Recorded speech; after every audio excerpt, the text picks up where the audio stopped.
prophet.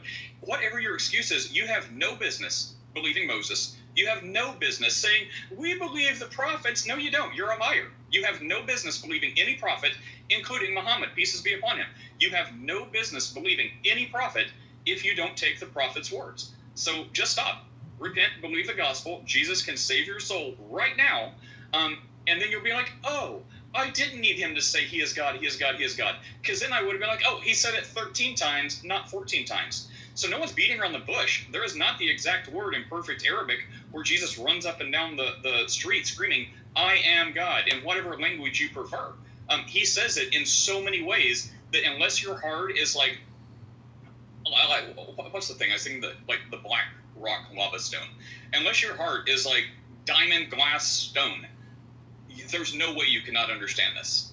And the fact that you don't understand this either means you know it's saying that, but you're beholden to religion to not admit you believe that or understand it, or you really do not understand it, in which case that's a very bad spiritual position for you to be in. That's what I have to say. I don't want to be mean. Steph, you have thoughts? Oh, the next question is why is this like Jesus committing suicide thing so popular right now? His next question is why did Jesus crucify himself for these sins? I think is what he meant to write. He offered himself as a sacrifice. This is something that, your prophet, the one I guess you say you believe in, which if you don't believe the Bible, then you have no business believing any other prophet anyway, including false ones. But your own prophet would say something like, who can thwart the will of God? No one can thwart the will of God. So take a step back, approach your own religion, that God is sovereign, whatever view of God you have, or whatever God you think God is. Yes. But if I'm wrong, fine. But, I was assuming that. So if you're not Muslim, but regardless. You know what's interesting, though, Nate? They would say, who can thwart the will of God? No one. So Jesus, if he's only a human, then you're really onto something. But if you're Muslim, you don't believe he crucified himself anyway. But if you believe he's God, like the Christians claim, you also can't use that as a polemic against Christians, because from your own standard, Muslim standard, you cannot thwart the will of God. If this is the will of God, you cannot stop it, and you may get zapped by lightning for questioning God. God is sovereign. God cannot die ultimately because you cannot kill a God. This is words from your own, book. Yeah, but I could understand where someone could take that and run with it, because the Bible says, or Jesus says in the Bible, full disclosure to whoever Nate's talking to, I don't believe that either. I'm an atheist, but I'm just saying the words say, no one takes my life. I lay it. I have the power to lay it down, and I have the power to take it up again. So I could understand where someone could look at that, and if I find my hat of charitability plus 2,000, I could understand where someone would say, oh, if he lays it down freely, isn't that the same as committing? I could see where someone could stretch it to that length, but I think you're on thin ice. Well, that's equivalent to suicide by cop. It is basically suicide. I agree with you. Force. It's similar, not the same, because I think that is a more clear case. Technically the cop shot you, but the spirit of it is you forced their hand knowing what would happen. So it's like you were too chicken to pull the trigger yourself. However, that's slightly different than Jesus predicting what's going to happen. People who rightly understanding he is claiming to be God many times, that's the whole reason they wanted to crucify him for it. So Jesus predicts the future. He always knew this was going to happen. This was always his plan, and is to redeem humanity. No one's going to say, well, maybe there's a few, maybe this guy, but if someone a husband sacrificially throws himself in front of a car knowing he's going to die to shove the rest of his family out of the way, well, I don't think anyone is really going to say, he committed suicide. No, they're going to say he sacrificed himself to save the family which he loved. But then when it's Jesus, he committed suicide. No, your godless religion is forcing you to say that, or you'll get killed by that religion, or whatever other reason you have. So no one would rightly say, Jesus committed suicide. They would say he sacrificed himself for the sins of all who would believe. That is not suicide. That is a sacrifice to save untold billions of people if they will repent and believe the gospel and call on his name for salvation. That's the answer. So that makes the case for suicide. It kind of shows your hand, right? And it's shows kind of how you're not a good faith actor because you would never say that about your own family. It's like, my dad didn't commit suicide. He jumped in front of a moving van to push me out of the way to save me, not so he could die. Same thing. Final thoughts, anyone, before I have to run? Yes. I want to thank. Also turn on a contrast film. I just wanted to say thank you to Steph for trusting me, both on Friday and on the furry Discord thing. Aww, you're good people, Random. Now accept Jesus and repent. I'm not going to thank Steph for modding me on Friday because she knew it was the right thing to do. Wait a minute, then I don't get any credit? Come on. Oh, you get credit for trusting your instincts. Alright, I'll take it.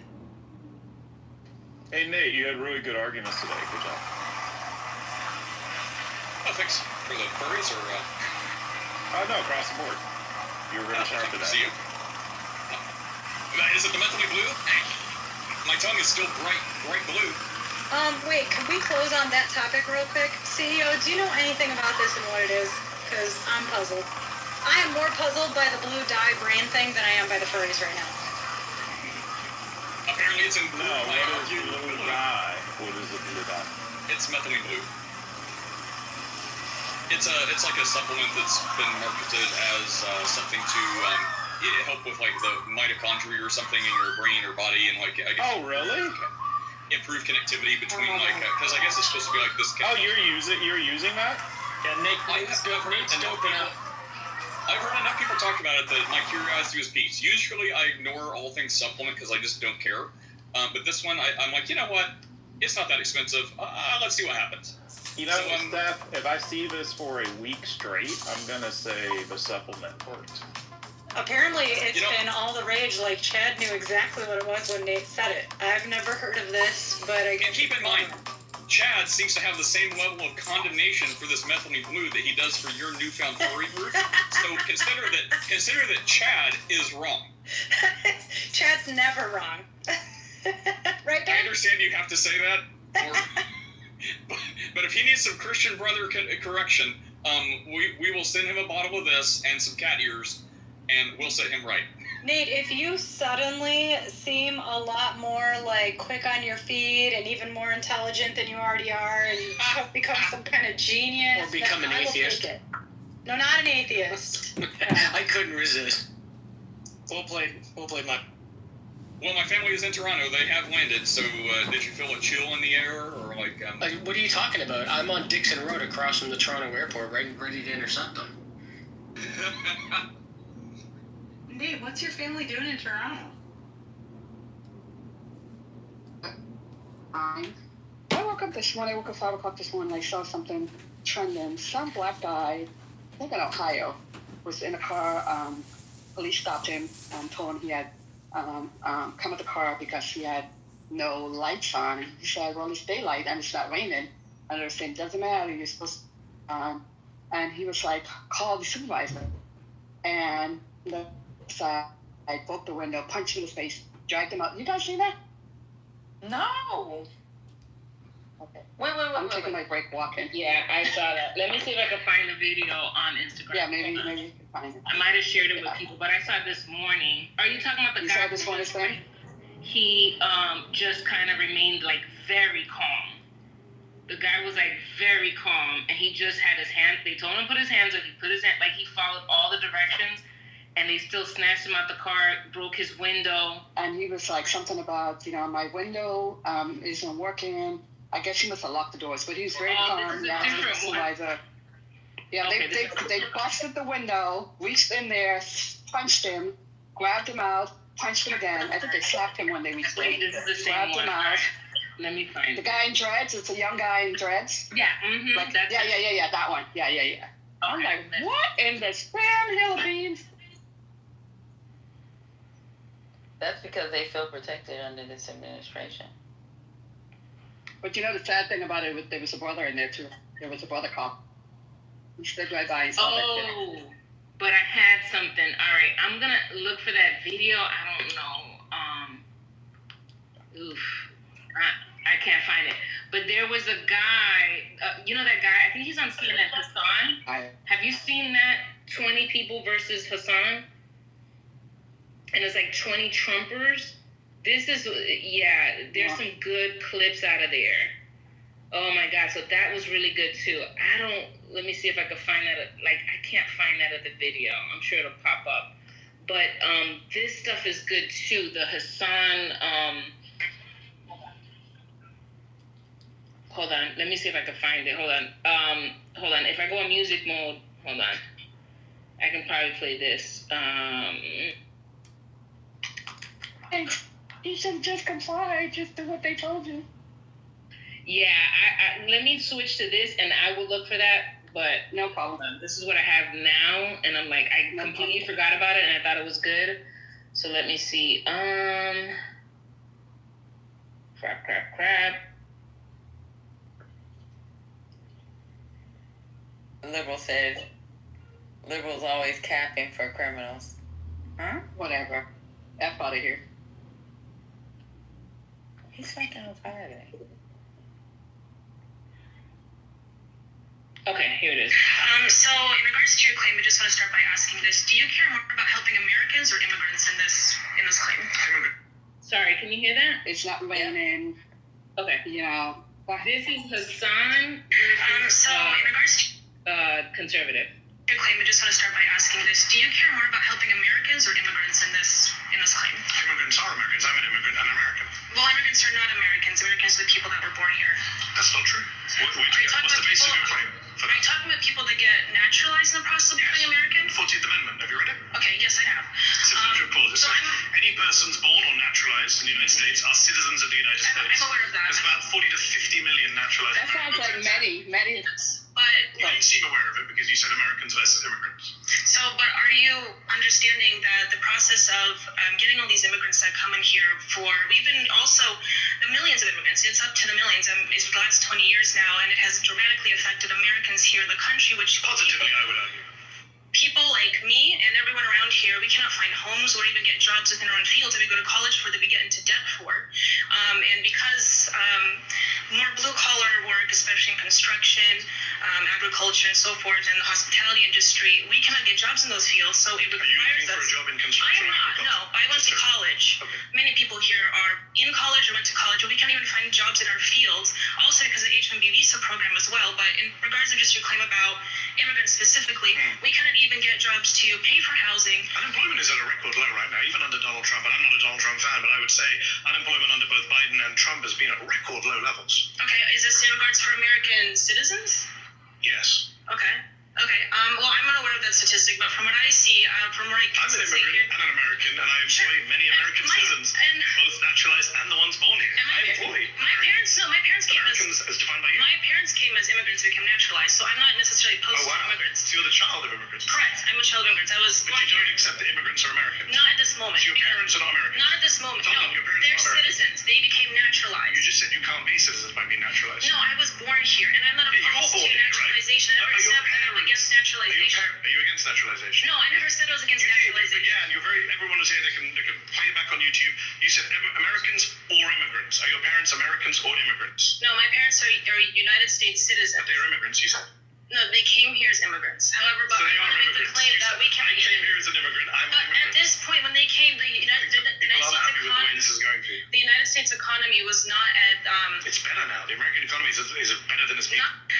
So, in regards to your claim, I just want to start by asking this: do you care more about helping Americans or immigrants in this claim? Immigrants are Americans. I'm an immigrant and an American. Well, immigrants are not Americans. Americans are the people that were born here. That's not true. What's the basis of your claim? Are you talking about people that get naturalized in the process of becoming American? 14th Amendment. Have you read it? Okay, yes, I have. Citizenship clause. It says any persons born or naturalized in the United States are citizens of the United States. Sir. Oh, wow. Maddie ate her up. He chewed. Don't ever. Have y'all seen this young kid? I think he's like he's like a He's blondish. Yes, he started off in high school doing these little debates with people, and they've been moving him around. He's in college now, and it's like very smart.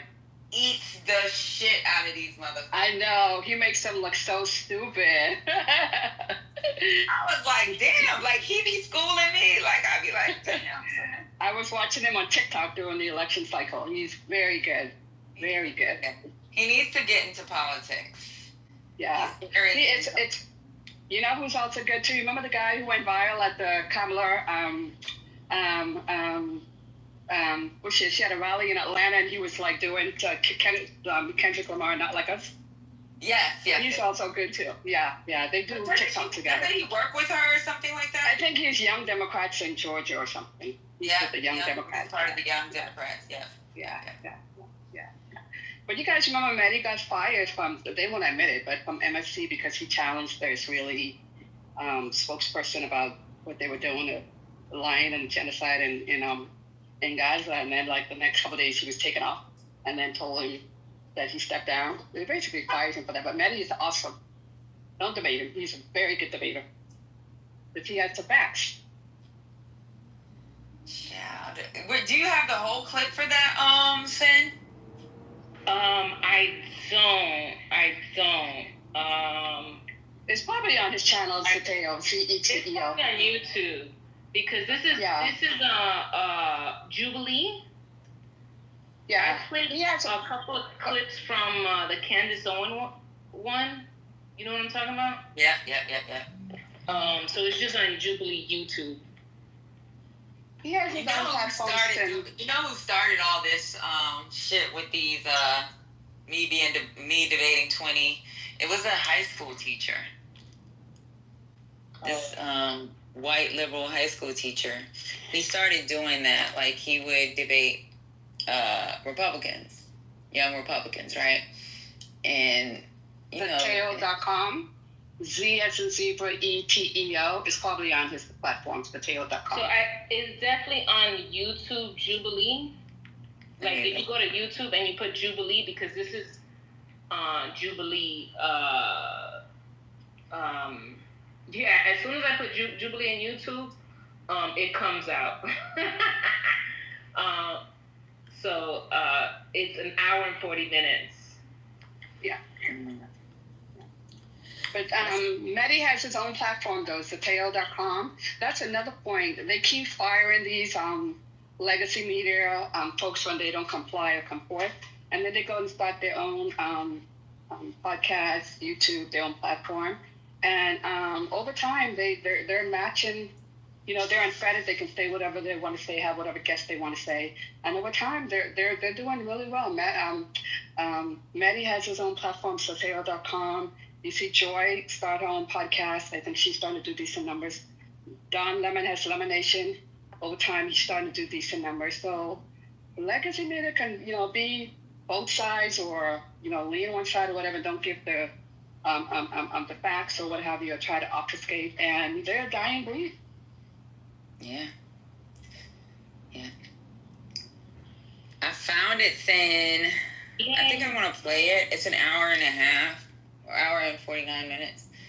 Y'all want to hear it? I'm not going to play the whole thing all at once. Maybe like in 10 minutes, so that would give us 14, 15 clips to play. Or at least through each person that he debates. Hopefully y'all don't get bored. If y'all get bored in the audience, somebody come up here and tell us, like, chill out. This is just too much. Because, like, what I enjoy doesn't mean y'all enjoy it. You know what I'm saying? Hey, Spirit. Scotty.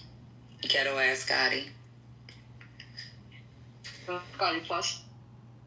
He's no longer a plus. He's moved down. That's right. Everyone clip queued up. I can play it. Oh. He's in the hood now. Scotty Newsom. Do you want me to do that? Good morning, everybody. Good morning.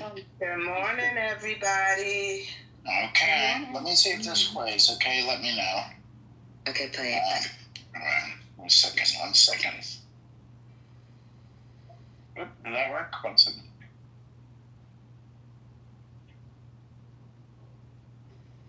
If you're playing it, Spirit, it's not playing. You're gonna have to go. You put it in music mode, right? Let me see. So those 3 dots. Yeah. And you got it in music mode, and you're playing it from the phone. Or Yeah. From... 1 second. Let me try this again. So I'm unmuted. Let's try this. Wait, did you hear any of that? No? No. Let me try again.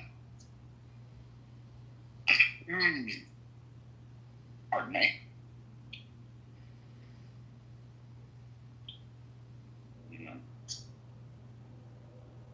Okay, let's see if this works. Wait, do I have to have my AirPods out or something? Or no? Yes, you gotta have your AirPods out, I think. Ah. Okay, let me do that.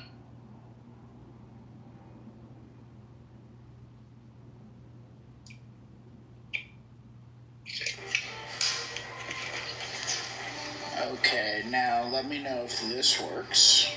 I hear something.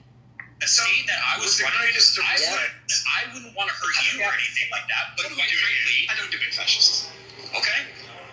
So do you concede then? I mean, why? Do I concede you're a fascist who won't condemn the Nazis? Yeah. Yes, I concede. Okay, great. So I mean, what are we doing here? Because I mean, you just seem offended. You're doing it. You just seem offended, to be quite frankly. Like I'm offended by people who can't condemn the Nazis. Yes, I am. Okay.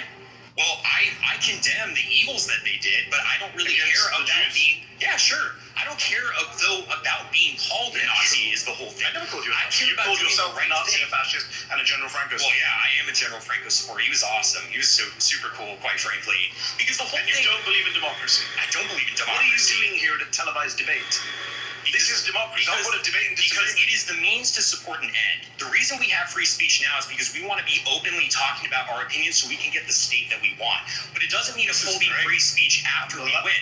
Again, I mentioned The only good thing about this fascist moment they're in whole reason is that you guys are so open about it. The whole It's great. reason I Say the mentioned quiet part loud. the Keep saying whole it. reason I mentioned Carl Schmitt earlier, he kind of blew past him, is the friend-enemy distinction. past him because of the Nazi. Even liberals, when they take power, they want to enact policies and they want to enact protections for their people and their ideas, and they're willing to punish their enemy. And so I'm the same way. I'm like, hey, if you're going to punish me, I'm going to get in power, and I'm going to frankly punish you when you try to leverage power against me. Just that simple. That's true. What is that? Hey, it is what it is. All right. Pause. You've been voted out by. Did you hear? Totally did. Yeah. That guy's crazy. He's crazy. Makes no sense. Who was that? Was that like Nick Fuentes? Who was that? That was Nick Fuentes. Nick Yeah, Fuentes. he's a Yeah, that fucking sounded like. idiot. He's a fucking straight out racist. I can't stand him. That's their hero. A lot of these MAGA, that's their hero. Like, anytime, I can't stand that motherfucker. Like, The only thing I like about Nick Fuentes was last week he went scorched earth on Trump. He called him fat, stupid. He's done with him. Burn your MAGA hat. That's the only thing that I agree with Nick Fuentes. The only thing. yeah, he's acting like a turned bitch, on Trump. though. He's doing it because Yeah. he's not getting his way. He's still a piece Yeah, of shit. yeah, I don't know yeah. what's He's still a Nazi lover. He's so racist. And you know the weird thing about it, I think his grandparents is Mexican. So yeah, he's crazy. Exactly. Yeah. I think he got mad because he did a podcast with Candace Owens. Can't stand her. I haven't listened to it, but I think he came out bad on the end of that spectrum. And then he called her a bitch and DEI her. Yeah, when he doesn't get his way, he starts to call people names. Yeah, he's a little bitch. But let me go ahead and play this real quick. I'll try to do it maybe for each debate. Yeah, it might be It's stopping over 10 each. minutes. Yeah, stopping each. Yeah. It's over 10 minutes for each debate, then Got my steps in. I'll stop it. You did. I know our ADD or ADHD in this room is wavering. So, all right. Let me see if I'm in music mode first.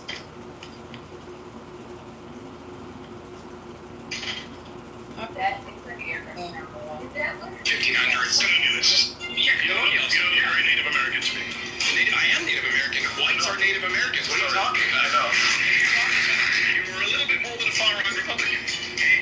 What can I say? I think you say I'm a fascist. Yeah, I am. So this part is a I am an preview of immigrant. what I'm speaking we're gonna past go get the through. hell out. I don't even like. I should get the hell out. Yes. Why? I'm here. I'm Mehdi Hassan. I'm a journalist. I'm the editor of Zeteo. And today I'm surrounded by 20 far-right conservatives.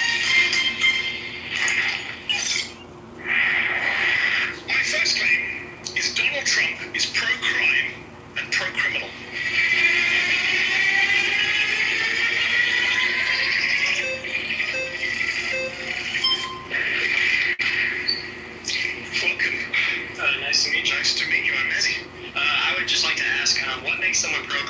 versus, anti-crime? I think when you're soft on criminals, when you let criminals out of prison, when you pardon people who've assaulted police officers, you're pro-criminal. Donald Trump pardoned almost 1,600 people who were involved in January the 6th. I think 600 of them had been charged with assaulting a police officer or obstructing a police officer. 170 had pled guilty to assaulting a police officer. 70 had pled guilty to assault with a deadly weapon. J.D. Vance said, we're not going to pardon the violent criminals from January 6th. Donald Trump pardoned all of them. Are you okay with that? I would say January 6th is a very special case. I would say it's almost a climax point in history. I would just phrase the question this way. Right now in the LA protests, I'm so sorry, I actually overheard your conversation. Sorry, I was commercial. Yes. Just for example, if they were to rush the capital of LA, I mean, they have to move over all the homeless people living in tents on the steps of the Capitol. But if they were managed to get into the Capitol and they were just protesting, peacefully, let's say police officers were rushing them in, they were letting them in and saying, hey, you guys can go in, like we have many testimonies that say. What are the violent ones, sir? Okay, violent ones like a man named David Dempsey, a judge, a Reagan-appointed judge, sentenced to 20 years in prison. He stomped on police officers' heads. The judge said his conduct was exceptionally egregious. He attacked a police officer with flagpoles and pepper spray. Donald Trump pardoned him. There's a man named Daniel Rodriguez. He got 12 years in prison for taking a stun gun and tasing a police officer in the neck and giving him a heart attack. The judge said he was a one-man army of hate. Donald Trump pardoned him. Does that not make Trump pro-criminal? Is there any violent criminals out of prison? I would say no, it doesn't make it pro-criminal. I did not say that. I said that one pardon against somebody was 1,600 pardons. 600 of those were people charged. One example that you just gave me. I can give you more. Just keep going. Fine. I'll say the exact same thing. The argument will fall apart. Okay. Not just one example. If I keep going. Go for it then. Okay, Shane Jenkins got 7 years in prison for 9 criminal offences, attacking police with a deadly weapon. Right. How do pardons that probably shouldn't have happened turn into pro-crime? So you agreed that they shouldn't have been pardoned? Sure, but that wasn't your claim. Was January 6th? Your claim was Trump is pro-crime. Yeah, because he pardons criminals. Okay, I would say that's a fault. Let's talk about non-January 6 people. Okay. He's pardoned people like Paul Walshak recently, who took millions of dollars from his own employees, was sentenced to tax crimes, had to pay back $4 million. Trump pardoned him. He bought himself a $2 million yacht. Why is he pardoning criminals like that? Well, I don't know. I don't think you should. I don't think really presidential pardon should be a thing at all. But I don't think that. All right, pause. You've been voted out by the majority. Please return to your seat. Thanks.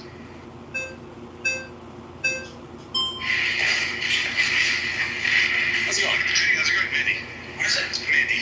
You're from northern UK, I guess? I'm from London, North London. Okay, fair enough. What's your ethnic background, if you don't mind asking? My parents are from India. Okay, perfect. Just getting nervous here.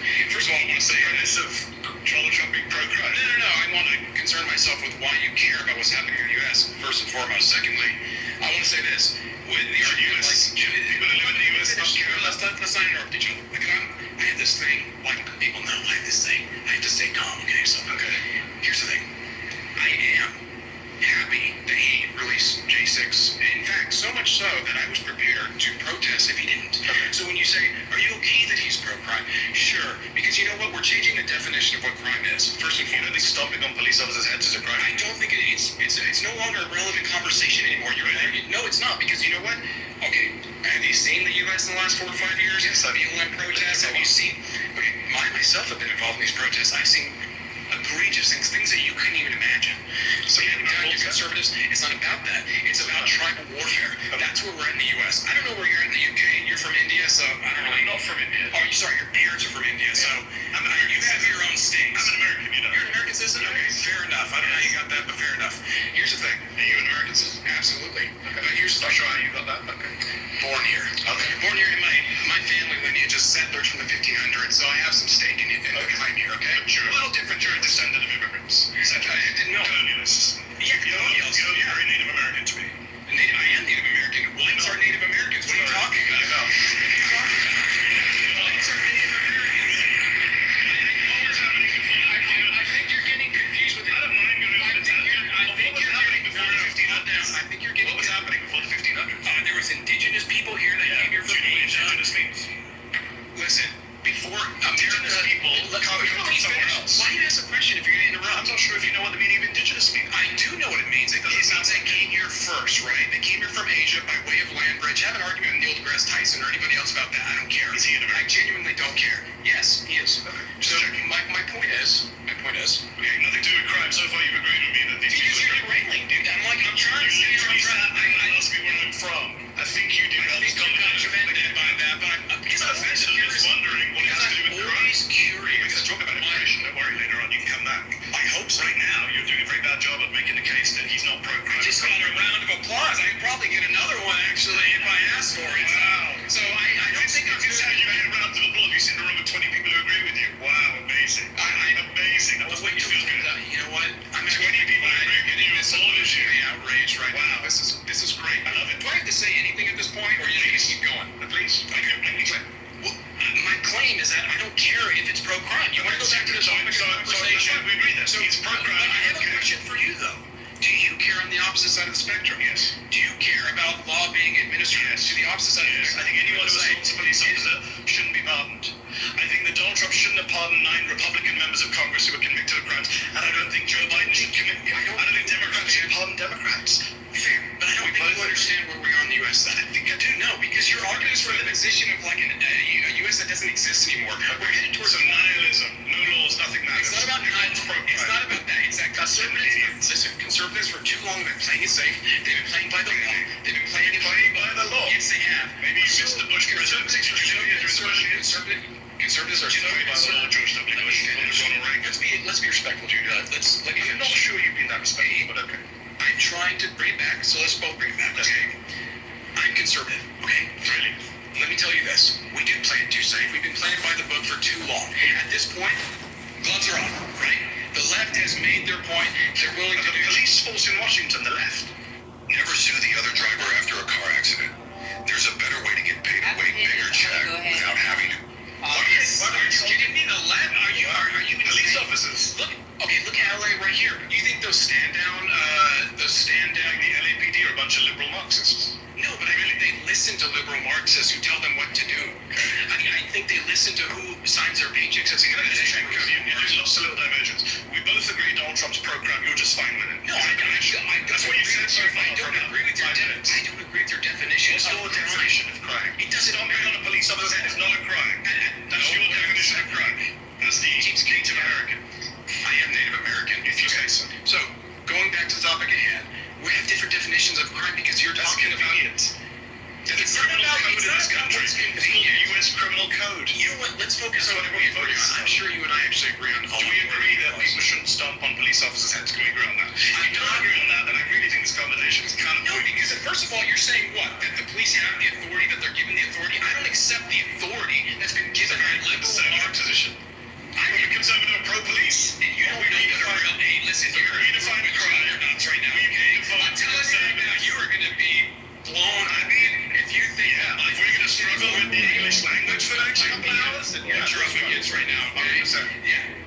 Newsflash, the conservatives are liberal to me, okay? Neocons, libertarians, all those mainstream people, they might as well be leftists to me, okay? That's how far to the right I am. Do you understand my position? So when you start against it, when you say, about obeying police, why would I give the authority to police? Do you know you're American? 9 members of Congress. Do you know committed financial crime? Do you say I can remember? Do you pro-financial crime? Do you pro-financial crime? Alright, pause. I think the people who clapped you voted you out. Alright, head back to your seat. You've been voted out by... Okay. Anybody got any comments? Man, first off, good morning, lovely mods. Come up here, Quinn, because you get your ass up here. My brother Quinn, like we are kindred spirits. Y'all know I'm on mute a lot of times. This last dude, Mehdi, the amount of restraint he showed is Olympic level in the presence of sheer bigotry, ignorance, and racism. This asshat has the audacity to say that he is a Native American. But I'm sorry. That's what some of these white folks say, that they're native to this land. You haven't seen the worst of it. Oh, brother. There is worse to come. It gets progressively worse. I watched this. You said you watched it. It's I'm telling you, like it is the. But here's the thing. It's exactly what you think it is. Nobody should really be surprised by it. It's just actually seeing it live and in person. I mean, actually being able to watch people, and when you watch it, it actually makes sense. Like these are people you probably pass on the street. You probably see in the grocery store. These people. I'm telling you, I'm not even gonna say anything. I'm just saying it gets progressively worse. It is the most astonishing shit you've ever seen in your life. You haven't even played the worst one yet. It's saying your friend J3 in here, the one that you said, I'm so glad he found her. I think it's is it J3? J3. The one from London. I wanted to make sure not to say JB, because, JB a mess. His name is really close to JB, but J3, yeah, thank you for being here. And we can look at each other for, what's to come, right? Because if Democrats get in office again, we're going to be in that same boat that the Labor Party is in right now, which is trying to play cleanup of the Conservative Party's mess. So that's why I was saying, we need to learn from each other and listen to each other as much as possible, because the same way I'm sure you were shocked that Trump won, we were shocked that y'all voted for Brexit. I know maybe not you specifically, but the country voted for Brexit, right? Because we knew that it was going to be disastrous, and I don't know who was behind it, because the whole business community, at least that I was a part of in the tax world, we were like, there's no way this is terrible, and this will equate to trillions of dollars coming out of the UK economy. Anyways, I just wanted to say that.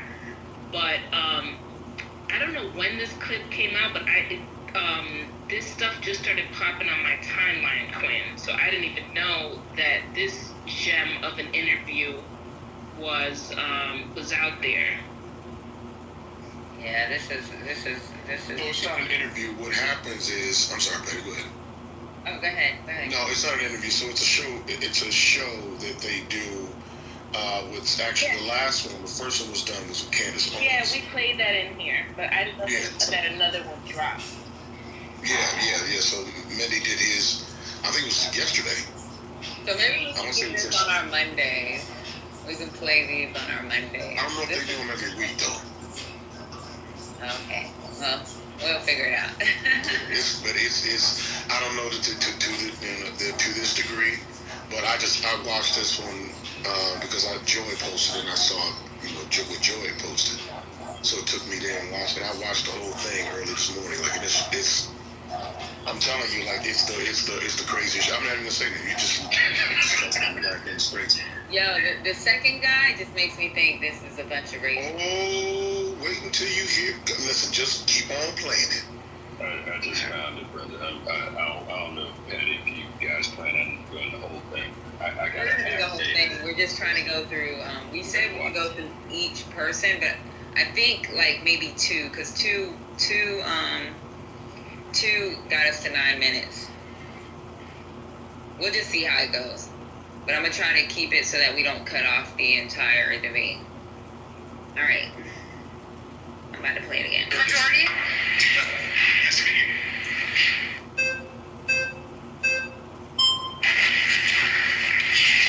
How are you? Hey, so I'm going to be as respectful about this as possible, but the truth is your claim is completely bad faith. You do not care about being anti-crime. You yourself are pro-crime. Your side is pro-crime because you're a progressive. How am I pro-crime? So I'll give you an example, right? So your side, not Donald Trump, has passed a series of laws in California. Let's go California. It's where we are right now. It's where I'm from. I don't know. Are you from California?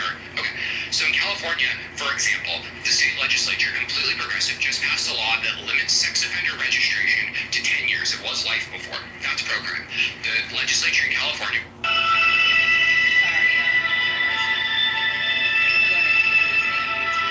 which is progressives again, has passed a law that says the voter-induced three-strike law is no longer absolute. If someone murders someone, stabs someone on 3 separate occasions, a judge now does not have to give them life. That's a progressive law. That is pro-crime. You support that, don't you? I actually don't support sex offenders coming off the list. I think they should be off the list. Okay, so you disagree with me. Hold on.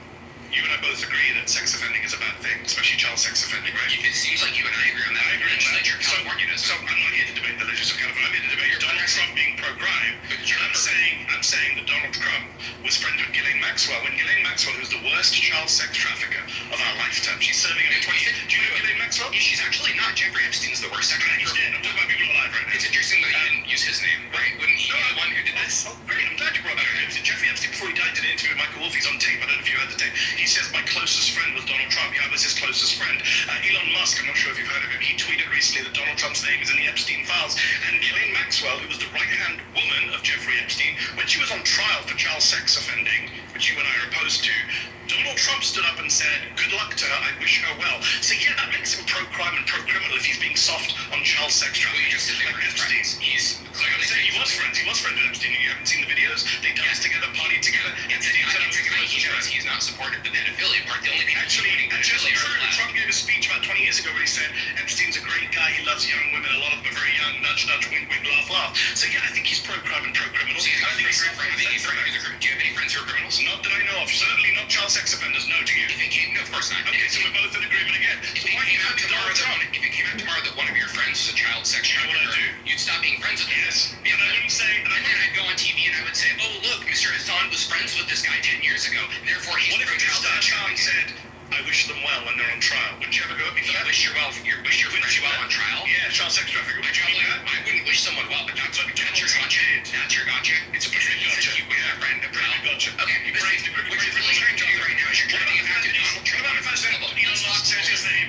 What's his policy? Policies. Yes. So when he left office in 2020, he left behind the highest murder rate for over 100 years. He left behind the highest murder rate. That is the most bad faith claim you ever made. It's a fact from the CDC. You know what? Here's why it's bad faith. I'm going to finish a sentence, and then you can come back in. You're just lying to people. I'm not lying. Yeah, finish the sentence. Donald Trump does not cause the murder rate. Murder is a state law. That's hilarious. Gavin Newsom is more responsible for the murder rate than Donald Trump is. That's hilarious. So Donald Trump's not responsible for murder rate, but other politicians who are Democrats. Yes, because it's a state law. That's like saying no. I'll say Republicans are too. State governors who are soft on crime are the ones that are. Let me finish the sentence.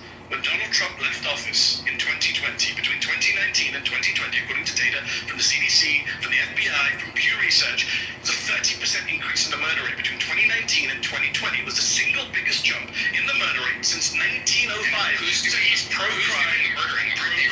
Who's doing the murdering? The murderers. So aren't they responsible for why did it go up on his watch?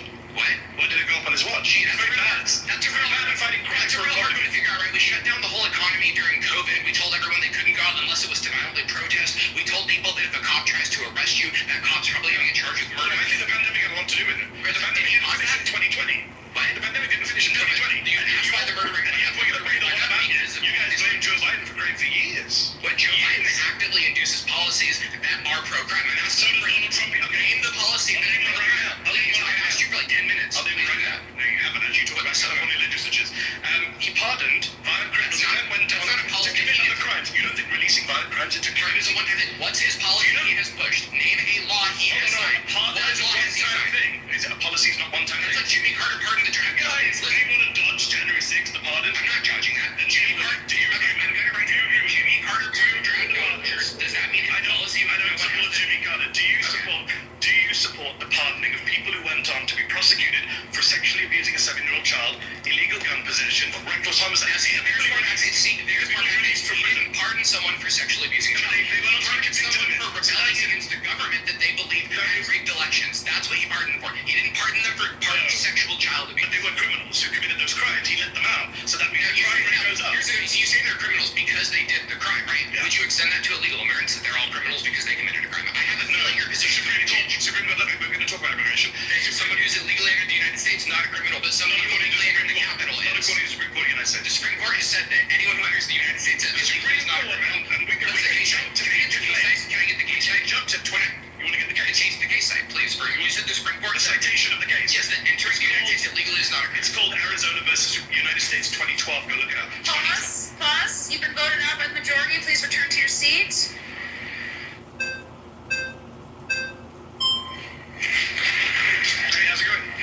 Nice to meet you, Manny. Thank you for coming. Appreciate it. I really just more want to get an understanding. When you say pro-criminal, what do you mean? I mean that when confronted with people who've committed criminal acts, Donald Trump has been either soft on them, friendly with them, pardon them, and of course, let's not forget, I mean, we've got 5 minutes left, I'm surprised it hasn't come up earlier. He's a convicted criminal himself, sitting in... Okay, I want to make sure I understand you correctly. Yes, I'm stronging you. You're saying, I appreciate that. Every time that he's been confronted... Not every time.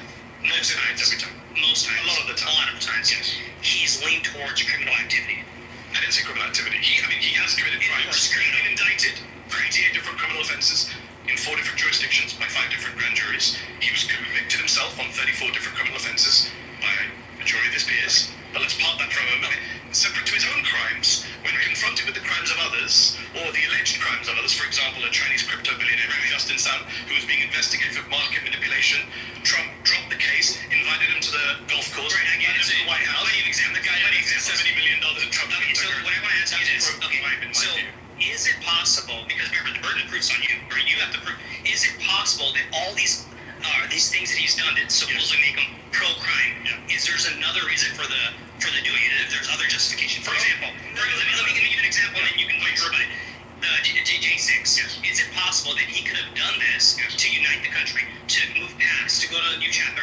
If it's even possible, I think you would have to admit that there's another possibility, therefore he's not pro-crime. At least some possibility. So let me agree to disagree. Yeah, okay. So I agree with you that the intent could be different. I don't think Donald Trump was sitting there saying, how can I increase the level of murders? Let me release some murderers. I'm not saying he did that on January 6th. I don't think he was trying to unite the country. That's where we disagree. That's bullshit. In fact, he divided the country further. But intent doesn't really matter to my claim. If he's releasing violent criminals... Wait. It doesn't matter. It doesn't matter? No, he's pro-crime and pro-criminal. No, but that's a big indictment to say pro-crime. That means if I'm confronted a crime, I'm confronted if well, he is, because for example... No.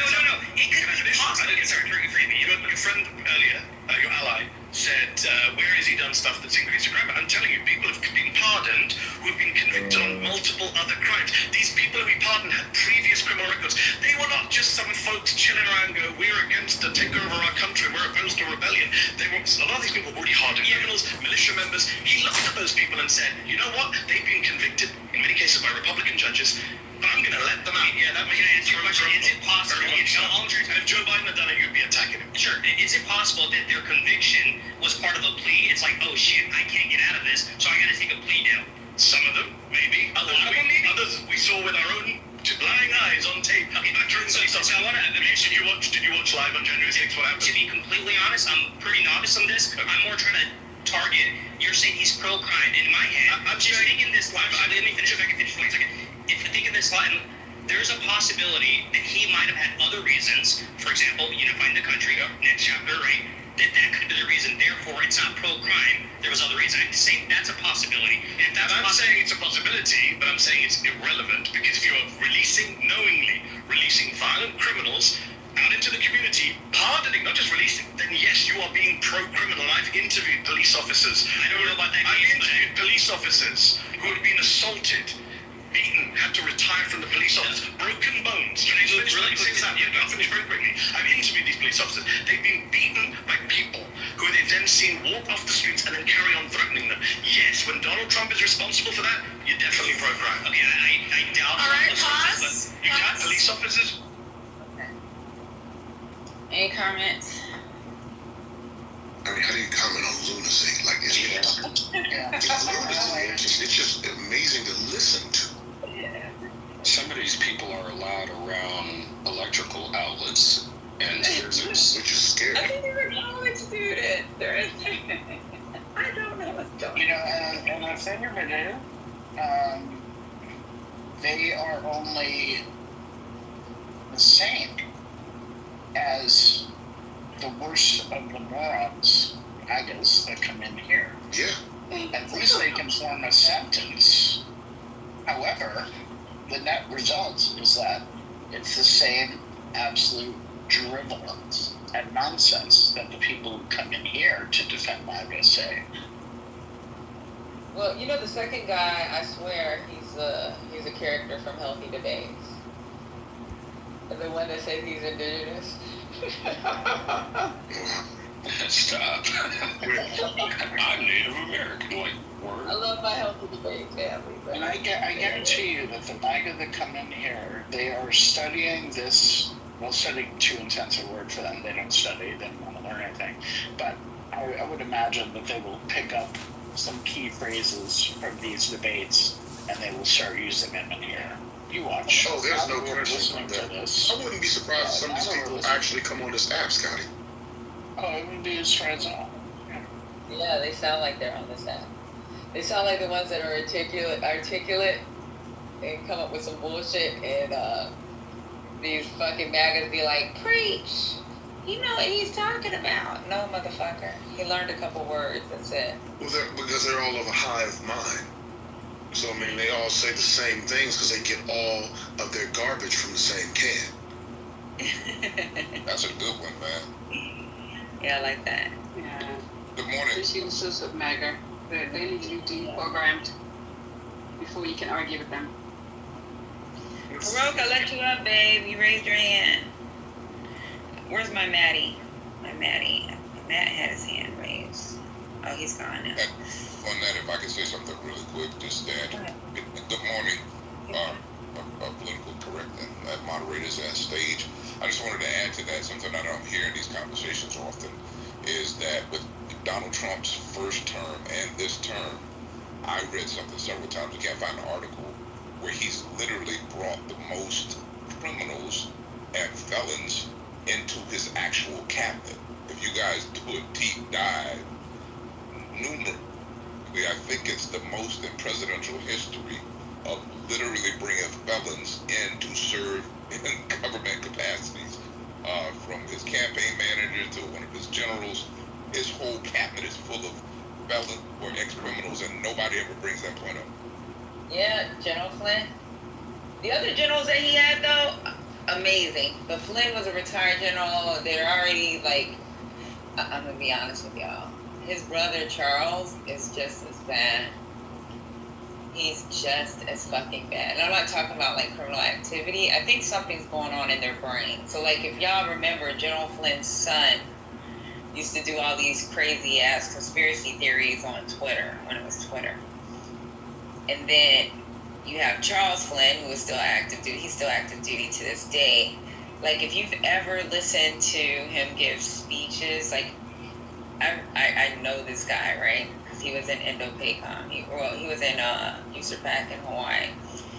This dude had, I think it was a warrant officer celebration or something like that they had, and they had him as a guest speaker.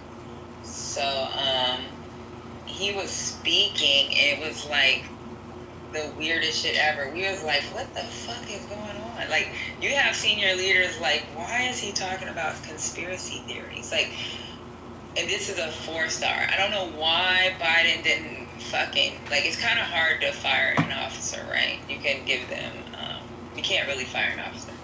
That's why a lot of them, they lose their position and they might end up working paperwork or whatever. They pretty much have to get kicked out. And the only way you're going to get kicked out if you do something that's against the law or against the UCMJ. But this motherfucker, dude, that whole family is screwed. Like, I'm like, oh my God, I can't believe these type of people exist in the world. Especially at the 4-star level. So this is a bunch of white people, I believe, that have a gripe with change that had got him promoted. Because this dude, you can tell they're on some other shit. That's crazy. Hey, Patty. That's amazing. Huh? Have you guys seen the AI-generated video that Trump posted with him in the Oval Office of Obama? And then 3 FBI agents come in and push Obama to the ground and cuff him up and take him out of there. Posted it on his timeline. Yeah, I wanted to talk about it, but we're going to save that for Lisa. Lisa's going to have a room at 3. And I don't want to start talking about it and we get so in depth when Lisa really wants to have a room on it. You know what I'm saying? Gotcha. Yeah, no problem. So I just brought it up this morning so that y'all have a preview of what's to happen, like what's going to happen. Like, but yeah.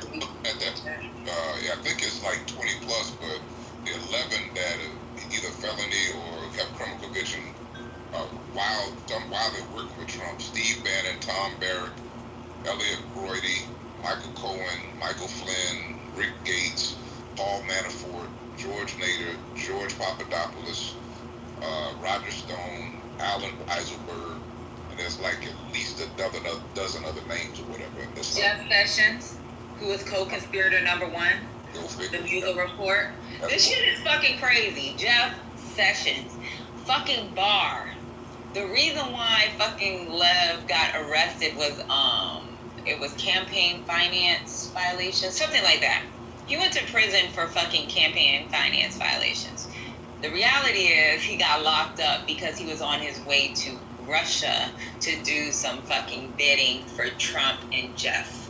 And if he would have got where he was supposed to go, it would have been a criminal act, a serious criminal act that the president committed. And Barr, trying to protect Trump at the time, had him arrested for some other frivolous shit.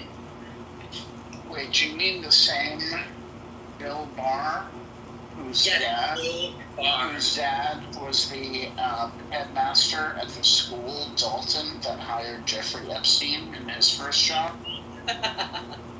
Yeah. But yeah, it's weird because, like, if you listen to Lev's congressional, when he talked to Congress about what happened, if you read the Mueller report, it jives. And then his interview that he gave on Chatter, it's like, this dude has not swayed away from what exactly happened. So you know he's not lying. Or he's just been practicing this lie. But the Mueller report actually says co-conspirator 1. We know that's Jeff Sessions. This like, everything put together is like, he's not lying. He's not lying about this shit. But yeah, crazy. So, any other comments on what we just played, or anything else you want to throw out there before I start playing? All right, let's go. To testify to being assaulted. You've been voted out by the majority. Please return to your seat. Thanks. Some crypto exchanges make you wait forever. High fees and slow trades. Hard pass. Well, this is my favorite one right here. Hey, how's it going? Good. Nice to meet you, Mandy. So you claim that, your main claim is that Trump pardoned some people from January 6th. By the way, I was there. I saw it all firsthand. At a football field away, there's smoke in my eyes, got bloodied. It was a crazy day. No, of course not, because I didn't enter the building. Stayed very peaceful. But your entire claim is that he pardoned. That's basically, you're bringing it up. All you do is bring it up. Okay, let me say this. You're saying with his pardoning of Paul Wolchak, who stole money from his employees. You keep talking about former members of Congress. That's my claim. He keeps pardoning criminals. That makes him. You know who else pardoned a big criminal? Go on.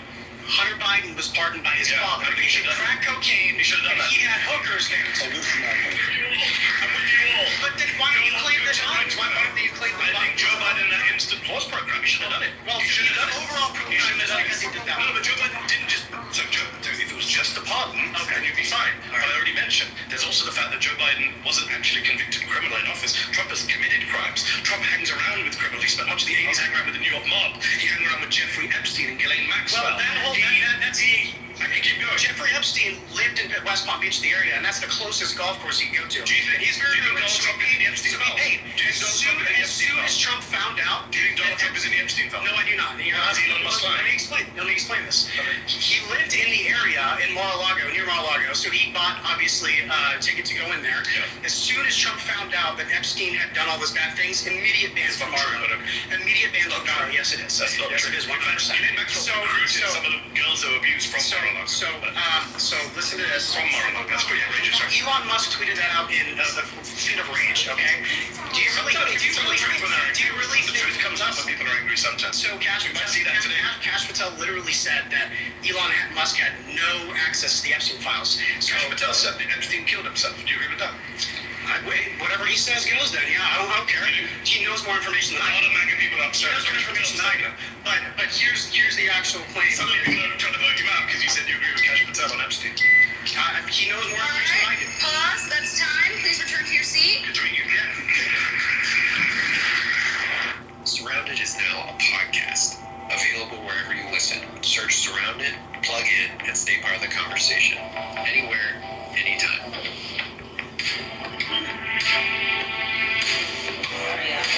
My next claim is So Donald Trump is defying the Constitution.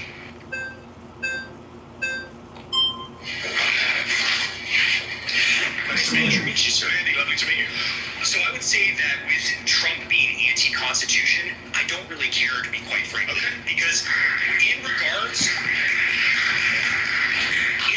to the Constitution is a document that should seek to serve us. And when it fails to seek to serve us, that can be amended. Laws can be changed. And quite frankly, the fact is, we're defending things in this country that shouldn't be defended. The First Amendment should not defend pornography and making children and women be victimized.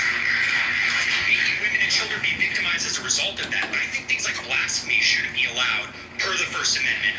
I think that, quite frankly, there are a lot of legal processes that are enabling criminals and bad people to fully enact their will in this country in the name of the Constitution or following the Constitution. So, quite frankly, if Trump is anti-Constitution, good, and I think he should go further. So this is wonderfully revealing of the modern conservative mindset. So I appreciate you spelling it out so openly. Just checking. Do you support the Second Amendment? I do. Okay. Surprise! I was shocked to hear that. I'm saying that Donald Trump is defying the First Amendment, the Fourth Amendment, the Fifth Amendment, the 14th Amendment. He's thinking of defying the 12th and 22nd Amendments. You're saying you don't care about the Constitution, but actually you do because you quite like the Second Amendment. You just don't like the bits that you disagree with. Can I just be clear on that? Yeah, absolutely. Okay. I'm more than willing to amend it and Whenever it's in your favor. Yeah, absolutely. So can Democrats do the same when they're in office? No, absolutely not. So you don't believe in democracy? No, I don't. Absolutely not. What do you believe in? Autocracy. By who? Honestly, quite frankly, anyone who is in line with Catholic teaching. Donald Trump is not Catholic. Of course he's not. So Completely agree. you don't support Trump? You don't support Trump? No, I don't. I didn't even vote for him. I wrote in like John Cork or someone. Why did you vote if you don't believe in democracy and you want autocracy? Well, because quite frankly, I voted. I kind of voted just to get with this argument. I'm much more interested in this. So yeah, absolutely. How do we get to an autocracy? I think, quite frankly, that if we are able to enact local leaders, I think, quite frankly, these far-right conservatives sitting right around me. Yeah, absolutely. So, well, actually, guys, I have quite some of the people who don't make the cut from what I can Actually, hold on for a moment. I do think that there are people who happen to not be white who do actually have history in this country and have roots in this country. For instance, from the Mexican-American War, we subsumed a lot of territory of people who have far stakes in this country who happen to be Hispanic or what have you. Okay. I am for defending the traditional demographics of this country, which is majority white. It should stay that. How does the United States... I mean, we've come so off topic, but how does the United States look like under you? So what's your name? My name is, my name's Connor. It's a pleasure to meet you. It took a little bit of a doubt. I use a pseudonym on Fair enough. Fair enough. How would Connor's America look? What would it look like? Well, quite frankly, I think we would deport people who shouldn't be. I didn't ask everybody. What does the government look like? What's the government look like? I would say, quite frankly, it's under a sort of benevolent leader such as Franco. It could be a kind of aristocratic class. Could be someone who makes the frankly, the people. I mean, we could hold a vote on it. Kings So isn't that democracy? Well, sure. You can have a vote to get to that And then no more votes afterwards? Absolutely. Wow. 100%. Wow. And if that autocrat kills you and your family, you're fine with that?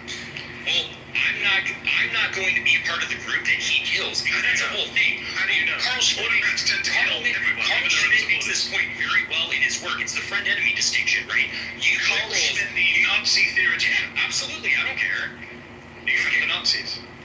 I don't care. I frankly don't care being called a Nazi. I didn't say that. I didn't actually say that. I said, are you a fan of the Nazis? Well, they persecuted the church a little bit. I'm not a fan of that. But what about the persecution of the Jews? Well, I mean, I certainly don't support anyone's human dignity being assaulted. I'm a Catholic. And I didn't think I had a problem with procrastination. Not really. But you don't condemn Nazi persecution of the Jews? I think that there was a little bit of persecution. We say that really should, because you were a little bit more than a far-right Republican. Hey, what can I say? I think you say I'm a fascist. Yeah, I am. Absolutely. I'm just checking who's clapping, just to get my set of where everyone is. Because you know that millions of people are going to be watching you on YouTube and checking out who the fascists and the Nazis are. I'm not ashamed of that one. During the pre-war period, prior to World War II, it was only those parties that properly enacted the people's will. That's why they won. The conservatives were fat cats. You were in favor of killing people who aren't like you. Quite frankly, I'm not. You mentioned Franco earlier. Franco killed a lot of innocent about children who he killed and women who he killed. What are you talking about? He never killed any women or children. He was captured. He only killed combatants. Is that what you're Yeah, he only killed combatants. Killed any of them. The white terror was only punishing those people who did acts of terrorism. And again, are you supporting like raping innocent women? Nuns, dude. Killing priests? I mean, priests don't brandish guns and kill You just people. refuse to condemn the Nazi Holocaust, my friend. I don't think you're in a position to ask anyone any questions. I quite frankly don't care what you think about me. If I'm a Nazi and being a Nazi, being a Nazi means upholding your dignity, because I even believe in your dignity. I don't, in a state that I was running, I wouldn't want to hurt you or anything like that. But quite frankly, I don't debate fascism. okay. So do you concede that? I mean, why Do I concede you're a fascist who won't condemn the Nazis? Yes, I concede. Okay, great. So I mean, what are we doing here? Because I mean, you just seem offended. You just seem offended, to be quite frankly. Like, I'm offended by people who can't condemn the Nazis. Yes, I am. okay. Well, I condemn the evils that they did, but I don't really care about being. Yeah, sure. I don't care about being called a Nazi is the whole thing. I care about doing the right Nazi thing. and fascist and a General Franco. Well, yeah, I am a General Franco supporter. He was awesome. He was super cool, quite frankly. Because the whole And you don't believe in democracy. I don't believe in Why are you democracy. people here at a televised debate? This is democracy. Don't put a debate in Because it is the means to support an end. The reason we have free speech now is because we want to be openly talking about our opinions so we can get the state that we want. But it doesn't mean upholding free speech after we win. Again, I mentioned You know the good thing about this fascist moment they're in? the whole reason. You guys are so open about it. The whole reason I mentioned Carl Schmitt earlier, you kind of blew past him, is the friend-enemy distinction.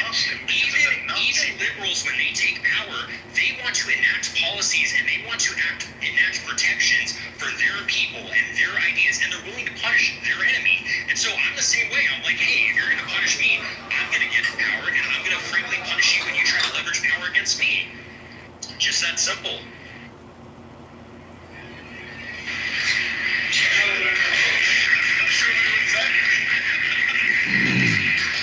It is what it is.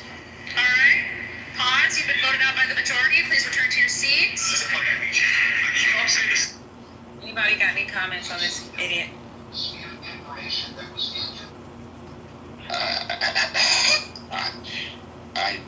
I thought I did, but I just the ignorance speaks for itself, and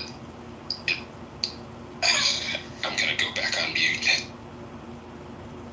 Anybody else? Yeah, that pause that happened was Mendy just stopped talking to him.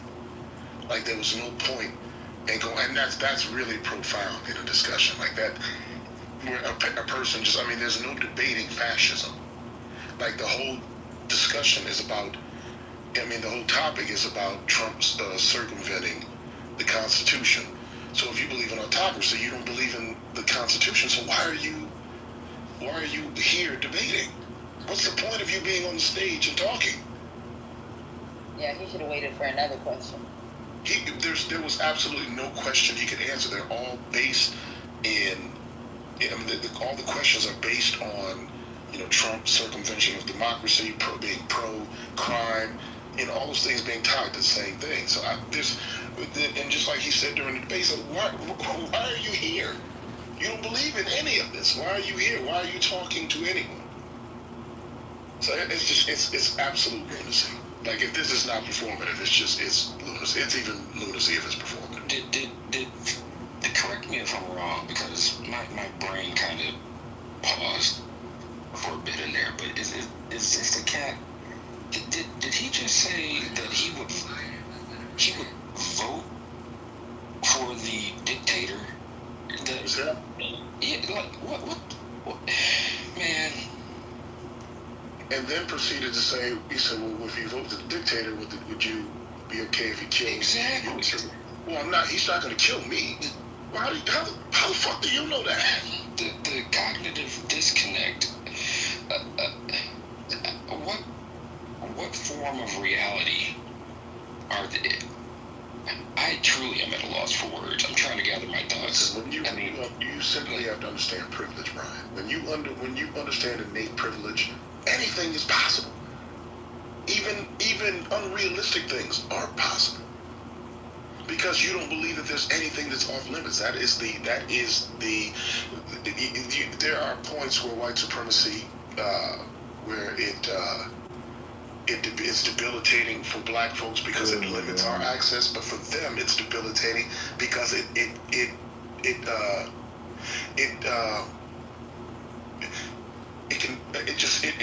erases their reality. They have no sense of what's real. Everything is on the table. So he actually believes in a world where he can live amongst a dictatorship that defends him, like that actually benefits. It hurts everyone else but him. Yeah, until that cannon comes around, or that lens, I should say, comes back around to him. The notion, or the white supremacist feeling and belief, and I'll just do a level set to make sure we're not talking about, when I say white supremacists or white supremacy, that doesn't necessarily mean that, the KKK hat wearing, but it's the mindset.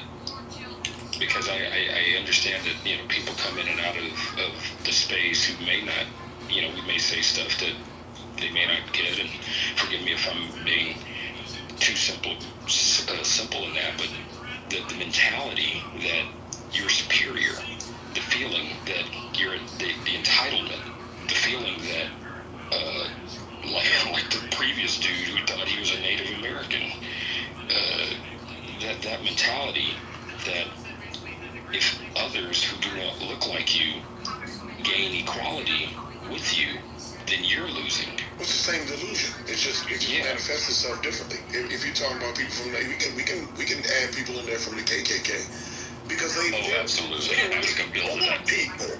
They're poor whites. They have no access at all, other than just being white.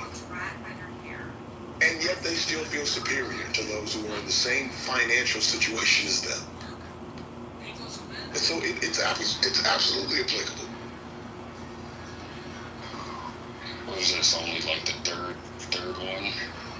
No, he's like the fourth one, but it's fourth. Trust me, it gets worse than him. While we was now I got my ebonics going. While we were listening to this, I went and found the YouTube. So I'm gonna try to watch. I commend you, brother. An hour and 40 minutes is one thing listening, but I do believe that when there's video available for some of these things, it is beneficial to watch, even though I was centered, even though I may believe and know from facts that and observation that some of these cats can't be saved, but to watch, like you said, they are among us. One of I'll pause, but one of the things that got me, a reminder to me after the 2020 election, I'm going to go back to that, just looking at the numbers of that, because those are numbers that I still recall off the top of my head. President Biden won by, it was 77 million, and the orange one lost, but he still had, I think, 72 or 73 million. And, that's a total, 150, 160. That was basically almost half the country that voted. So there's still a whole other portion out there that may have that same thought process, mentality, perspective that didn't vote. And like you said, they're amongst us. We work. They're at the freaking pharmacy. They're at the repair shop when you go to get your car fixed. So how do we? And maybe this is just a thing that I think on. I don't know if there's an answer how to navigate that space. There are some people who are Republican who are sane and believe in the Constitution, and then you have extremists, MAGAs, whatever, that want to, like these cats so far, want to see the shit burn, period, except for white people. And I don't know how I can't have a conversation. Like Mehdi just stopped. Dude, I cannot have a conversation with someone who's opposed to me when their opposition of me is rooted in my, death and murder and ultimate annihilation. I mean, how do you have a conversation like that? You don't. Yeah. That's exactly why he should stop. When you watch the video, you'll see that during this conversation, after he's established that he is a fascist, by his own admission, by the way, the conversation led him to that point. And he said, well, what can I say? He said, well, you can say that you're a fascist. He says, I am. That's what I am. So by his own admission, he is at that point, and he just stops talking. There's nothing else to say. What can you possibly say? But what you'll notice, I want to give away, but I can say at least this much. There will be people during the course of this conversation who think that Mendy was wrong for not continuing a conversation with a self-identified fascist. They think that there's actually some conversation there. They think that, but this is based on what? This is based on their belief that in free speech, which is a part of the Constitution, which is a part of what he doesn't believe. Like, dude, man. How do you have this conversation with people? But he told us, he said he wants to keep the parts he likes. That's what they feel like. They want to pick.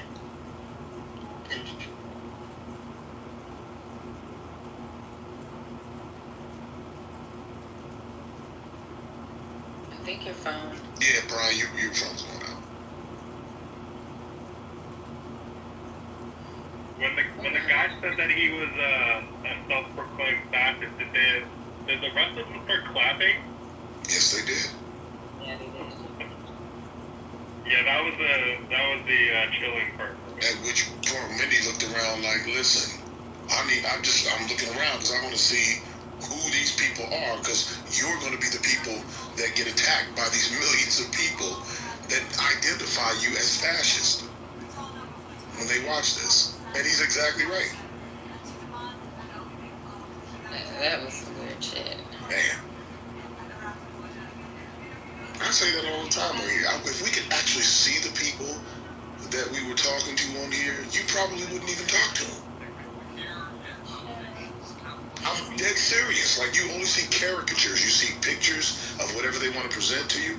But if you could actually see them in real life, you probably wouldn't even enter in a discussion with them. I know I wouldn't. Yeah.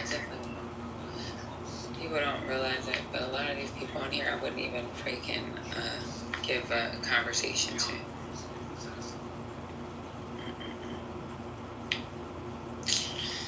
Child, this is a mess. Well, to that point, I mean, that's why when you guys, or when Lisa says, and I'm trying to be lighthearted, but when she says, ping in your MAGA friends, and I comment like, look, to me, that's an oxymoron, because I don't have the bandwidth or the even remote energy to engage with someone who has I can engage with people who have respectful disagreements with me, because I don't know everything, and I am trying to learn throughout this rest of my life.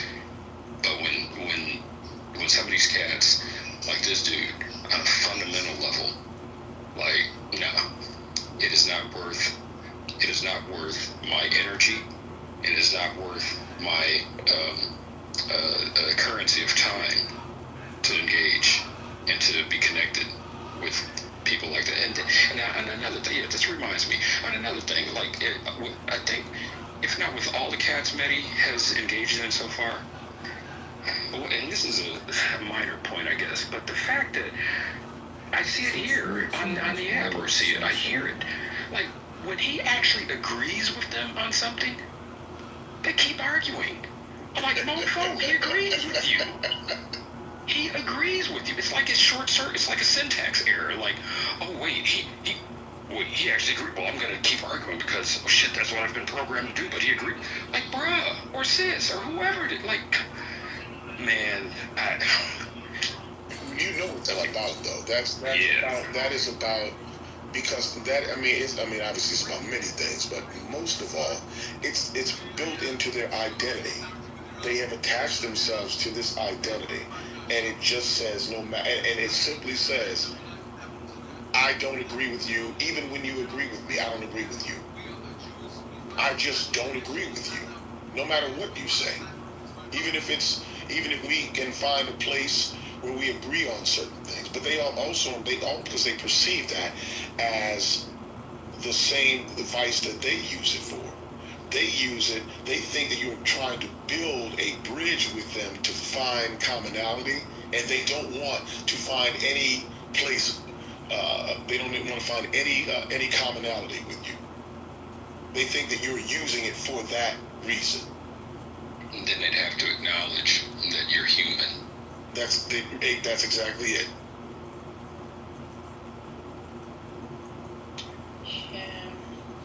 My bad, Patty. Go right ahead.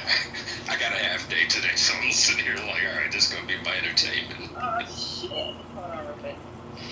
I hope it didn't start over. Build your own airline empire. Every detail matters. And you're the say the same. Thank you.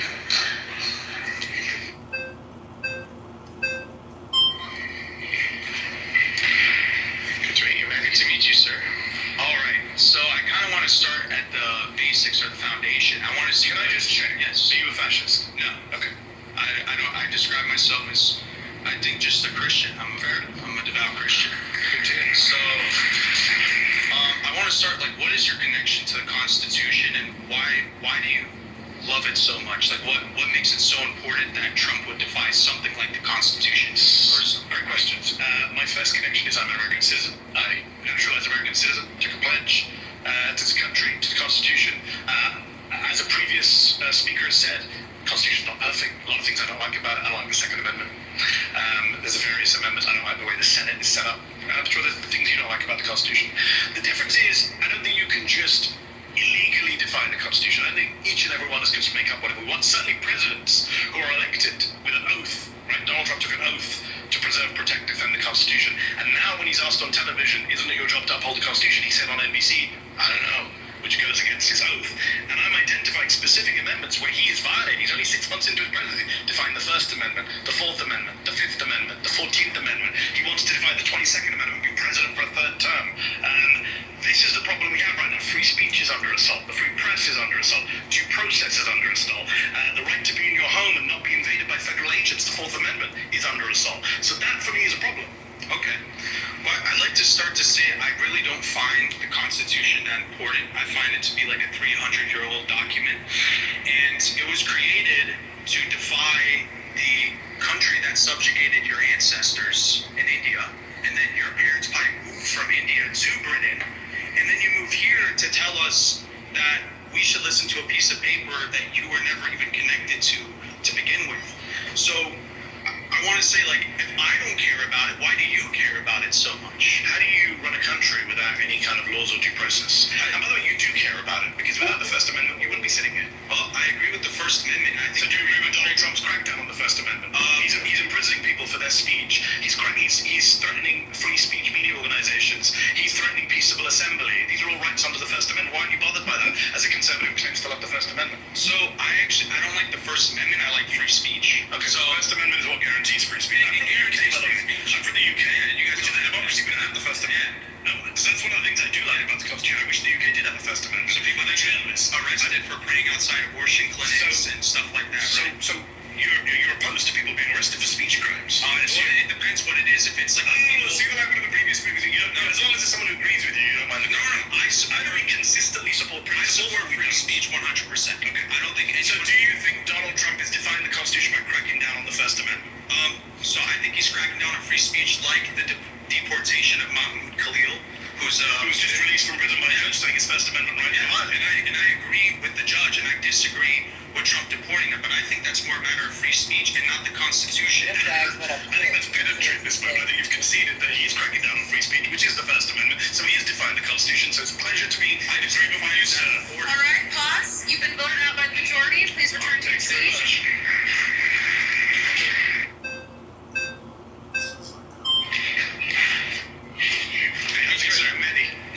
Great to meet you. My name is Kai. Do you, Mehdi, believe that the Constitution is important and good? Overall, yes. Do you believe that that Constitution can be eroded through democratic processes? What do you mean by erode? The original intention of the Constitution being destroyed through a purely, democratic or legal process? I'm not sure I agree with that. Okay, I think if you're democratically amending the Constitution per the rules of the Constitution, that's fine. If you could find a constitutional way to get rid of the Second Amendment, I'd be pro that. So let's pose a hypothetical where the entire population of the United States has drastically changed, and the population now has completely different intentions about what to do with the country. Let's say it wants to give it all back to Mexico, dismantling the United States of America. If that's the case, then what's the use of the Constitution? It hasn't defended the country. In fact, it's allowed for its destruction. I don't understand the premise. How did the whole country change? Demographic replacement, mass migration. I mean, we're seeking demographics. I do want to talk about immigration today. I want to talk about it. Everyone's itching in this group to get into immigration. Yes, sir. I've saved it for you all. But given we're on the sense of the Constitution, and you asked the question, what is the proportion of immigrants in this country? What proportion of the population is foreign born? It's very difficult to measure because the actual projections of the number have been changing more rapidly. Currently, the best estimate I think it was about 15%. Yes, yeah, just under 15%. Which is, by the way, more actually than the original estimate was. So we have 15% of the people are going to change the country, change the Constitution. How's that going to be? It's actually, as someone who wants to amend the Constitution and get rid of things like the ridiculous way the Senate is set up, the Second Amendment on guns, various other things, it's really hard to change the Constitution. They made it almost impossible. You know, last time we had a Constitution amendment, like 20, 30 years ago. I understand, which is why I think members of Congress pay. Which is why I get it. Where are you getting this scenario where 350 odd million people all become foreign-born migrants or the children of migrants, immediate migrants, even though America is a nation of migrants, and then abandons the Constitution and gives the country back to Mexico? Outside of your imagination, where is that happening? Let's bring it back to the actual discussion. What you do is you entertain my hypothetical, but then instead of sticking to the point of the Constitution, you said, well, how would you bring about your hypothetical? And then when I hear you start the part where the Constitution's quite hard to change. Hold on. I understand that. I also wanted to get a sense of where you are, and you're a great replacement guy. So. Okay. Yeah, you're a real good journalist because you don't talk to people who identify as like a political ideology. I mean, that's very little. I don't debate fascists. I'll talk to them. And frankly, that's upsetting. I think there's a big problem when we value freedom of speech so much, but any real journalist is not going to talk to somebody because they identify with the politically incorrect ideology. Just talk to the guy in front of you. What are you talking about? You literally stop talking to him, and then everybody had to vote. Debating versus talking is very different. Okay. It's pointless. Okay. He doesn't believe in free speech. Okay. He doesn't believe in democracy. He was freely speaking with you. You're the one who shut up. No, he said very clearly. Okay, so I support free speech. So I can get one election. After one election, my guy comes in, and after my guy comes in, nobody gets to speak or vote again. We all listen to your conversation. We listen to your conversation. Let's bring it back to this topic. Let's bring it back to the Constitution. Please do. First, Fourth, Fifth, 14th Amendments. Those are the ones I'm saying Trump is defying. Do you support that or do you deny them?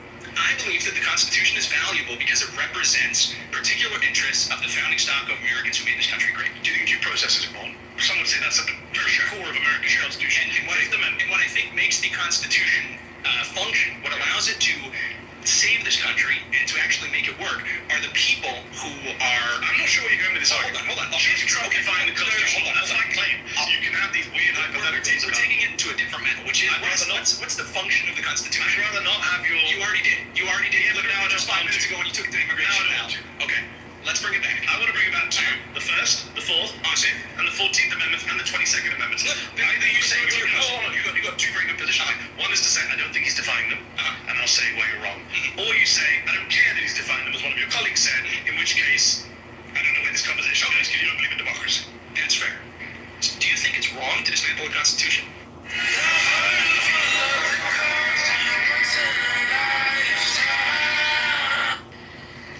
So there's two options ahead of you. Do you agree? This is important. Do you agree? Let me ask a question. You're asking me questions. You're not answering the basic point. Well, do you think Donald Trump is dismantling the Constitution? I agree that Donald Trump is dismantling, because I'll agree with you on that. I think he is dismantling the Constitution. I think he's legally unconstitutional. I think he's interpreting it in ways that are more... Which judges do not agree with him on. Okay, hold on. The Supreme Court has not agreed with him. And the judges don't agree with the people who wrote the Constitution. How do you know that? Okay, let's take your example of the Second Amendment. Let's say that a bunch of judges... the Second Amendment. No, that's it. First, Fourth, you don't want to talk about it. You're interrupting me. You're ignoring me. First, Fourth, Fifth, 14th, 22nd Amendments. Those are my amendments that I came with today. If you don't want to debate them, just say so. I'm trying to understand your ideology. You believe that dismantling the Constitution is okay when it's about parts of the Constitution that you disagree with. You would be fine getting rid of the Second Amendment, even though that would be a dismantling of the Constitution. No, because when you define the Constitution means I'm not the one sitting here. You have agreed with the Constitution. You just get rid of it willy-nilly. I don't agree that Joe Biden come in and say, by executive order, if Joe Biden put out executive order saying, Second Amendment no longer applies, I can round up everyone's guns. I don't agree with that. Your result is exactly the same. No, but I don't agree with the method of doing it. It's yes, constitutional. That's fine. It would have been defined as Constitution, and I would have said something. You can't bring yourself to say something. We've been sitting here for several minutes. All of your friends have seen me ask me several times, do you agree that Donald Trump has defined the 1st, 4th, 5th, 14th, and possibly 22nd Amendments? I understand he's defined the First Amendment. I understand that you came in here.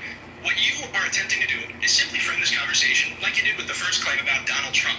But then when anybody asks you any kind of question that presses you to the least degree, I answered. I said I would dismantle the Constitution. I have to do it constitutionally, not by executive order. So what I'm trying to get to is to prove to everybody who's watching that what you care about is not the Constitution and what it represents or creates. You care about the Constitution only insofar as it allows you to achieve your political worldview.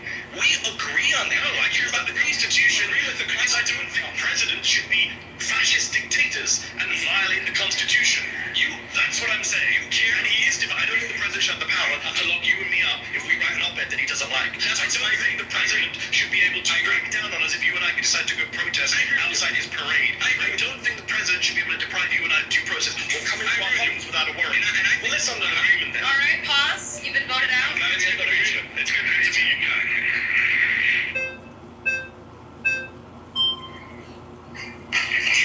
Hey, how are you, Mindy? Hi, I'm Jessica. Nice to meet you. How are you? So Trump is defined the 1st, 4th, 5th, 14th, and maybe the 22nd soon. Okay. So I want to focus on the 1st and the 5th. Okay. So you say that Trump is defying the First Amendment. Can you give me an example? For example, he banned the Associated Press from attending White House events. A Trump-appointed judge said that was against the First Amendment. He's been cracking down on media organizations he doesn't like over their speech. If they say stuff he doesn't like, for example... Cracking down how? So, for example, he banned the Associated Press from attending White House events. I can't go to the White House either. The Gulf of Mexico, that's not how it works. They were already at the White House. He deprived them of access, so he punished them for their speech. But are they allowed to go to the press? Which is why a judge he appointed, Trevor McFadden, said this was contrary to the First Amendment. A Trump-appointed judge. He's called MSNBC and CNN illegal. Media organizations are not ipso facto. But that's free speech. He can call them whatever they want. Attacking the media? Yeah, he can attack. The president as the executive? Yeah, he can say whatever he wants. That's literally the First Amendment. He can say whatever he wants. Absolutely. But the media can't say what they want. They do. But he's going after, he's suing them. He's using lawsuits to crack down on the press. They Presidents used have not done that lawsuits to before. give him 34 felonies that Hillary Clinton did. No media gave him a lawsuit. No, but people on the Democratic side. We're not talking about the Democrats. Okay. So he can call them whatever he wants because that's the freedom of speech. He can He's even threatened to prison for reporters. He absolutely. He wants to really said reporters should go to prison for reporting. He threatened some of them with prison rape. Right? That is against the First Amendment. Okay. How is that against the First Amendment? You don't think sending reporters to prison for reporting that Did he do that? He wanted to. He said something like that. I would really like to. So other people stopped him doesn't mean he's not defending the Constitution. So he also can want. said if you turn up. Excuse me. He can want to do something. Yes. That doesn't mean he will or can. Okay. And I think he's very. I already gave an example of something he did do to the Associated Press. But okay. Yeah. Okay. So the Associated Press isn't allowed in the Oval Office, which is his office. That's his executive space. And they are allowed in the press room, just like CNN, just like The Guardian. Which he's illegal media organizations. He can pick whatever he calls the media the enemies of the people. You called him a fascist. Yeah. You can say whatever you want. Yes. But the president is. I'm not the president of the United States with executive power to crack down on the First media. Amendment only applies to the citizens, but not to president. I never said that. Donald Trump runs his mouth more than anyone. Yeah, absolutely he does. And he doesn't just say stuff. As I said, he actually does stuff. He actually does crack down. For example, Fifth Amendment. Yes. Due process. Yes. The judges actually said you have violated due process. Yes, except for people kind of forget that Clinton, the 1996 Immigration Reform Act, where you can get limited due process when you have expedited. American citizens? No. What about American citizens? Who's getting deported as American? American children have been deported multiple this year. No. Their parents have been deported, and their parents say, "I'm going to take my baby." No. Was mom legal? We don't know because they didn't go to court, and the judge. They don't have to go to court. Yes, that's not a part of the due process. Are you a lawyer? I'm very aware. Are you a lawyer? Do I have to be? We're making an argument It's a simple question. Are you a lawyer? Okay, we're making an argument. I'll take that as a no. A Trump-appointed judge in the case, not some Marxist lefty judges you people are told. A Trump-appointed conservative judge said it is illegal and unconstitutional to expel or deport an American citizen without meaningful process. He said that in April. So that was an act that Trump did. It wasn't speech. He got rid of an American citizen in the country without process. So the That's child, the Fifth Amendment violation. since I'm not up to date on that specific case, I'm sure you can. So, Well, you weren't aware that American citizens are being deported. It's a pretty big story. yeah, the Maybe child if you read the fake news, you might know. What? If you read the fake news, you might know what's going on. How would I know what's going on if I read fake news? I don't watch CNN or Rachel Maddow. Sorry. That's why you don't know that your fellow citizens have been deported this year. My fellow citizen. Are they not American citizens have been deported? Okay, when a child goes with their... All right, guys, that's time. Please return. Any comments? They're all fucking stupid. Yeah, she was There's nothing else to say. They're just all gonna get dumber as the show goes on. They're racist. Well, Yeah, then they that have makes no them dumb. rational response.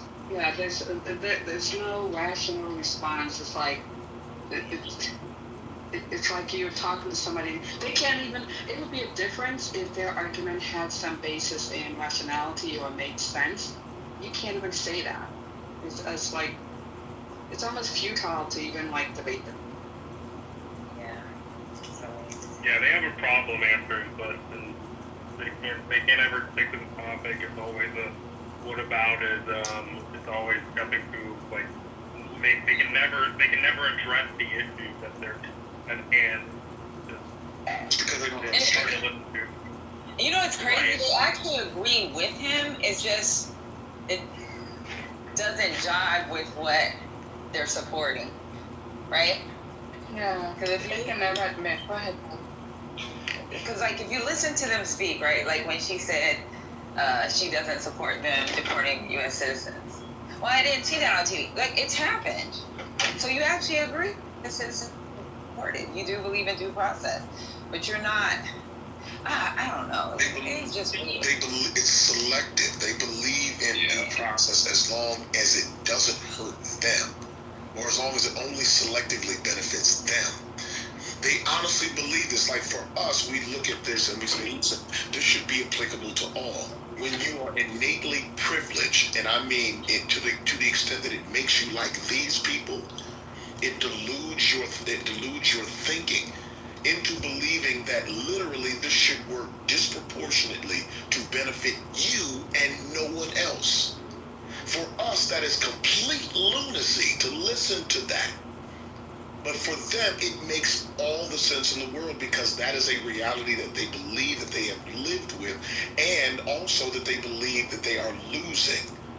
They believe that in some way they are losing their elevated privilege in this country. You heard one of the guys say, you know, that it's something he alluded to the fact that it should deport all the people who don't belong here. They can't ever identify who that is because that will erase the good bad binary, the one that their view of themselves as good people. They actually don't think they're wrong about this. It is absolute mental illness that they have lived with. Yeah, it's also because they get their news from one source. I do believe that if they would widen their purview and get an assortment of news sources, that not many, but some of them will not have these views that they have, but they've got a steady stream of propaganda, one worldview from Fox News, and at the exclusion of everything else that's real, so that's their reality. In addition to that, if you notice, many can, I'm not sure if I heard somebody say this earlier, many can cut to when the Democrats do something wrong and be able to state that, but they never go against the pure. They never can say Trump is wrong. Right, because it's a part of they can't say that because it's a part of their identity. And that part of that identity suggests that you, liberals, leftists, whomever you may identify these people to be, are my enemy. You are my sworn enemy. So, in whatever capacity that exists. So whatever you say, I'm going to disagree with. It doesn't matter if it falls along the lines of logic. It doesn't matter if we find some commonality, some agreement. I'm not going to agree with you because you are my enemy. That is the extent. They don't have critical thinking skill. That has been eroded. It's been diluted by what they believe. That is almost a textbook definition of a cultist. That is what they believe. That is what they've attached their identity to. And because they do, you hear these conversations where they jump all over the place, trying to make it appear rational. But it's not, because they don't actually understand what they're talking about. They don't know the Constitution. And furthermore, they don't care about it. Because it's all about what disproportionately benefits me and works for me. They have this really crazy really crazy belief that somehow the country has disproportionately benefited other people, immigrants, minorities, and has somehow excluded them from the process. This is what they believe. They live in I say this consistently. We live in two different Americas. We live in two different realities. That's why we look from across like, these people are absolutely nuts. Because we live in two different realities. And one has been forged for these people to believe that they should live in an existence by themselves that disproportionately benefits them. To your point, and I said it at the previous break, but again, my opinion, but the notion that others, quote unquote, that are not white, who are making progress, is somehow a threat to their position. Like, how do you ration? Let's make this a rhetorical question, but in my mind, I cannot have a good faith dialogue with an individual like that. I mean, like, there's a whole, if Connor or whoever, Jane Doe over here believes that,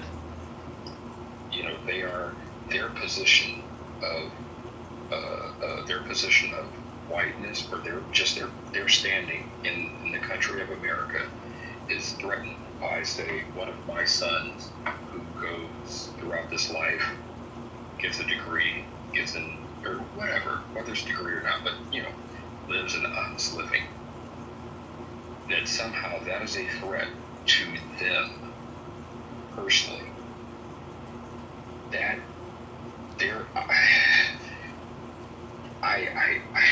it makes me short circuit, and that's where, to extend upon what you said, like, that's what gets me.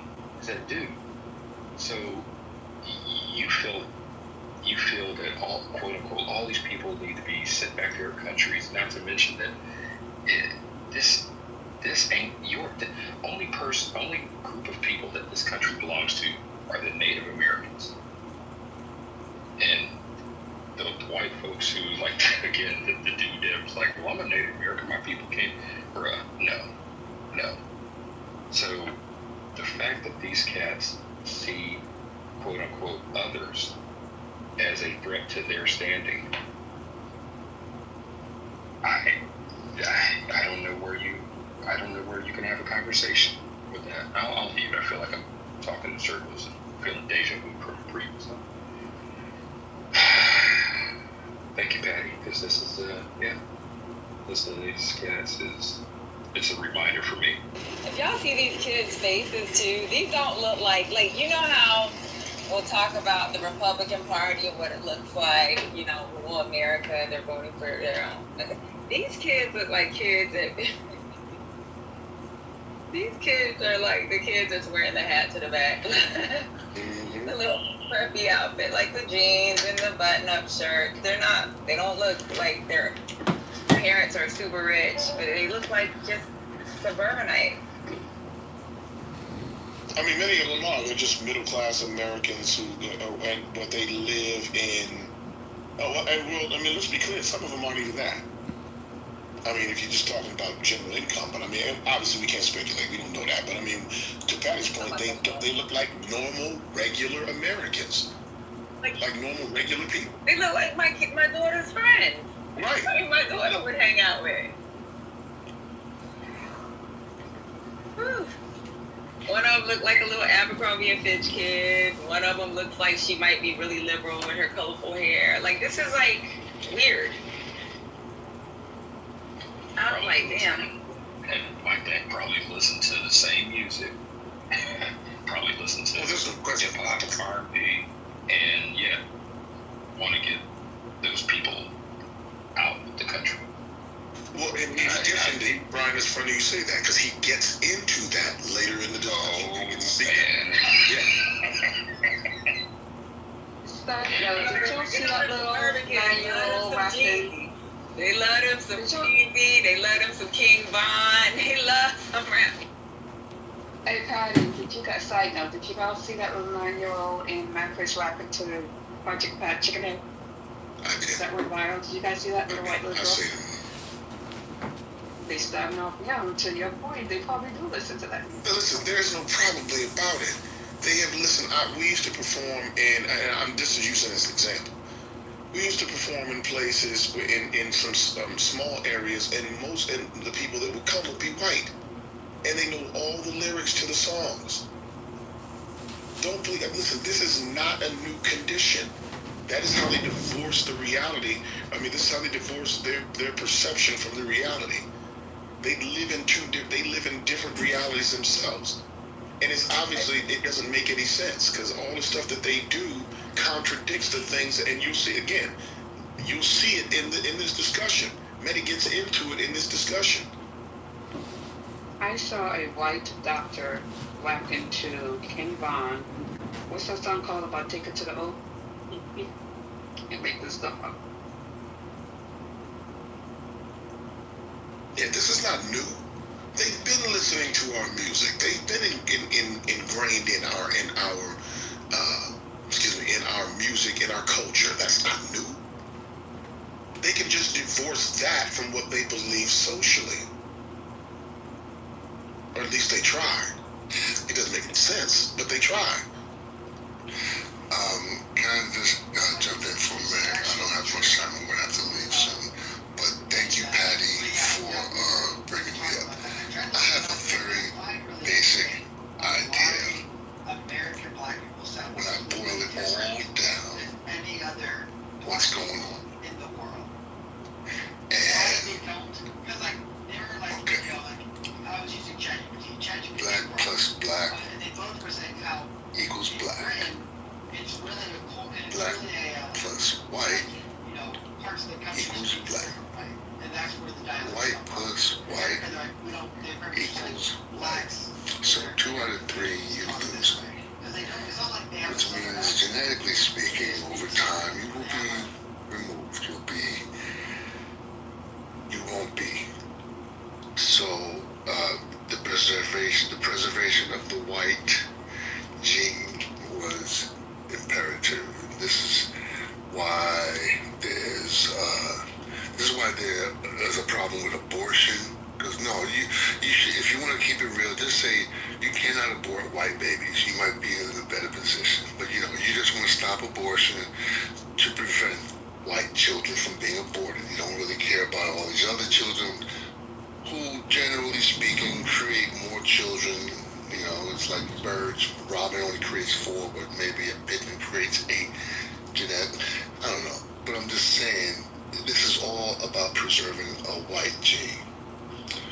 And I don't care if you put it in a political form or social form or biological form. That's all what it boils down to.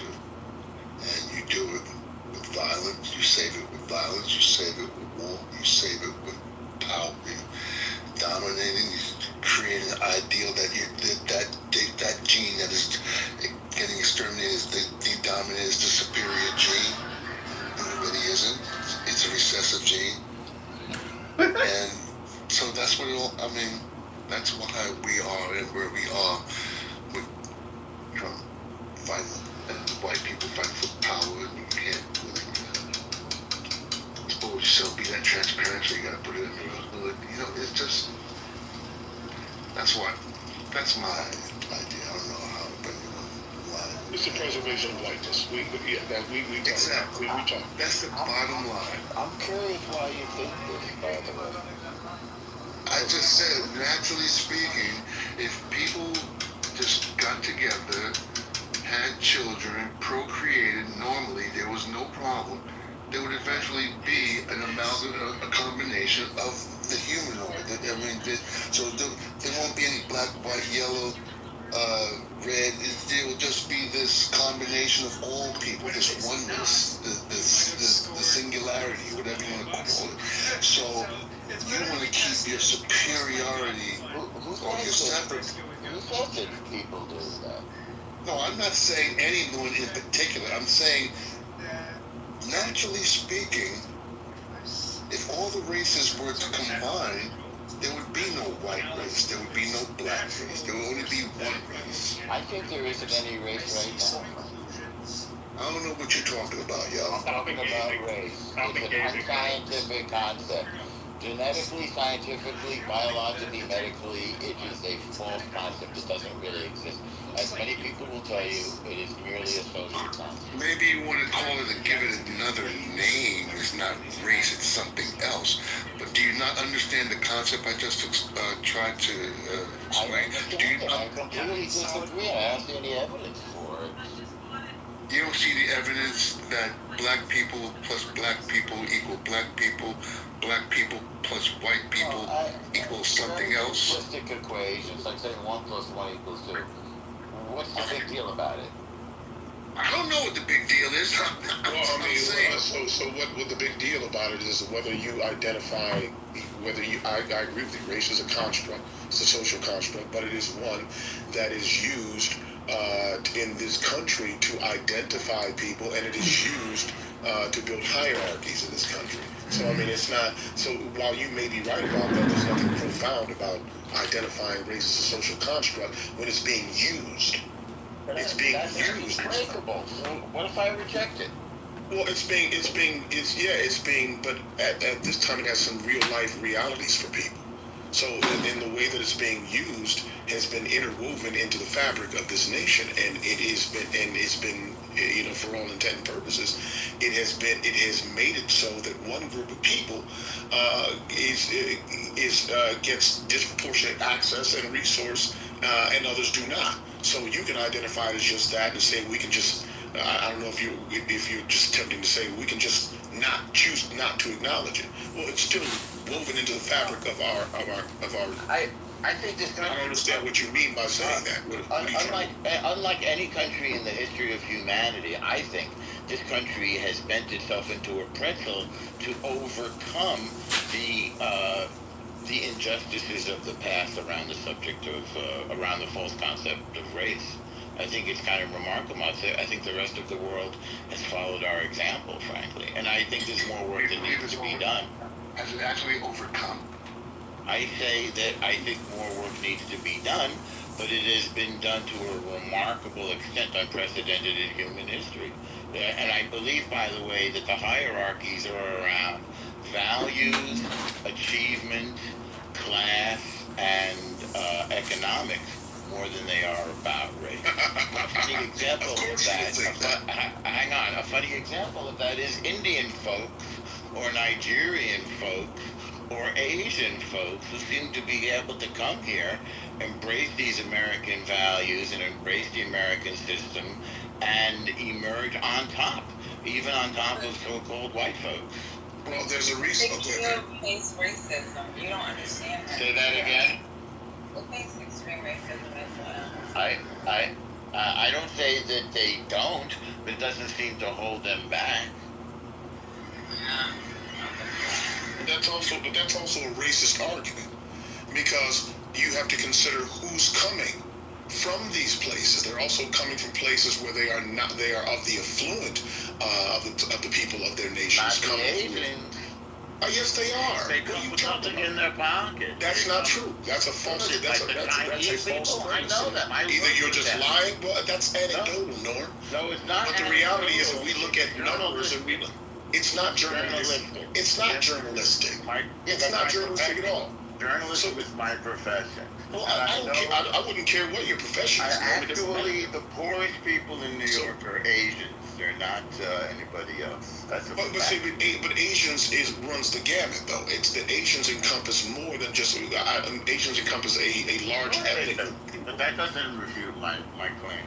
Yes, it does. No, it doesn't. It does, because those people are coming from places where they are not. They're coming from places where they don't have the same circumstances. Not only that, but they have not been. They have not been subject to the same things that the indigenous indigenous. Sometimes it's been worse. We had photos of it. Yeah. It's not.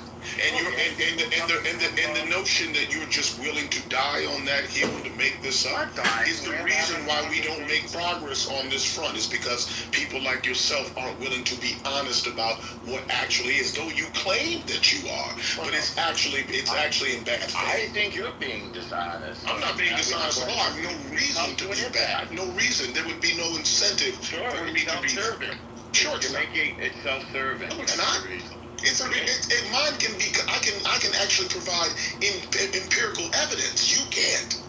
Of course I can. That's my. No, you can't. Then do it. Then do it, because that's a big tenet with you. You say a lot of things, but you don't provide a lot of proof. So prove to me. So let's do this. Let's prove that the disproportionate amount, and just this, Norm, not all of the peripheral bullshit. I'm saying prove to me that the people that come disproportionately, specifically from Asia, aren't the best of people from Asia, aren't the affluent people from Asia that come with good schooling and come from good backgrounds to come here to work. I'm saying no schooling and no English. And the Chinatowns. It's not schooling. Of course they don't speak, and many of them do speak English. No English.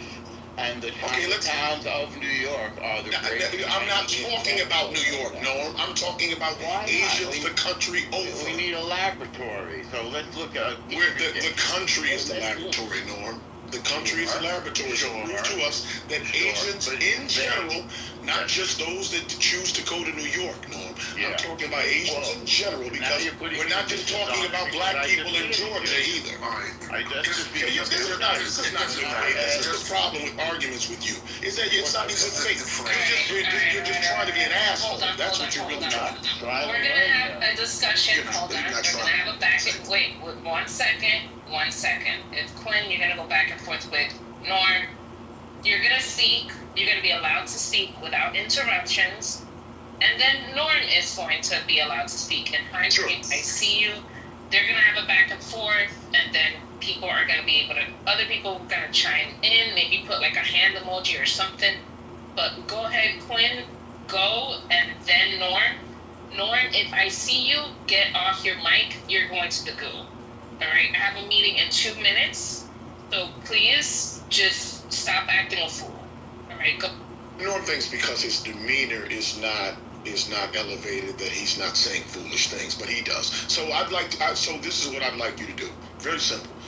Prove to us that the people that you're talking about from Asia, I'm being very specific, Norm, the people that come from Asia that migrate here are not among the best people and not among the best, most affluent people that come. I'm not talking about the language that they speak, because some of them do speak English because they learn it in their country.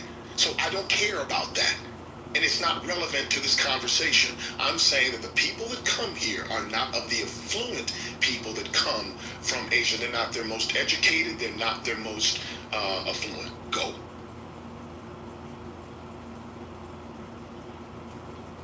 So you made a personal attack. I did not personally attack you. Wait a second, my turn. Mute up. You made a personal attack. Norm thinks. You don't know what I think unless I tell you what I think. Point A. Point B. Let's take a population and look into their demographics. So I made a statement based on my vast journalistic professional experience. And now we can look at the data. So, blah, blah, blah, blah, blah. I asked AI to get a quick answer for the demographics of the Asian immigration to this country over the past 30 years. What's their profile? I haven't got the answer yet. Looking for it now because it seems as though you want statistical data, but it's coming up. And If you like, we can agree on the question. Sir, I would really just like you to answer all the Why are you bullshit interrupting? around it. Why are you breaking your pontificating on? No, that's a personal attack. It's not a personal attack. I'm asking you to get to the Yes, point. you're interrupting with a personal attack. That's a double loss for you. So let's try to get you to the winning column by agreeing on the question, as I was just I'm not saying. going to agree on the question. I ask you a question. I'm Okay. asking you to answer it. It's pretty rude. You're still interrupting, which I guess you're just conceding. I will take your concession. I'll take the W, and let's move on. Obviously, you don't want me to talk after I was quiet during yours, so you don't also. We haven't given us the answer what should have been done by now. Fucking shit. It doesn't take this long for AI to come up with statistics. Please tell me. So since AI shouldn't have the answer. So since it's over and we're not letting Norm talk, I'll give you the answer. So the answer is, and I'll tell. So I looked in Google Scholar, which is fast work. I don't know why people use that other bullshit, but the Google Scholar says that many Asians who migrate to the United States or Western countries do tend to come from more educated and relatively affluent segments of their home countries. He's right. I just looked it up. Here is a breakdown of why that perception So you votes. said you didn't say all. Immigration policy favors skilled migrants. No, it says the majority. It says the majority of Put the link in the chat. Put the link in the chat. It says the majority of the United States arrive with more education and money. Where do they come from? Okay. Oh, I have that answer. If you stop talking, I'll tell you. So the countries. We're both talking. So, okay, that's fine. I'm referring to the Chinese population of New York City because I have a lot of personal. Right, because that suits your narrative. So that's because that's the people. Because those are the main. You said that, and you said let's go with that, and that's why you went to. Hang on. Those are the main component demographically of the greatest wave of migration in human history, which happened in the 80s. The migration of Asian immigrants to the New York area. That's why I think they're representative of this conversation. And based on information and belief, they were poor, uneducated, didn't speak English, and they got their hands on the American dream and rose up as a result of that. That's my position. Your position doesn't align with reality, and it doesn't align with the opinion. I disagree with you. You have to. You can disagree. It doesn't matter. The truth doesn't need either one of those. Offer me the evidence, and I'm supposed to get right now. He's walking on canals. I have evidence actually. According to the U.S. Census Bureau, AAPI immigrants who have arrived in the United States less than 5 years ago, so this is all quite recent, have even higher rates of educational achievement. 66.1% hold a college degree. More than half of immigrants from South and East Asian countries, 62.1%, had a bachelor's degree or more in 2016. So this goes back quite a ways here. Recent immigrants to the United States were more likely to, and I can provide links for all of these things. That last one was from Pew Research. This also is from Pew Research. Recent immigrants to the United States were more likely to have a college education than earlier immigrants or U.S. natives. In 2022, among immigrants who arrived since 2010, 45.2% had a bachelor's degree or higher, compared with 38% of U.S. natives. You went wrong in just saying the last 5 years. That's where you went. I did the last 20 years. I did the last 30. Hold on, the second point I had was from 2016. The second point, no, hold on. The second thing from Pew Research I said was from 2016, which is more than 5 years ago for us to do math. Further, the third point that I said, immigrants who have arrived since 2010, which is over 20 years ago, for those that can do math. Okay, this is not 5 years ago. You are a senile old man. But quick, at the end of the day, listen, you were retarded. Racism is over. Self-hating, guys. Want to be Jew, but that's another thing. I am actually Jew. You are white. Basically, you've avoided my contention, which I don't blame you for because you're unable to meet it, by looking at the past 5 years after I explicitly said the last 30.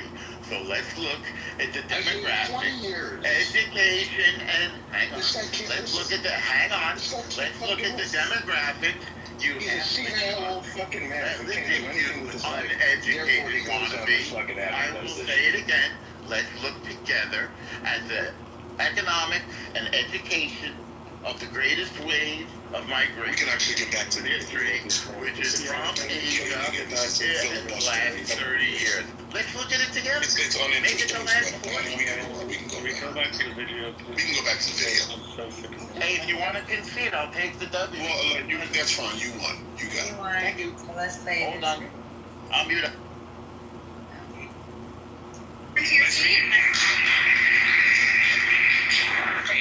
Before we go any further, we want to take a moment to say thanks so much to Straight Arrow News for powering the fact checks in this video. Straight Arrow News is on a mission to raise the bar on journalism in a time of media bias and mistrust. Straight Arrow News helps you quickly find trusted information you need to understand the news, allowing you to dive deep into the topics that matter to you and the world around you. Their work is trying to break the bias bubble, helping you understand how every side of the political spectrum is reporting on a story so you get a full picture of the news. That's why we're so happy to be partnering with Straight Arrow News. They deliver the facts, unbiased, balanced, and designed to make sense of a complex world, getting you the clarity you deserve and news you can trust. Go to san.com/surrounded or click the link in the description to check it out. By clicking that link, you're not just supporting this channel. You also take advantage of a better way to get the news. Welcome back to Trustworthy Journalism. Thanks again to Straight Arrow News for partnering with us on this episode. Now, let's get into it. My next claim is that immigrants overall are good for America.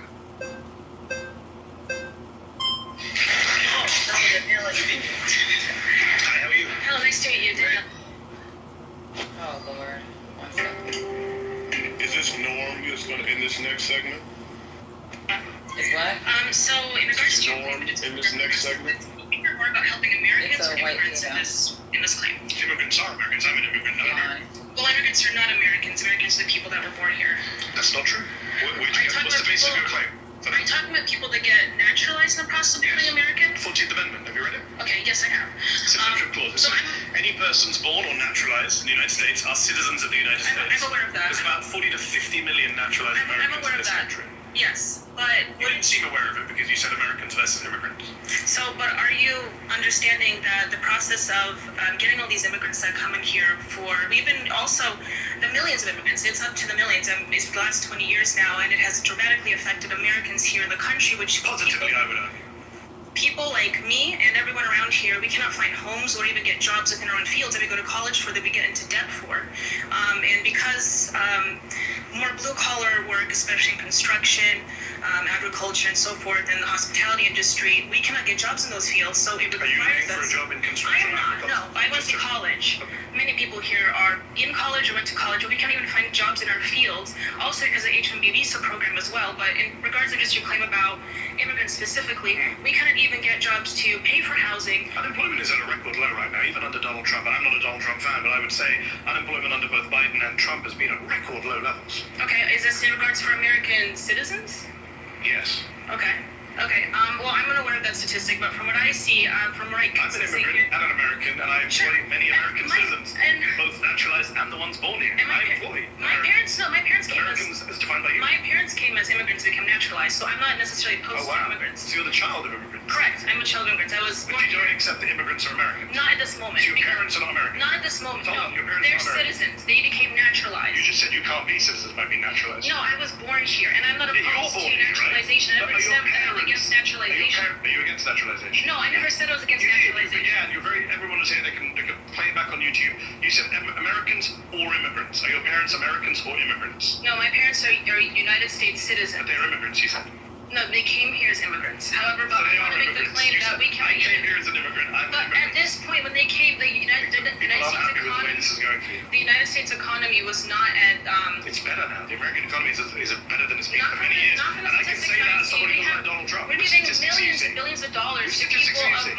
of minorities as well as The reason the economy is doing badly now is that we Donald can't. Trump's We're giving tariff it to policy. us. We can't even Nothing to get do with migrants. businesses. In fact, the They're giving us congressional... our businesses. I'm an immigrant. I started a business. No, I understand because the SBA is giving people billions of loans. They're giving them billions. I didn't take any loans. I'm not saying you did, but I'm saying that statistically speaking, they're giving billions of So loans. should we do statistics? According to statistics, immigrants are 80% more likely to be entrepreneurs than native-born Americans. Sure, They're more likely to absolutely. start businesses No, I'm aware of and that. hire Americans. No, I'm aware of Like, that. immigrants But are we more also, likely to pay in taxes than take out in benefits. They're more likely to add to innovation and jobs and wages. This is what the statistics show. The Congressional Budget Office. Let me just finish my point and let you come back in. The Congressional Budget Office, which is bipartisan, Republicans and Democrats both use it.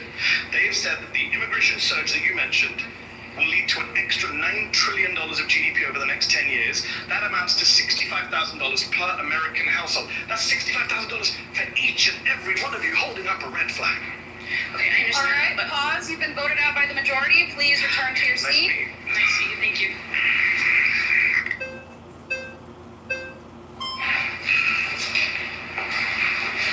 Hey, how's it going, Eddie? What's going on, man? Nice to meet you. All right, so first before I start, I need to know what you mean by good. I can talk about the economy, I can talk about culture, I can talk about all those things. I need to know what you mean. All of them.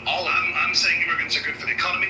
They're good for culture. Wages are they're good for society. Where's the lower wages? What do you mean, where's the lower wages? Where's the lower wages? Yeah, so you can look at basis for saying no low wages. Sure, so you can look at like the STEM industry. It's been in like a complete and total recession. There's been tons of studies like from the Economic Policy Institute that shows that like companies like Tesla, companies like Silicon Valley, they engaged in mass firing of workers, around 35,000, but then they hired around 12,000 H-1B visas, and it's kind of just standard economic thinking. It's not standard economic thinking. The vast majority of economists and economic studies suggest that there is a negligible, if no impact on wages over time. That's not immigrants. In fact, your colleague mentioned earlier construction. There is actually evidence in construction, yes, but in some industries, in some areas, there is an impact. But overall, no. In fact, a study from the National Bureau of Economic Research found that migrants since 1965 have raised wages and raised innovation. Who's that by? National Bureau of Economic Research. No, hold on. That's where you publish studies. And Yes, I didn't memorize the names of the authors. Yeah, I know you did. Right. It's from the authors. Hold on. The study you're talking about is from Giovanni Perry, and what he did is he didn't account for aggregation issues, nor did he. The vast majority of studies. Let me speak, please. Yeah, thank you. Right. So listen, he didn't account for aggregation issues, right? And when you look at like these spatial approaches that all these economists use, you're not accounting for the fact that when immigrants come into an area, natives leave. If you look at an occupational approach where you look at the specific firms that immigration is going into, like Kim ETAL 2013 did, you find a net negative impact when there's a 10% increase in immigration. You find around a 0.5% decline in wages when it comes to the specific occupations they're going to. So all your studies are flawed. So 0.5%. Weigh that up against what I just mentioned for the Congressional Budget Office, which is a massive boost in GDP per head, which you're not counting for, massive increase in tax revenue, immigrants actually funding the deficits and debts by paying way more in taxes proportionally to undocumented immigrants. And what's interesting about wages is, I'm in a room full of, I don't know what to call you anymore, conservatives, Republicans, fascists, I don't know. One of you has probably said that. One of us proudly. Oh yeah, correct. I'm in a room full of correct people, but do any of you actually care about wages? Because I actually do, right? Do you support raising the minimum wage? Absolutely, you can do that when you're bringing all these people coming into That's your not the country. reason the Republican Party is. blocks the minimum wage. You think Republican politicians don't vote for an increase in minimum wage because they're worried about immigration? Did I say about Republicans? Did I say about a Republican? Well, I'm in a show that was called 25 far-right Republicans. That doesn't mean I'm going to support every single Republican Good. So candidate, you right? and I, good. So you and I, let's agree. We both support raising the minimum wage. Yes, $7.25 since 2009. It's lost 30% of its value. If you care about wages, we should be raising the minimum wage in this country, not scapegoating migrants who aren't the cause of low wages in the country. You know who's causing low wages? Millionaires, and the people who won't pay fair wages to their wages, regardless of whether you are an immigrant or a native. I get the monologue, right? Now let me respond. You had one. You had one study that had 0.5% impact. Go. Yeah, and your study like sucked that you didn't even know who wrote it, right? So like, let's get back to the point, right? Because I don't need to. Here it goes again. The majority of studies say that wages are not impacted. The majority of your studies are flawed. That's what I'm telling you. My studies, neither of us are economists. It's the economist studies. This app pays your bills now, and you pay back later. Turn big bills into 4 manageable payments. Assume who I am. Are you an economist? I could be. Are you? I could be. Are you? I'm not going to tell you. Are you? I'm a major in economics. Are you an economist? No, not okay. So when I said neither is economist, I was correct. Just don't assume. To use your favorite word. So here, dude, this is nothing of substance. You look at the red flags; they're coming up. Let me get That's to the great. But so when you talk about the CBO, one thing you're not accounting for here is that they're assuming an equilibrium, right? You know what that means? You shouldn't make these type of assumptions. You said earlier that unemployment. I get it means. I thought we were not doing assumptions. Okay, hold on. You mentioned we were at like 4.2% unemployment. Yeah, that's counting people that have part-time jobs. That's counting poverty wages. Yeah, I'm against poverty wages. You may agree again. Yes. If you go to like the Logood Institute, they calculate it away where it's like functional unemployment. Okay. If if you account for things like just people who make around $25,000 a year, people who have fallen out of the labor market, people who only work part-time, if you count all of those people together and then add on the unemployment, that's around 25% of the population. So when you go, we don't have jobs, we don't have people to do this, and that, and the other. No, yes, we do. Okay, we don't have a labor shortage. We have a good job shortage. And when you keep bringing these people in, and they're taking those jobs. The good job shortage is the fault of big firms, employers. I'm an employer. I can say that. The immigrants. Who hires the immigrants? Yeah. Employers. Exactly. So that's the labor of these big firms. Okay, so let me ask you a question. Let me ask you a question. If you got rid of all immigrants coming in tomorrow, moratorium, you think that Republicans and employers of big firms suddenly raise all the way? Notice how you didn't answer what I said. You notice how you gave us a complete immigration. That's what you believe. That's what you believe. Is that what you believe? Do you believe that wages? I'm just wondering how naive you are. You believe that the 1% will raise wages in the federal if we stop immigration? They will be forced to. When you increase labor's relationship to capital, okay, and you give labor more bargaining power because you're tightening the supply of labor. Understanding of economics because you can't explain it wrong. I'm telling you how you're wrong. Because you're ignoring the fact that when immigrants come into an area, they spend money, they create jobs. One fifth of their monthly income leaves the country. That's a good thing also because you know like USA foreign aid. So this is the point. They create jobs. I get into this country. So far, every one of my assumptions about you has been correct. But listen to me. I am an immigrant. I'm speaking from personal experience. Get the hell out. I don't even like. I should get the hell out. Yes. Why? I don't want you here. Why? Because you come here and say all this bullshit about how Americans are lazy. Why? You push your left wing I never said Americans are lazy. I don't know why you say that. I never said Americans are lazy. You're saying immigrants have to come into this country so they can do jobs that we don't want to do. I never said those words. When did I say? Really? When did I say it? We're on YouTube. Guys watching on YouTube, rewind to the time where I said immigrants are doing jobs we don't want to do. When did I say those words? When did I get out of my mouth? Okay, so why do we have to bring in immigrants to the country if we have people who are going to do the jobs? Pause, you've been voted out. Nice talking to you. Nice talking to you. You're going to have to go, bro, is what he said as I left to an American citizen. Good to know where you stand on immigration. It's not about immigration, is it? That's what it's not about.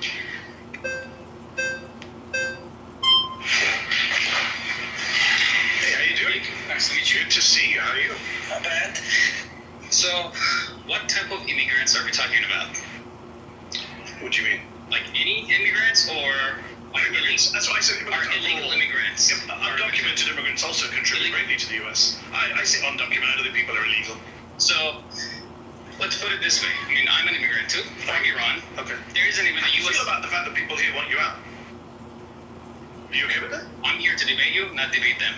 I mean, you're all on the same side. You're part of one group. No. You've been clapping each other. No, I mean, there are conservatives here, there are far-right people here, there are Republicans. How do you feel about that guy wanting me and you to leave? But, you know, I'm just wondering. This is the topic of immigration. It's not about my feelings towards them. Okay. It's about staying on this topic. Okay. And immigrants are good for America.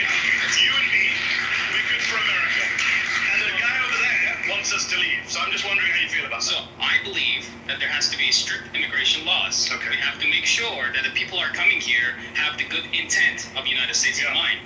That's not my claim, but okay. So my claim is about. So if you just open our borders to every single person that comes in here, you know, that claims that they have economic hardship in the country. I'm just saying, you know. It's a straw man, so you're just saying straw man. No, I'm saying. Wasting time is straw man. You wasted time trying to cause division between me and I'm division. He wants you to leave the country. That's a pretty big deal.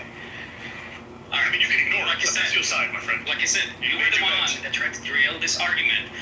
By bringing that. It's even though we're trying to argument. I'm saying immigrants are good to America. People on your side say we should leave. Not me. And I asked you, what type of immigrants are we talking about? Are we talking about overall?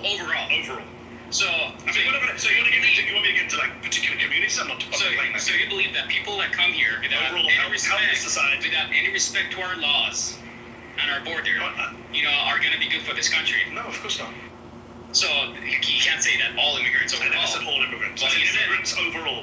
Immigrants overall doesn't mean all immigrants. Sorry to break that to you. All right, so we have to make sure that the people who are coming here have the good intent of this country in mind. Agreed? Yes. All right, good. But when you have undocumented immigration going on, you can't vet that. You can't make sure about that. Let me real quick, talk about my background. There is no American embassy in Iran. So in order to come here, you have to stay in line for 4 years, and you have to go through some serious vetting procedure to get here.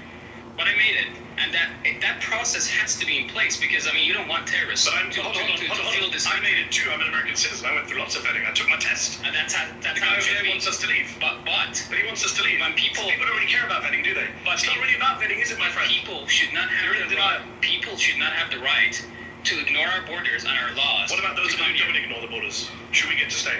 Of course. And he says we shouldn't. Well, I'm not debating him. We kind of are because you're all together on this. No, I'm debating you. Okay. And I'm pointing out to you that your argument is in bad faith because these guys are actually speaking the truth and you're in denial about who's on your side.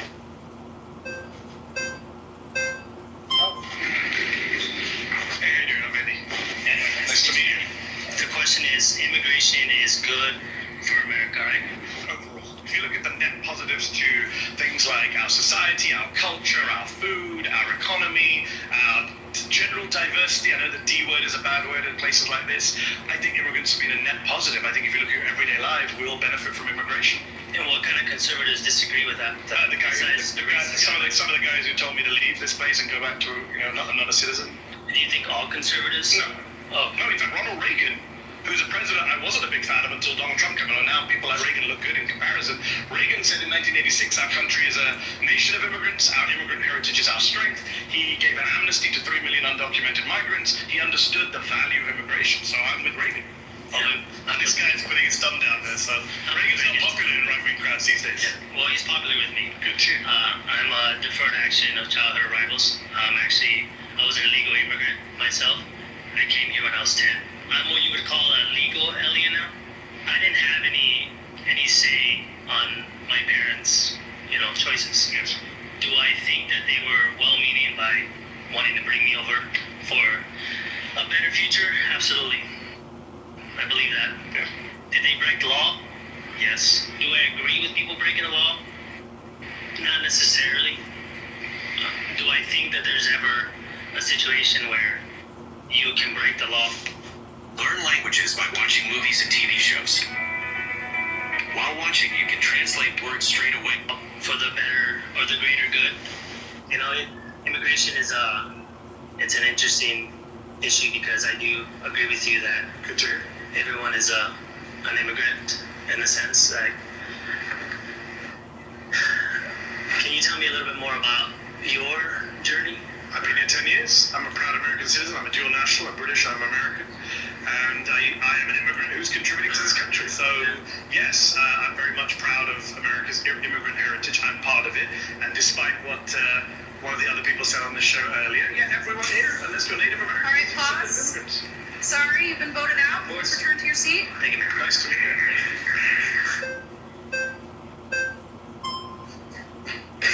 How's it going? Hey, how's it going? Actually, a fan. I see you a lot on Piers Morgan. Thank you for watching. Yeah. So, my argument is that Americans are what is a nation? A nation is a geographical location full of people who have some things in common.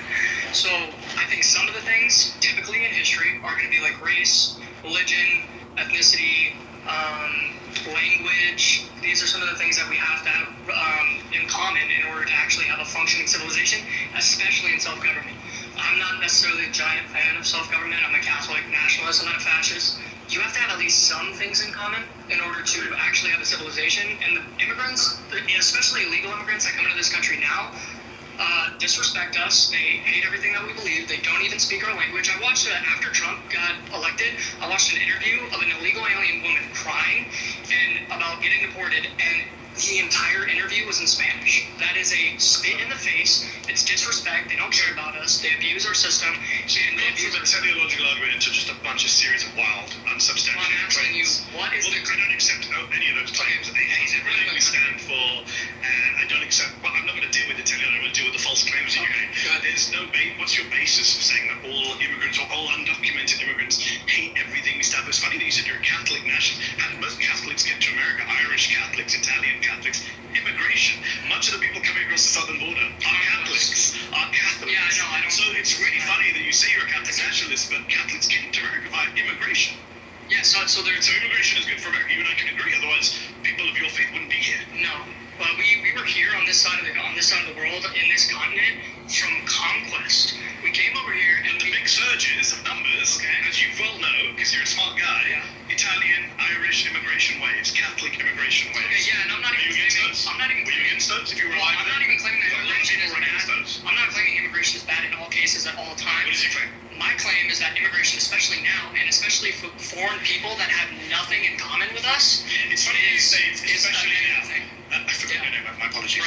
Brian. Yeah, how many? In every era, there has been a Brian who says, I'm not against immigration, just immigration now. Okay. This is what people said about Italians, it's what people said about Irish folks, said about Russians, Poles, and now we're saying about Southern border. Because you're not being, you're being a little disingenuous saying I'm only against immigrants now. This is a trope. This is a trope that's been used by nativists throughout American history, and every wave of immigrants has come in and faced the same hate and animus and bigotry and lazy trope, and every wave of immigration has ultimately assimilated, integrated, benefited the country. In fact, assimilation right now, according to Jacob Victor from the University of Washington, assimilation rates based on language and citizenship and naturalization are higher now than 100 years ago. Okay, let me make a statement first. I think that you in your own person are a complete perfect example of why immigration is negative and why we shouldn't allow people who don't have anything in common with us. You're pro-abortion, you're pro-euthanasia, you're pro-euthanasia. Yeah, you went. I've seen your stuff. You've defended euthanasia. Pro-euthanasia. Yeah, on Piers Morgan. No, I've never discussed euthanasia. Okay, so my point is that you don't agree actually, with the monarchy in this country. If anyone watching at home, I'm the only guy here who actually supports American values, democracy, free speech, the Constitution. I've got folks here telling me they don't believe in democracy, but they're nationalists. Why should we care about that, by the way? Isn't that what America stands for? What does America stand for? So you think what America stands for, not me. I'm not even In fact, all the studies show that immigrants actually are more patriotic. So the only reason why that's the Mexicans in LA right now burning it down, waving Mexican flags. LA's being burned down? Please don't send us back to the country that we're waving the flag of. I've been in LA for a few days. I didn't see anything burned down. Yeah, I know that the riots have ended. That's because Trump sent. But if it's burned down, where's it all burned down? I haven't seen it. I've traveled around all of LA. LA was burned down. It's a figure of speech. It's not a figure of speech. It's another false they're burning. No, they're burning. I support euthanasia. LA's burned to the ground. Bro, just immigrants here will be stand. Black. Okay, so you're pro-abortion. We're just saying where's the thing off. No, so you're pro-abortion. And I'm standing by my position. You're so.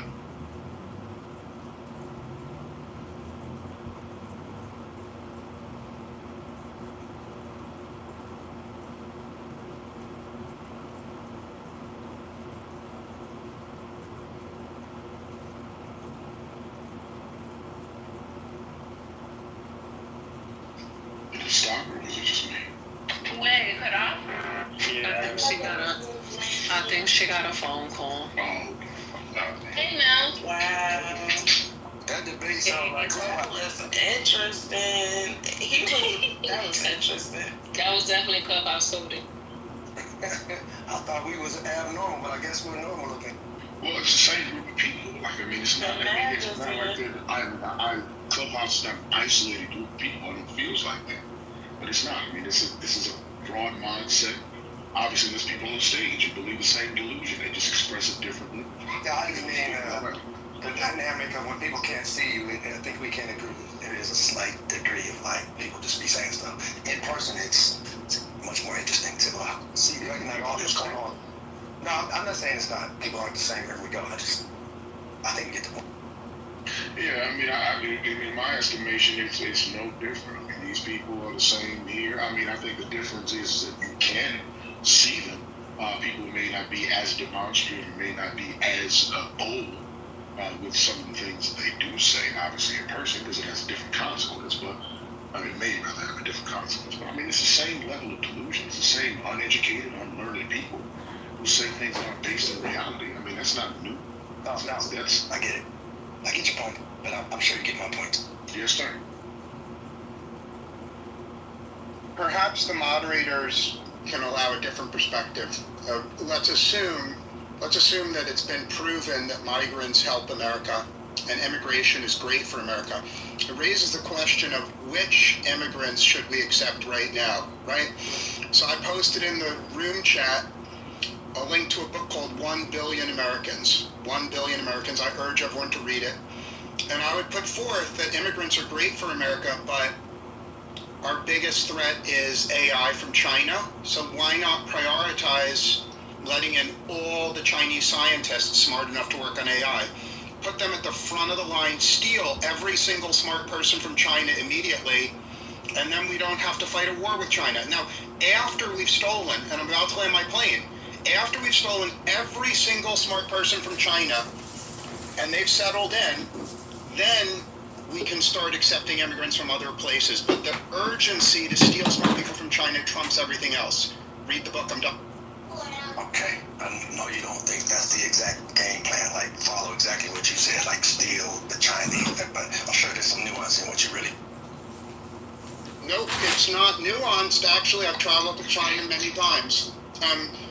Pretty much all the smart people would prefer to live in America. America is a better place than China in every... Yeah, I mean, we're not going to steal them and just put them all over here somewhere in some Chinese camp. And while we just... No, that's not what he's saying. That's my point. I know that's not what he's saying, so I'm trying to go past the literal intellectual. Well, if all the smart people prefer to live Well, wait a minute. Wait a minute. For the sake of conversation, why don't we just ask him what he means versus making that's what I just asked. Exactly. Okay, all right, go ahead. What do you mean by steal all the Chinese and I just asked you. I'll answer you very briefly. There's internet access in China. Have an online test of how good you are with AI and with science and with robotics. Have it set up in a non-cheatable way and allow every single Chinese person without exception to take that test. If you are in the top 20%, you get an interview at the US consulate in Beijing and Shanghai. And then you take the test again inside the US consulate so that it's impossible to cheat. Those Chinese scientists that prove in an uncheatable way that they are smart enough to lead robotics and lead self-driving cars and lead AI and lead all these technologies that we desperately use, they immediately are given a work permit to flee China and live anywhere in America they want. They're not given citizenship. They have to live here for 20 years with no crimes and no welfare usage, and after 20 years, they get to become citizens. And by the way, a small percentage of them will be spies. And I'm putting forth that we are smart enough to catch the spies before they do anything dangerous. And I'll put forth, well, allow me to finish, Quinn, and then you can... No, I'm just laughing. Okay, Quinn, respectfully, there's ample precedent. After World War II, we invited a huge number of smart German rocket scientists. Those smart German rocket scientists could have been our enemies if they had moved to the Soviet Union. Because we were smart enough to invite them here, we got to the moon and we won the Cold War. So what I'm saying is my plan has already been tried, it's worked, it's only the racists, and there's plenty of people of all races in this room that are racist against Chinese. So many of the people against my plans are racist against Chinese, and that's why they're against my plan, and I'm done speaking. I get the fact, yeah, because it is precedent. In 1790, the Naturalization Act in America, 2 years, white folks only. Only white people that come over, like Germany or that, you're good. Come over here, white folks, and you can be a citizen if we want you for not 20 years, but for 2 years. Yeah, we're talking about the foundation of naturalization in America. So, well, all right. How y'all doing? Good afternoon. Happy Monday, everybody. Hey. Hey, Melly Mel. Hey, Elle. Normal. Hey, Patty Waddy. Hi there. Hey, Quinn. Grapes. Good to see you. Hey, Katrina. Welcome to the stage. Hey, Brooklyn. Hey, Sanson. And Eagle. Sweet. We got that. And we got Baroque. How you get Baroque on the stage? Lord Jesus. I ain't seen that boy on stage in years. Anyway, great. What was that, Patty? I said you heard them young white Republicans talking that fashion stuff, so you was like, let me get up there. We had Matt on stage earlier today, so the conversation has been great.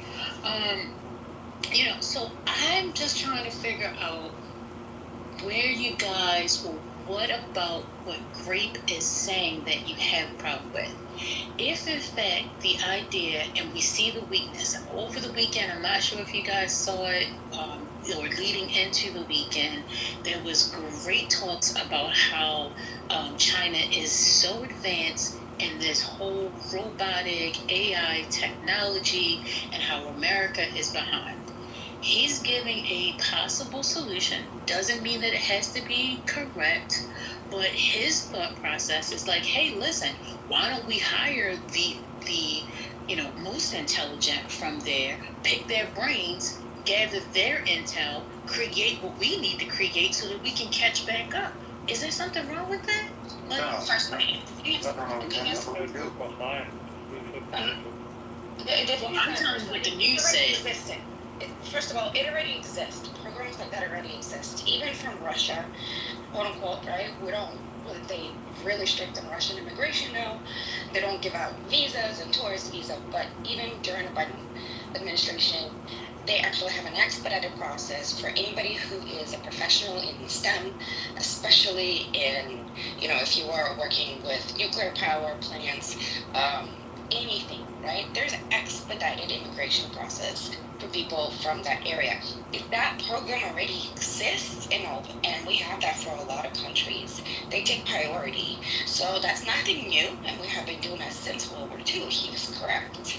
The thing is that he was saying, I think what was said is that we only allow those. We don't allow anyone else in the meantime. And then when we, quote unquote, have all the talent, only then we still pick and choose the rest who we bring into this country. That's the problem. There's no problem with hiring and bringing talent over here. I mean, hey, we're stealing talent from Russians. That's fine. And we have always done that, and those programs still exist to this day. They're working. Except America is not the star-spangled awesome fucking place to people from across seas that you think it is. More importantly, because of the heightened amount of degenerates that we have developed over the last 40 years. It's not as attractive as you think it is. You're not as good looking a girl as you thought you were, or guy as you thought you were. There's some people in the world who think you're fucking ugly. That's the point. So those programs aren't new. We've always attracted people who wanted to be a part of the American experiment. It's not as attractive as you think it is to some people, or else they would be here. We have 50 million immigrants in this country. 50 million. That's more than any nation in the history of humanity. Which means what? Which means that they didn't agree with you. We are also trying to actively dissuade people from fucking coming here. Yeah. Which doesn't look very attractive on a world stage, Norman. Yeah, so what are you but okay, so now we're going to argue semantics as to how many people really want to come to America, or how many people I'm talking about the actual people who do. I'm not talking about people that's who what I'm are saying. immigrating Like, for opportunities. I'm talking about the kind of. We don't have a quantitative way of actually quantifying that to make it. Well, but we will have numbers, and then we will argue back and forth, because there is a set of numbers that will show that there are a lot of people that want to get into America. As we just displayed, you're saying that there are people waiting to get in. There are people who are fighting and willing to risk their lives to stay here and find themselves in not concentration camps, but find themselves in immigration camps because of the fact that they don't want to leave. So there is a group of people that exists. Two things can exist at one time. So to argue about that is really a moot point. But that was the overarching point. And the argument was that Greg was talking about the kind of people, meaning innovative people that build things, people that could complement contribute. Well, everyone contributes, so that's not what I'm saying. I'm talking about specifically people who are more innovative, who come to do the things that Greg was asserting that they do. Those people don't find it, at some point they had, but those people specifically don't find this country as attractive as they once did. You are living in the past. This is not the same nation, at least from perception, because you have people like Donald Trump on the world stage trying to dissuade America, trying to dissuade immigrants, and he doesn't specify, trying to dissuade immigrants in general from being a part of this nation. It's not as attractive as you believe it is. That is part of the American delusion. And for those who don't have a sense of a worldly sense of our perception of the world, that's what you would think. But that's not true. 50 million immigrants is not a delusion, it's a demographic fact. That's again, and we're talking about before, and we're talking, if you're going to say things higher history, that's one thing. We're talking about the last 4, 5, 6 years, right? If you actually look at actual statistics, how many rocket scientists, right? Like, we're talking about like savants, we're talking about Einstein level professionals in medical field, right? People who come up with curing cancer. If you actually look, how many of those have actually stayed in our country? Let's just say they came here to study or whatever.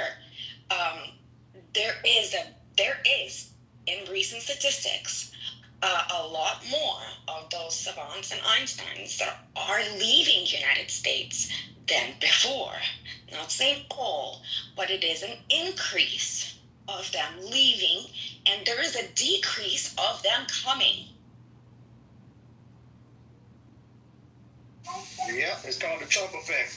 And many of them will come back and visit America when they're grown and can come on their own terms and bring value, or if America wants it or not. If America should get real nice and really try to win these people over and to try to want to come, because they're making it very unattractive opposed to being in Saudi Arabia, the Middle East, Australia, who knows where, everywhere else, and have whole new opportunities where they don't have to deal with no shit if they're going to get snatched up one day. That's not making America a very attractive place to want to be. I think we're talking apples and oranges. Well, for somebody that may not understand the complexity, then I can understand. So why y'all always gotta find yourselves? Why you gotta say apples and oranges? They couldn't see the parallel. Why do we have to degrade it by saying Listen, I'm saying we're talking apples and oranges because what I heard Grape saying, and then everybody saying why his solution won't work. He said it's still Chinese. What do you mean? Instead of building on what you would think would work, right, and how we advance our technology, you guys want to focus on how to tear down his argument, and only that to me doesn't seem it. You know what? Y'all got it. I'm not going to argue back with people. I don't like when people interrupt me. People don't like when they get interrupted. I don't have the energy for it. So y'all got it. I'll come back later when I don't have anything. No. I'm gone. I got to go. I can't. I don't have the energy for it. You're just moving. Oh, my God. I think that it's disgraceful. Wait. Hold the fuck up. Because Lady wasn't even here last week. Okay? So what's going on? I understand everybody wants to speak, etc.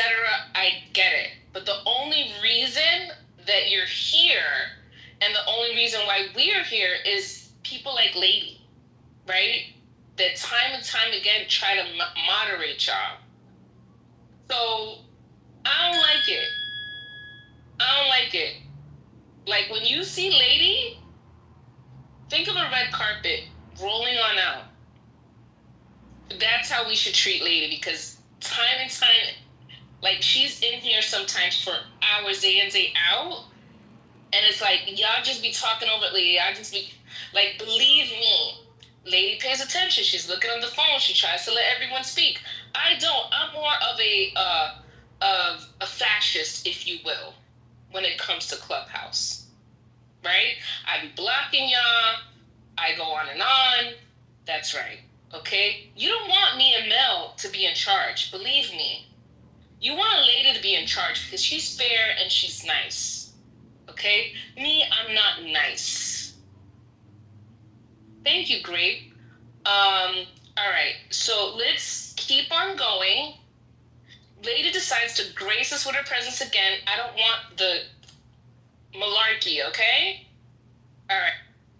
Okay, Sin, I think the next time someone interrupts Lady, just move them to the goo for the day, period. Now I'm going to respond very briefly to what other people on the stage said. My observation on Clubhouse is most MAGA white people are racist. They only want white immigrants, period.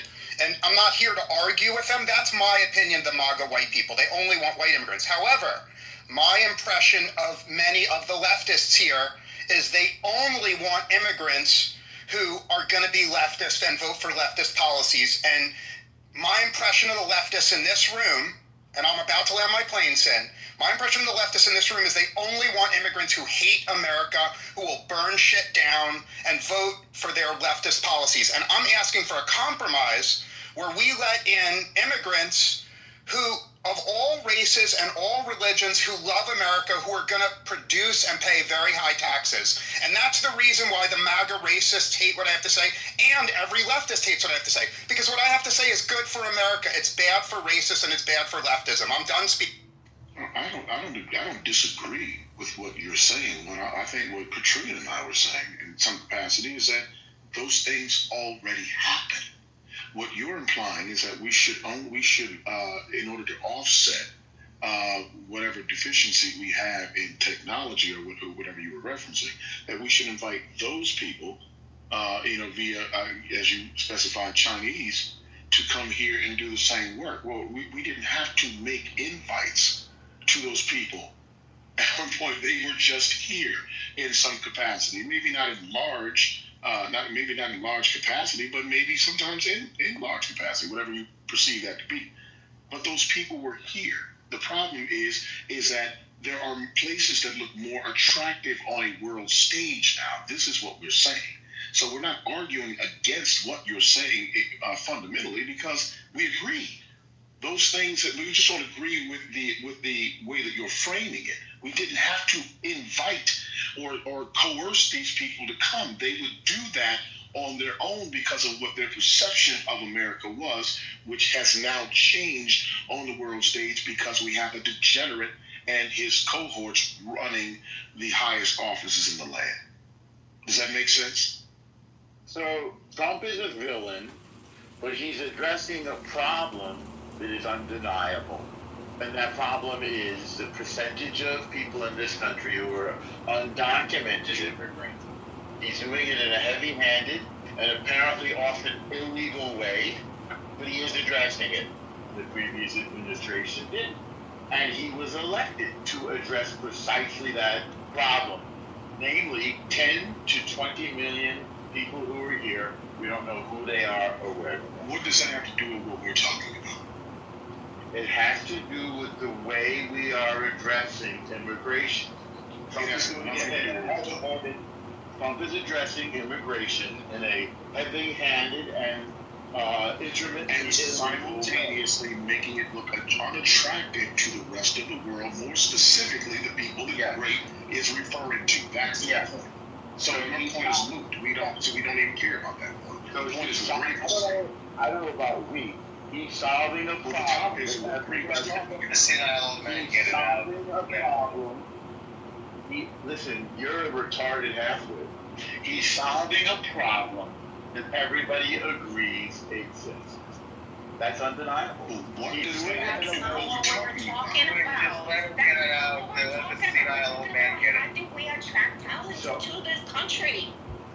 Are you listening to the conversation? I'm puzzled why you don't understand. We're talking about Trump and his way of immigration. We're talking about how do we bring talent into this country. Right. Jesus Christ. All right, mute up. Oh, normal. Mute up. Go ahead and mute up. Thank you. Okay, Katrina. Where are you? Why don't I see you? Okay. Can you go ahead and confirm the topic? Because I've been in and out, and I'm sorry, I'm lost in the conversation. So we were talking about, yes, we were addressing when Grape said that, hey, we are behind technological advances in the United States, and China is ahead of us, and he suggested an immigration program, and he said, let's pause all the other immigration completely, and only allow the talented people from China to come to the United States, because we really need that talent, and we did that in World War II. To his response, everybody says, yes, that's a great idea, but the thing is that idea is already going. We're already doing that. That program never ended.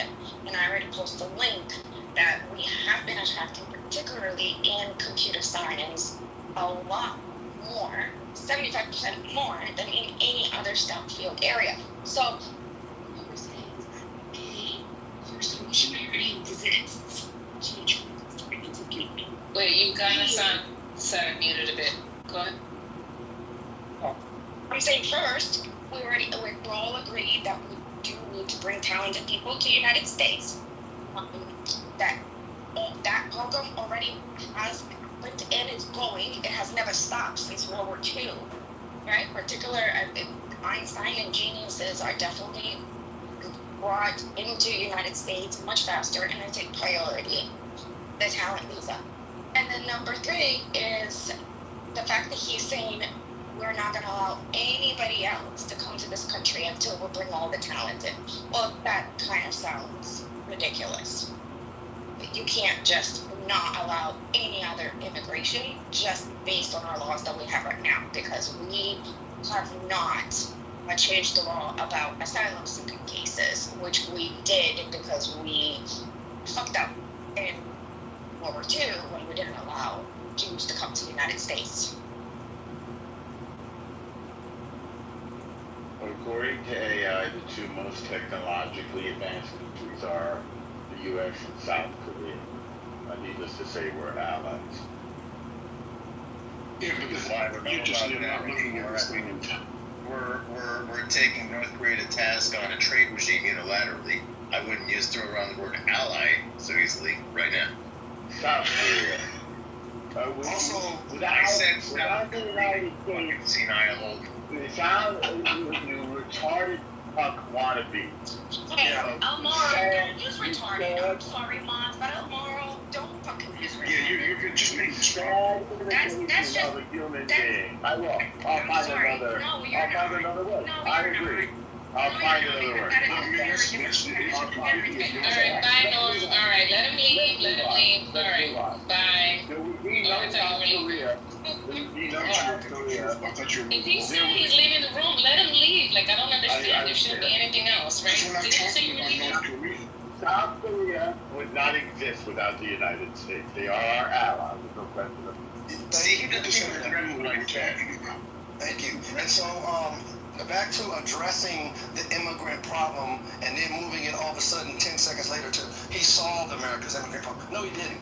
He addressed it, which is a good entry point because everyone agrees. Yeah, he's addressing it, but he also stated, he meaning normal, stated that Trump actually was doing it in a crazy, offhanded, illegal, he even used the word, way. So how about this? We still address the immigrant issue, but we get rid of the illegality person, or at least the whole idea. We coalesce around squashing this illegality and how it's going about. That's what everyone is now, when the benefit of the doubt has been given to you, Trump, and your administration, go ahead with your mandate, how you're going to do it. Now that we see your ICE tactics, your very cold-blooded tactics, and your ICE tactics, which are different. The ICE tactics, using ICE to go out and do these things, and then other people mimicking ICE and police, and they're not even that, but everyone just trusts someone with a badge. Don't check the badge. Don't check ID. Just, they got a mask on. Just let them take you wherever the hell they want to take you. We know that's not going to work. So let's have a real conversation and get back to... Actually, point of correction. Can we actually, I know Patty's gone. I don't know if she's back or not, but can we actually get back to the video that we released? Yes, please. We got it off because the video stopped because we Patty had a phone call. That's how it's even descended into the madness that we wanted to be now. So can we get back to, can someone resume the video in some capacity? Is that possible? Because that's what we really need. Yeah, I know that. We went down briefly. I could find the link and maybe I can send it to you. Oh, you have it? Okay. Yeah. Oh, you can send it. So I can't. I'm like, I gotta make a couple calls for work, and I gotta do a couple things, so I can't. So I'll be in and out, so I can't necessarily play a video right now, especially like a long one, because I have to call. Well, there wasn't that much of it left. Yeah, it's okay. Yeah. 30. I got it. You got it right? Well, I can't.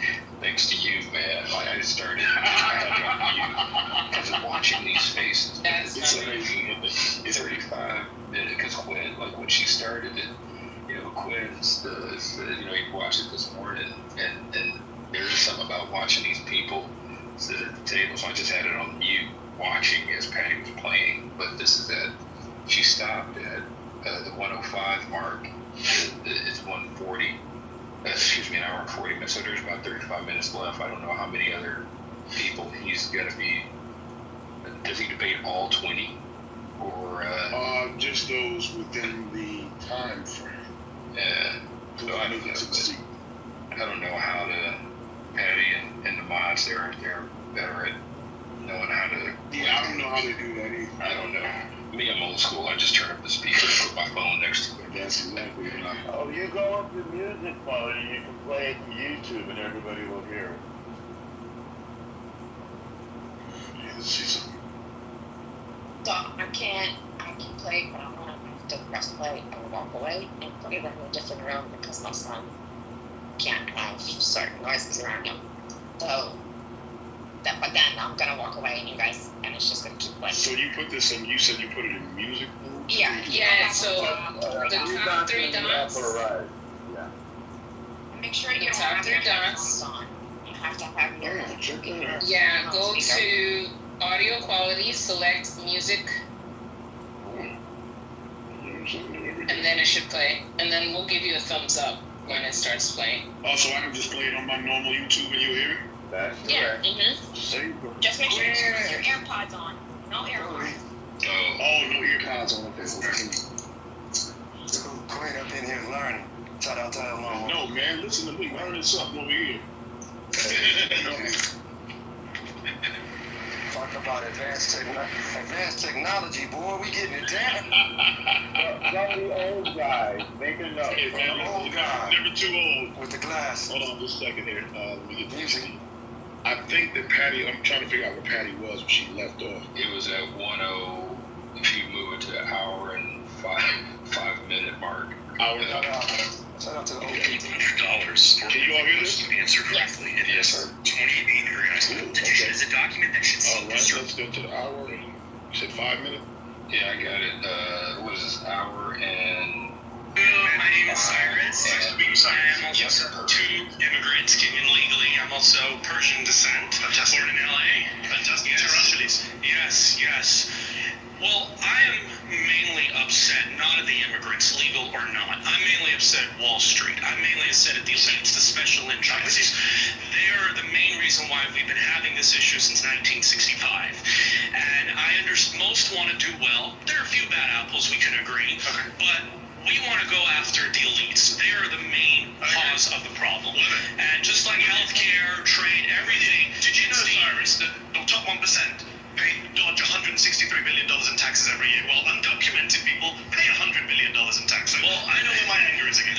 There are issues with our tax system on the rich, but in a state like California, some taxes are too high. I used to live here, now I live in Las Vegas. Okay. I'm saying immigration is good for America. Depends on the people like you and me overall are good for America as well. Okay, but it depends on how it's done. Yes. It depends on how it's being done. So U.S. I'm not blaming the housing crisis on immigrants, not on wages, but in a state like California that doesn't build enough homes and they're bringing immigrants in, you have to increase supply of housing. Okay, but this is where our anger is at the political class. The Democrat Party used to have a different stance on immigration 15 years ago. Bernie Sanders, Hillary Clinton. I'm not here to defend different Democrats. What I will say is that everyone here actually does think immigration is good for America. Everyone here uses an iPhone designed by an immigrant, is on Gmail designed by an immigrant. It's he's on a YouTube show. But this is came to a YouTube show founded by an immigrant. You wouldn't be here, but that's a tiny minority. So you all love immigrants, whether you like it or not. Okay, but it is a taboo subject. Should we be concerned about the demographics? So, no. Anglo-Saxon, European American, 0% of America, it doesn't matter. Are they 0% of America? Let's say if it becomes 0%, it should not work. They're not going to. Why are you bring weird hypotheticals? Well, but there has to. But I mean, they're still part of our country. There's culture. There's. I mean, even Britain. Like, I mean, it concerns me when Britain is changing, and it's it's like losing their culture. But it's losing their culture. Are they? Are they going to try to? I'm telling you, no one's losing their culture. London is going to be very little British in one day. What's the plan? That's what we want to know. What's the plan? You just made that up. Have you been to London? How do we know? Cyrus, have you been to London? No. So then maybe you shouldn't come on places you don't know anything about. But what's the plan? I grew up in London. What's the general plan? I was in London a few weeks ago. Okay. It's a very British city. I hope not. I understand that there are people in this audience that don't like me or you in this country, and I respect that. There's some that don't even want me to date a blonde woman. They want to keep to their own, or ginger or whatever. I respect that, but there has to be a deal made. There's Idaho, there's Montana. They can go live in a homogeneous society. I don't believe in force, okay? And I believe that there has to be a deal made. And I think there's upsides and downsides to diversity. There's a deal made. People have elections, they vote for elections, and right now, there's Donald Trump in the White House, not someone someone I support, but people voted for him. Well, why did he get in? Mainly because we had 2016, I'm sure we have time. 2016, Bernie Sanders. Okay. Part of the reason he got in is that people in this room want people like me and you to leave, and they voted for him to try and make that I'm happen. not surprised. One of the Charlottesville marchers doesn't like me, and I've met those people, and I respect their views. You really should. What they want. Don't respect racists and fascists is my advice to you. Well, they have their preferences. You know, that's just we can't change that. As you can hear, I was why trying to come in today, but they... Alright, that's time. Please return to your seat. Thank you. It's been a pleasure.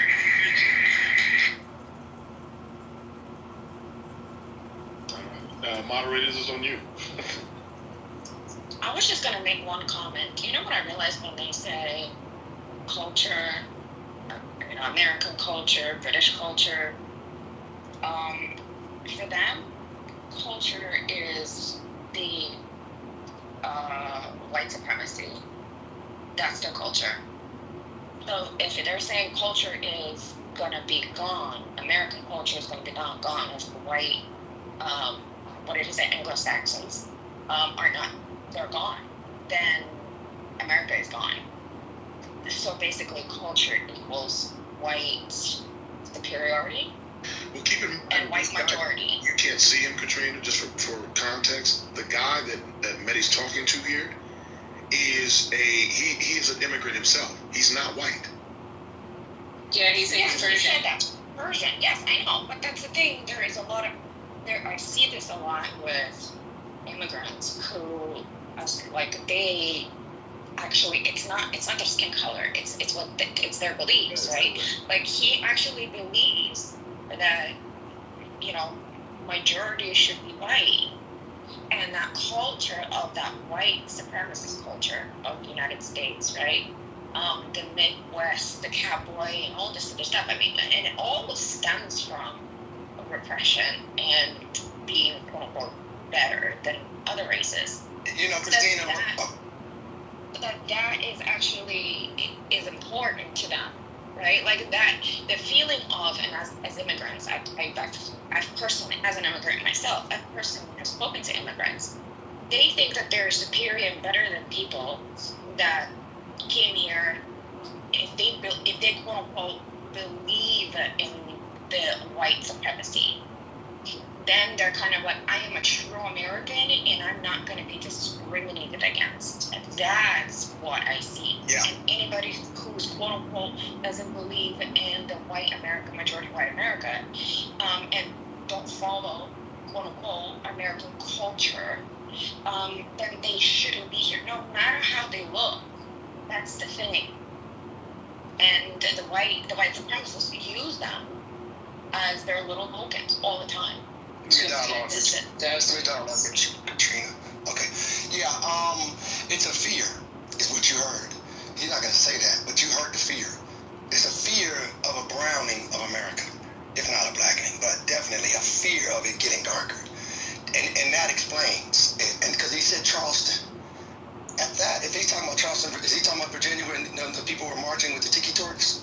Is that what he was referring to? Yeah. So understand something. That was really, he wasn't talking to everybody. He was talking about Jews will not replace us, is what that was being said. But now there's this overall, so that's where, that's so nuanced. It's so nuanced in one sense, but it's so broad in another sense. So, but the bottom line is, yeah, you definitely, the British, and the Anglo-Saxons, they're going to all be gone tomorrow. He said, what are we going to do about it? We got to have a game plan. We're going to have to, bro, the dude said, look, man, we're just voting. Look, the darker people are probably the number one proponents of, like, keeping some white folks around, so slow down. like there's a whole kind of, you might say, a competitive advantage on the planet these days. So ain't nobody just going to get rid of what's not working. If it's working and it's going good, it's going to naturally evolve into it's all good. That's what everybody's striving for. So that fear, if that fear drives all the politics to where now it's just a justification to just come in and start snatching people, that's where you got to say, calm down, bro. Like, look, you're not going to just be replaced tomorrow. Nobody, you know what I'm saying? Especially, but it's good to understand the history of where he's speaking from, because this country, again, 1790, after 1776, obviously, for July 4th, 1790, there was a Naturalization Act. Who can be a natural citizen? So there's a foundational history that, to me, has never been addressed 14th Amendment never really addressed it. It just said, okay, blacks, basically now 13th, 14th, 15th Amendment said, now black folks, you can vote, not vote, I'm sorry. Now black folks, you can be citizens. If you were born here, we're going to call you citizens. We're going to call you that. But still got to work it into the fabric of the mindset of the whole country and the spirit of the country. That's a whole longer process than just saying it on paper. And it's still got to work itself out in economics, which we're working through still to this day, and all of that. So I just wanted to lay that foundation that this idea of making America great again, maybe he's talking about going back to 1790 where you had to be white and you needed to be here for 2 years before you could be a citizen. Everybody else, and he kind of was like, look, that wasn't even about you. When Trump said this, the 14th Amendment was about black people. He's trying to say to the after all the rest of everybody else, he's saying that everybody else, particularly Mexico and Haiti and Venezuela, that's not even about you. Don't usurp that thought and just think, now I'm born here. That's what he's trying to say, and there's a lot of traction around that. Yeah, what's more interesting, I thought, from his dialogue is along the lines of what Katrina was saying, was that he feels the need to respect people who are racist, xenophobic, which is, obviously, which many, suggested to him that he did not need to respect that. And I think we see that a lot of times. We think we have to respect everybody's opinion just simply because it's their opinion. I can respect your right to have an opinion, but I don't have to respect your opinion. So I respect your right to have one. I have to respect your right to have an opinion. I don't have to respect what your opinion is. And I thought that was really interesting. And it kind of feeds the notion that Katrina was referencing, is that there's a lot, and we saw that play out obviously in the election this past year, and that, there's a lot of people a lot of immigrants who get the winning card for some reason, and then think that they have to deny others that in that process simply because of the way that they came about, even though the process tends to be a little long and a little more judicious than I think people think it should be. But yeah, I think that that's an interesting dynamic in that they protect white supremacy because it's essentially the de facto law of the land. Right, so it makes it feel like you have to do that in order to gain closer proximity to whiteness, or those whom you feel are in the majority in terms of the way that they feel. So they feel like they have to protect that. It's interesting that he thought he had to adhere to that. What is the law that protects whiteness? Well, there's several of them. Every fucking law. Well, let's name one of them. Let's start with one, and then we can go. Pick one. Look. Okay, you tell me. What law protects whiteness? Stop and frisk. Okay, stop, question, and frisk. How does that protect whiteness? So we can move on in the conversation. We don't want to. Yeah. We don't want to go down that rabbit. How many white people have stopped and frisked? How many white people have been stopped and frisked? No, is there one? It's not a law. It's not a law. It's a practice which is discouraged. So tell me a law again that protects white. We really don't want to go down that rabbit hole. If we just have you don't want to name one? We'll be stuck having to figure out the answer to that question where you steer the room. If I can just answer him for 1 second, and we could just move on. I really feel like we should move on. And I think that we had this conversation with you several years ago, actually, on the Clubhouse. But speaking of search and frisk, my husband, who is not white, would be stopped at Penn Station almost every single fucking day. And by the same people, pretty much already knew them, some of them, because they were on rotation, and get searched, his backpack searched, everything gets searched. But every time I would come into the city, I would never fucking get stopped. And yes, there is such a thing as white pretty privilege, and don't fucking deny that. And that shit happens. No one ever pulls me aside at airports or cops or anybody else. Yes, you can say woman, yes, I'm pretty, and yes, that also exists. The white pretty privilege exists. Discrimination exists in this country. So that's no it. laws, though. Move on. Okay, normal. This is not the topic. You derail again, I'm putting you in the goal. You're being disingenuous. This is not what we were talking about. Somebody made a point. I asked a follow-up question. I'll drop it. I don't give a fuck. Okay? You know what? That's it. I'm fucking tired of yours. Then, Mel, should I continue with the video? Sure. Thank you. I actually have an answer to that question. Laws that specifically protect all things equally actually entrench systemic inequities by treating it as equal. Therefore, many laws could be suggested as protecting whiteness because they put it on the same level. The most relaxing game of 2025. My bad, Aaron. I didn't mean to jump in there when you were talking about that. No, it's all good. It's all good. Basically, any law that protects equalities across the board entrenches whiteness because whiteness is far larger of a pot than anything else at the moment. Although by 2045, that might be different. And for folks under 40, that'll be true for 2035. And no amount of immigration policy can change that. But generally speaking, any law that entrenches the current status quo as equal, de facto protects white. All right, here we go. My final claim is that Donald Trump's plan for Gaza is ethnic cleansing. Hey, how are you? Nice to meet you. Nice to meet you. You too. So why do you say this is Donald Trump's plan? Why do you think that? I mean, he says it's his plan. Have you seen his plan? What Have you did heard he his say? plan? He said it standing next to Benjamin Netanyahu in January, February. He said it on Fox News in an interview on Fox. He said it on Air Force One when he was chatting to reporters. Word for word, what's an example of what he said? Word for word, he said, for example, we're going to clean out the Gaza Strip. He said they're going to leave. We're going to take control of it. He says, we'll own it. I would own it. He says, I'm not sure under international law how he can own a foreign piece of land. And when he was asked on Fox News, the people, the Palestinians who are being forced to leave, would they be able to come back? He said, no, they wouldn't. That is the literal definition of ethnic cleansing, according to a UN definition. Why do you of think ethnic that cleansing. Trump is saying this? Do you think that he has some personal interest in cleansing Gaza, or do you think there might be some special interest group or perhaps religious or ethnic group that's, that maybe he received money from them and that's the whole reason why he wants to cleanse Gaza, or why do you think that is? I don't do Donald Trump's motivations. I really don't care. My claim is that what he's doing is ethnic cleansing. Well, do you agree with that? I would actually, probably agree, but I'm just... Do you agree that it's ethnic cleansing? Do you agree with doing ethnic No, cleansing? I don't agree with it, but I agree Okay, that's good to probably his plan. But I'm trying to figure out, why do you think that is? Because Donald Trump's a white man. He identifies as Christian. I'm not sure if he really is. But what interest does he have in preserving a Jewish ethno-state? Why would he have that? That's a good question. You'd have to ask Donald Trump that question. I've got multiple views. You don't I'm sure think- you have many views. I'm not sure I like where you're going with your views, but I think Donald Trump is definitely someone who's got financial interests in ethnic cleansing. He's got political interests. He loves the evangelical voters he gets. A lot of Christian evangelicals like to support Israel because they think Jesus will come back if all the Jews are gathered in one place with no Palestinians. I think he's going to make money, he thinks, from beachfront property with Jared Kushner. He said something similar in the past. You think that's the real reason? I think there's multiple reasons, yeah. I think financial, geopolitical, ideological, evangelical.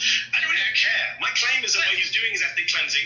Ethnic cleansing is a war crime according to the Fourth Geneva Convention. Yeah, I agree. It's against international law under the Rome Statute. So we shouldn't be part of that. The United States should not be supporting Donald Trump's plan. I agree. Cleansing. I agree. What do you think should be done instead with the Israel-Gaza situation? I'm not sure what your stance is on I would like to see a ceasefire in Gaza. Two-state I would solution. like to see, I don't really get into debates about what solutions. I would like to see an end to the killing.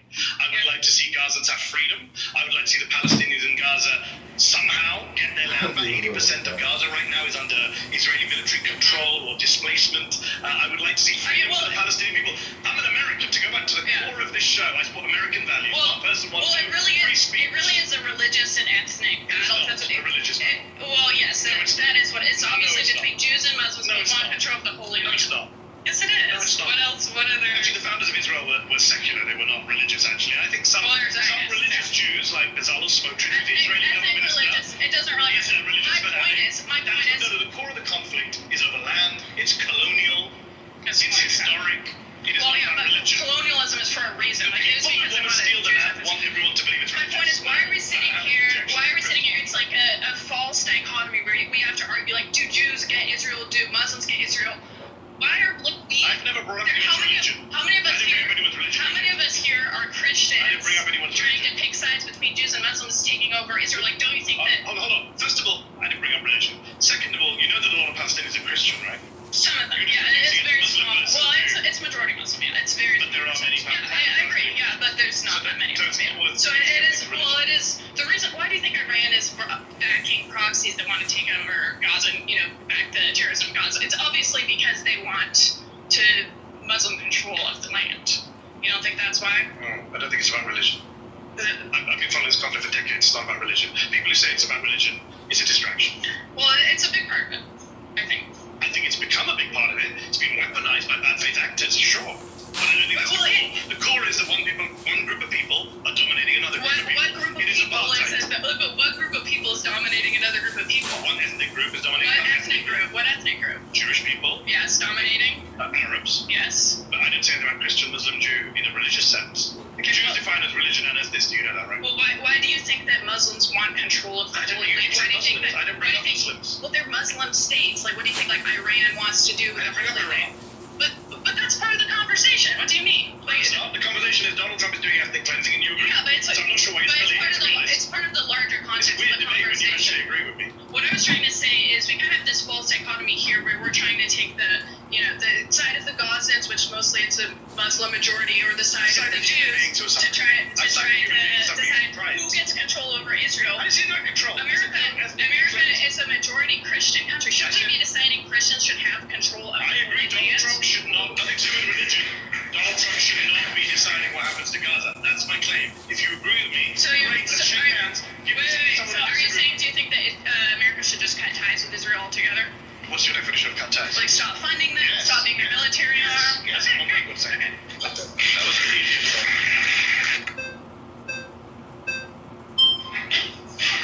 Alright, you can pause it for a second. Do you really want to be here? Quinn, if you could pause it for a second. Yeah, there's some stuff going on in the chat, Dark. I'm sorry. I had to remove somebody. This person accused Dark of something. And I removed that person. I removed someone else. I took screenshots just in case, before I remove somebody, I put the sick shit that they put. Some of y'all need to be removed as well. And I'm just kind of giving you a chance to do not mention Dark's name. And Dark, just don't even speak about these people. If you want to talk about the issue at hand, you can talk about the issue at hand. Okay? No more personal attacks moving forward as of 1:17 p.m. Eastern Time. I don't want to hear that shit. I don't want to hear people accused of, touching children and shit like that. Like, I don't want to hear that shit in here. Open another room. I'm not doing another warming. I'm just going to boom this shit. You people are fucking weirdos. Okay? Alright. Anyone want to talk about what we just heard?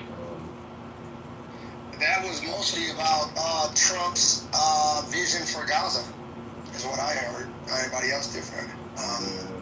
And it was just kind of a debate between that lady, and it was just religious. It's kind of remedial, in my opinion. But I don't know. Hey, I'm back, y'all. Like the rest.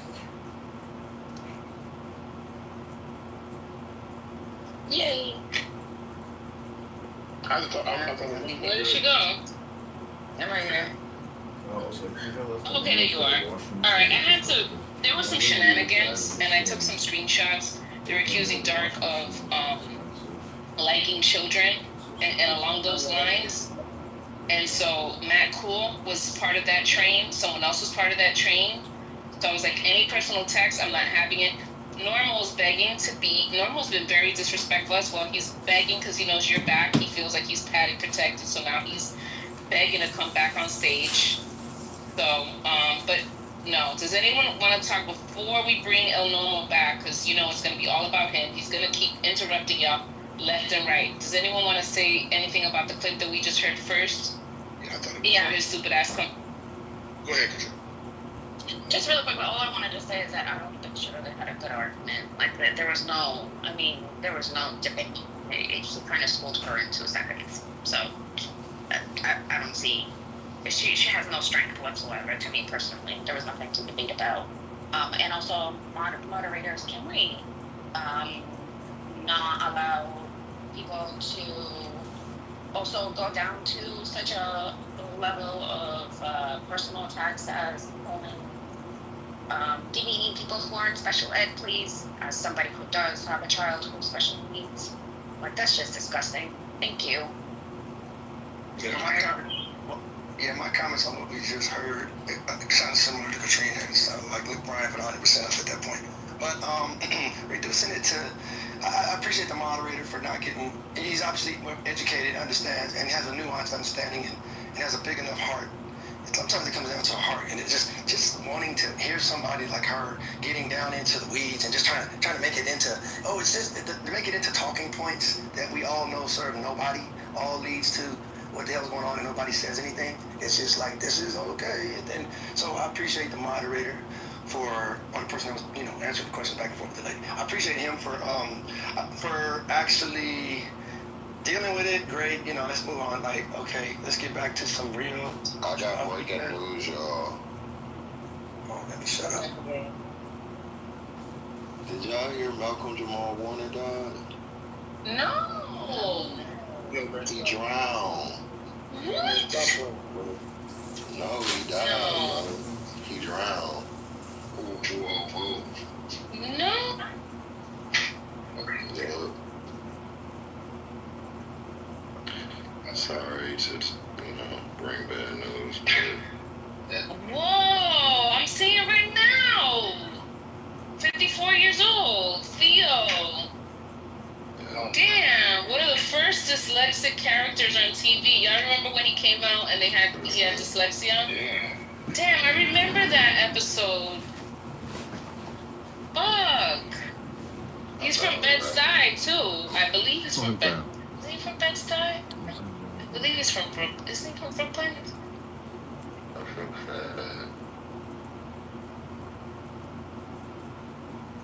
He's from, he was born in Jersey City, New Jersey.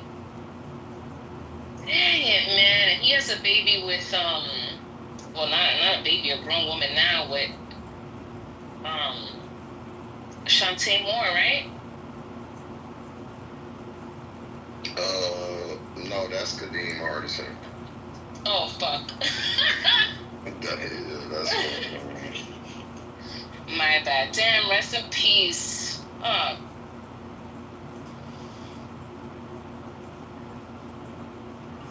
So did y'all did you play it?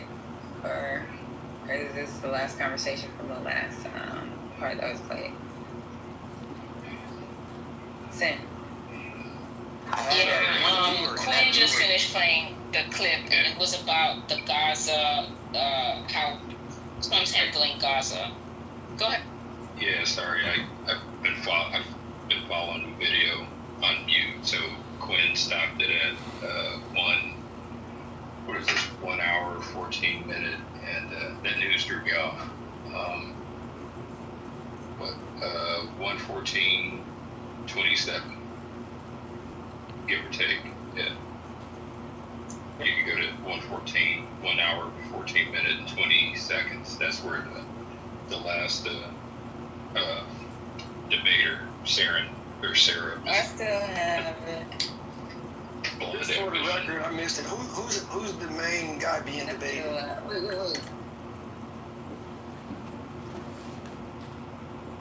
Wait. Y'all play it from where y'all stopped at, because I don't know where y'all at. Yeah, that's where I was. Quinn stopped it at 1 hour, 14 minute, and about 22 seconds. Hang on, I'll tell you exactly where it's at. Hold on just a second. Gotcha. Somebody mentioned the name of that person. No. It was at 1 foot. It was actually. Can you play it, Quinn? Can you play it, Quinn? Yeah, right here, got it.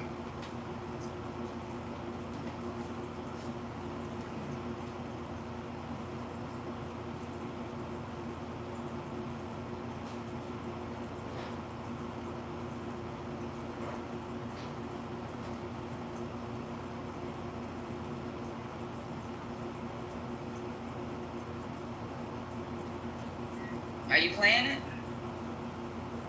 I'm sorry, I thought y'all was hearing it. Yeah. You gotta go on audio. Hold on, let me do. I'm new to that. Hold on, just a second. Yeah, roll it back a bit. I'm sorry. I know exactly where to go because I know where. Oh, does that?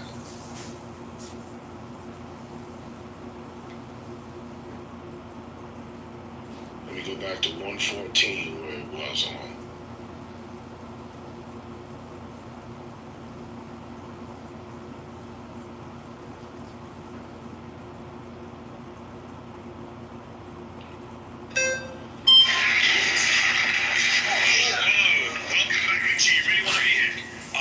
First of all, I really thought that obviously where we started, where it ended up, there's a lot of aggression.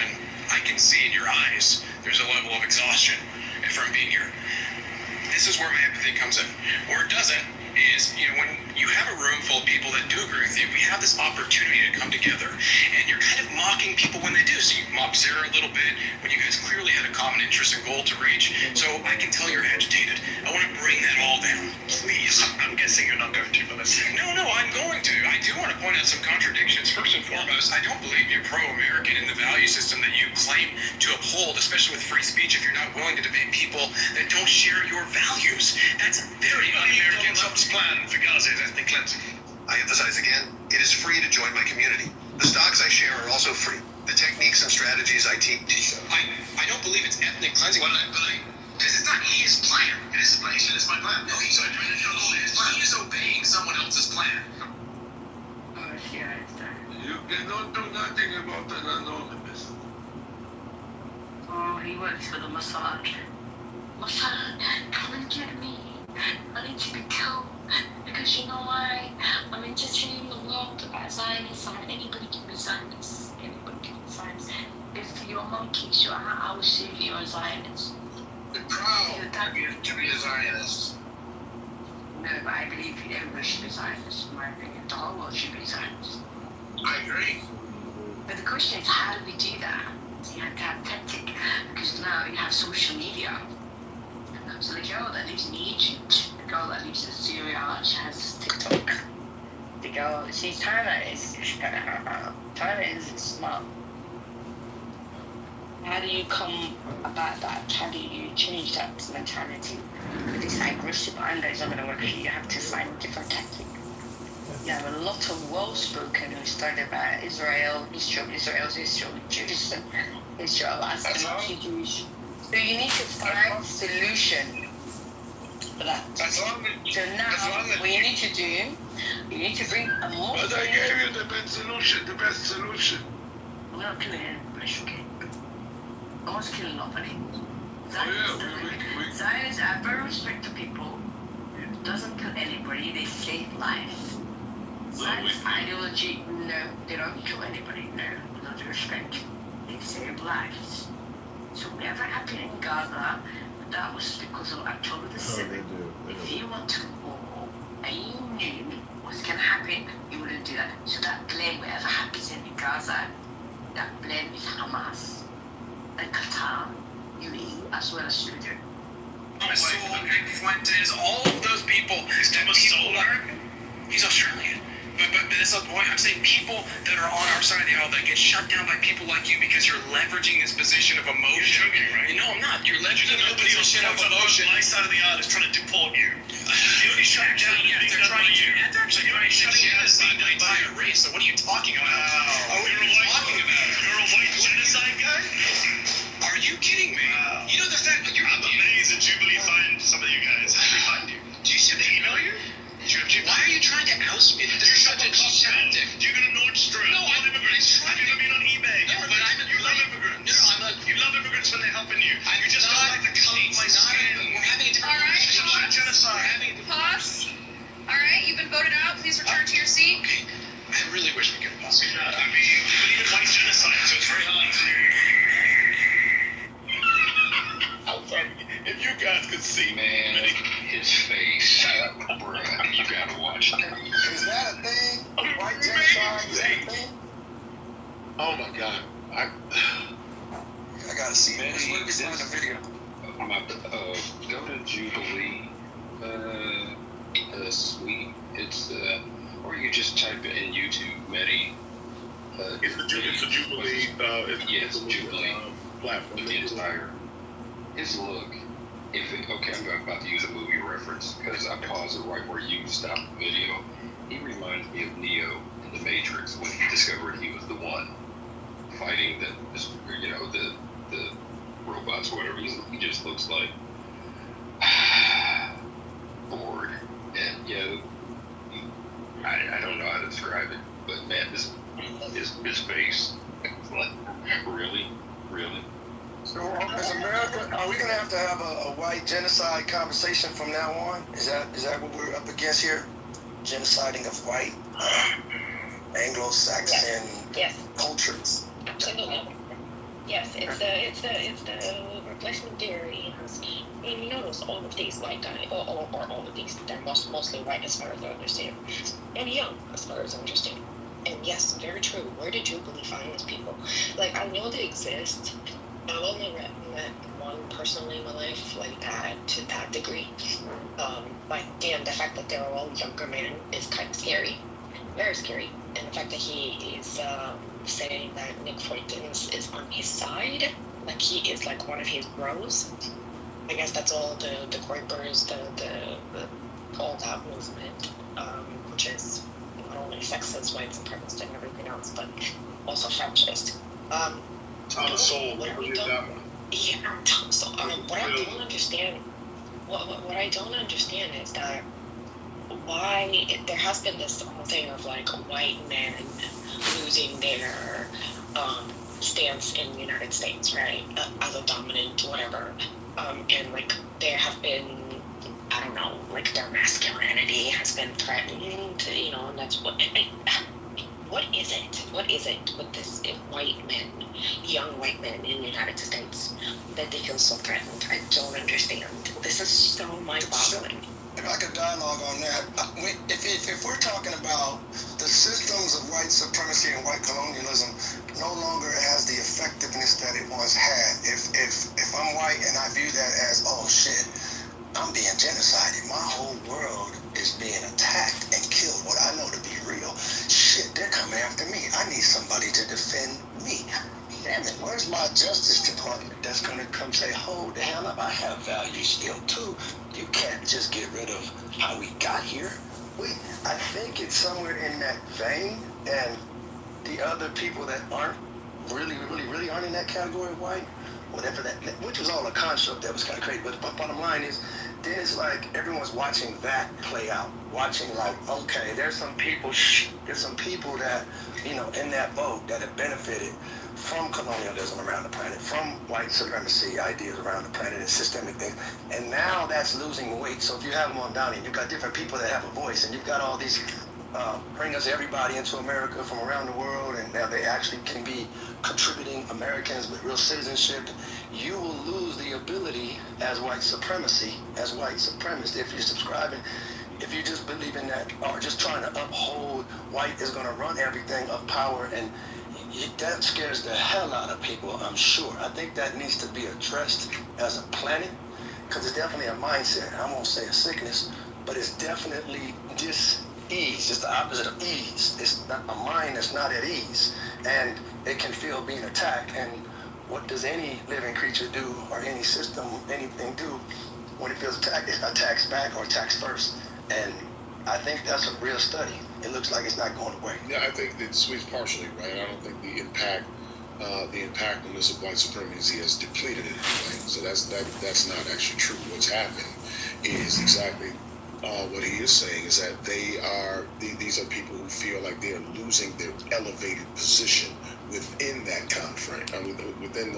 within that construct. They don't believe it is treating them the same way that it always has. That obviously comes from the loss of jobs to technology. They're a black president, which signifies the elevation of people who do not look like them at the highest office in the land. Excuse me, I'm sorry, I'm doing two things at once. It is a combination of a few things. So it's not just one thing, but all of those things in the appearance that it appears that they are losing their place in the construct. And that's what's and then they're also being fed propaganda simultaneously that confirms that with them, that other people feel the same way they do, which is allowing them to, which is emboldening them. Obviously, then there's a grifter at the highest office now who confirms all of these things and who panders to them, based on those things. So it's a multitude of things, but ultimately, in the serving exactly what Sweet was saying, is that they feel like they're losing their privilege, and that's caused the response that we're seeing. I watched a really cool interview by a journalist that went undercover dating on right-wing dating apps, and her biggest takeaway is that these men are like very, very insecure. It was interesting. One of the things she talked about is this is in New York, and they all act liberal with their friends because they don't want to lose their friends, but they're very right-wing in their private thing. But yeah, her ultimate takeaway is insecurity and exactly right. Dang, I lost my train of thought. ADHD. So it's when they're feeling like, like you said, they're losing their stuff, but ultimately it boils down. Oh, that's what I was gonna say. The propaganda. I watched a video of a guy who just watched thousands of TikTok videos to see how long it would take different locations to go to the right or to the left, and it was actually pretty evenly spread. But one location in particular stood out to him, and that was when he set the location in Mississippi, and it was only like 40 or 50 TikTok videos before it went hard incel, and then it was like 1,000 incel videos in a row, and then it went right wing. But yeah, it's there's a lot of stuff happening out there, but I think it boils down to insecurity and then feeding on that insecurity. But we all agree that it is their perception, right? Like, there is no laws that have been changed to quote unquote, like legally, where I guess the tolerance of white supremacy has really gone down.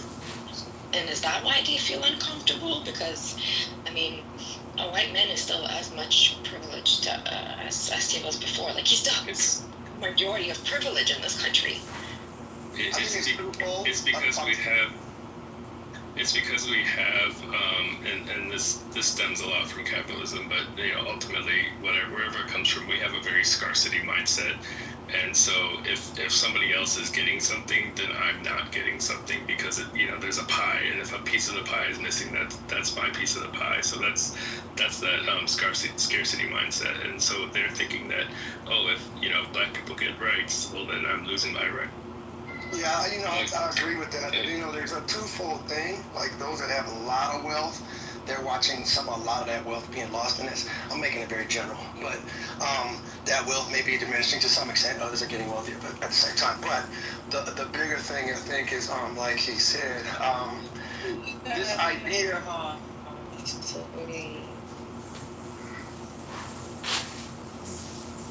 This idea that there's a scarcity of resources and there's only so much space, let's just say, which is a fact. There's only so much space, but there's a lot of wasted space that could be used, but that's not their concern. Their concern is more, if you get the job, I'm not getting the job.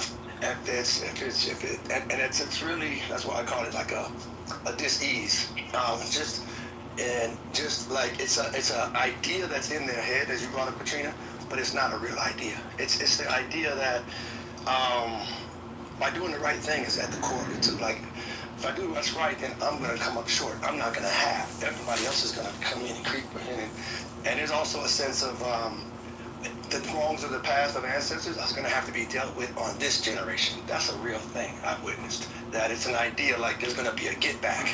Not that I did it, but you're still mad at my grandmother, my grandfather, you're still mad at, and there's a coming to terms with the reality of just not allowing how things got to this point on a corrupt level to keep moving, and therefore, well, if you know somehow or another whether you are involved with it personally or not, the idea that you do benefit off of that, and that's no longer the play anymore across the board, then it's like, oh wait, will there be enough love for me, enough tolerance for me? Will I still be able to survive? Well, can I just be a part of the whole thing and be one of the majority in that sense?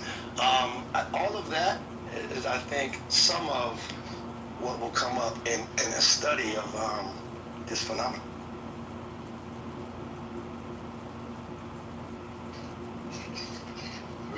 Sorry, put that in the. I was just gonna say is what I've been. Dude, sorry. The pizza. Real time parenting. No, just what I've been mentioning since Patty started sharing this video with us, and we're having these pauses at various clips. Why non-people of color gaining in their respective lanes is a threat or a perceived threat to the white the whites. That's what I come back to. Why? Like I think one of the earlier women that Patty debated was talking about her college degree and graduating, and yet they, quote unquote, are taking construction jobs. And he's like, well, are you applying for one of these construction jobs? Like, no, but it's this perception, this perception or this feeling or belief that others making gains in whatever lane, even if that is not a lane that you're in, is somehow a threat to their well-being. Anyway. That's dying. It's almost like dying, and they realize that, they probably got more days behind them than they have in front of them. In that case, it's like a care for that person, for that system. All of us have parents, grandparents, great-great-grandparents that aren't here anymore. I don't care what ethnicity you are. That's just a phenomenon of life.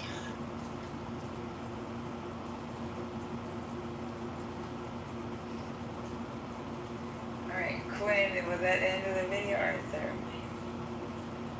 Carry on. There's a little more. Hold on. Okay, let's play it, please. I gotta see if I got kicked out of that thing again. Was it on YouTube? Yes. Oh, I'm on it still. Okay, cool. Yeah, it'll go right back to it if you.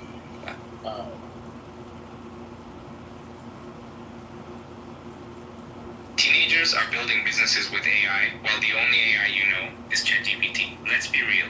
Most.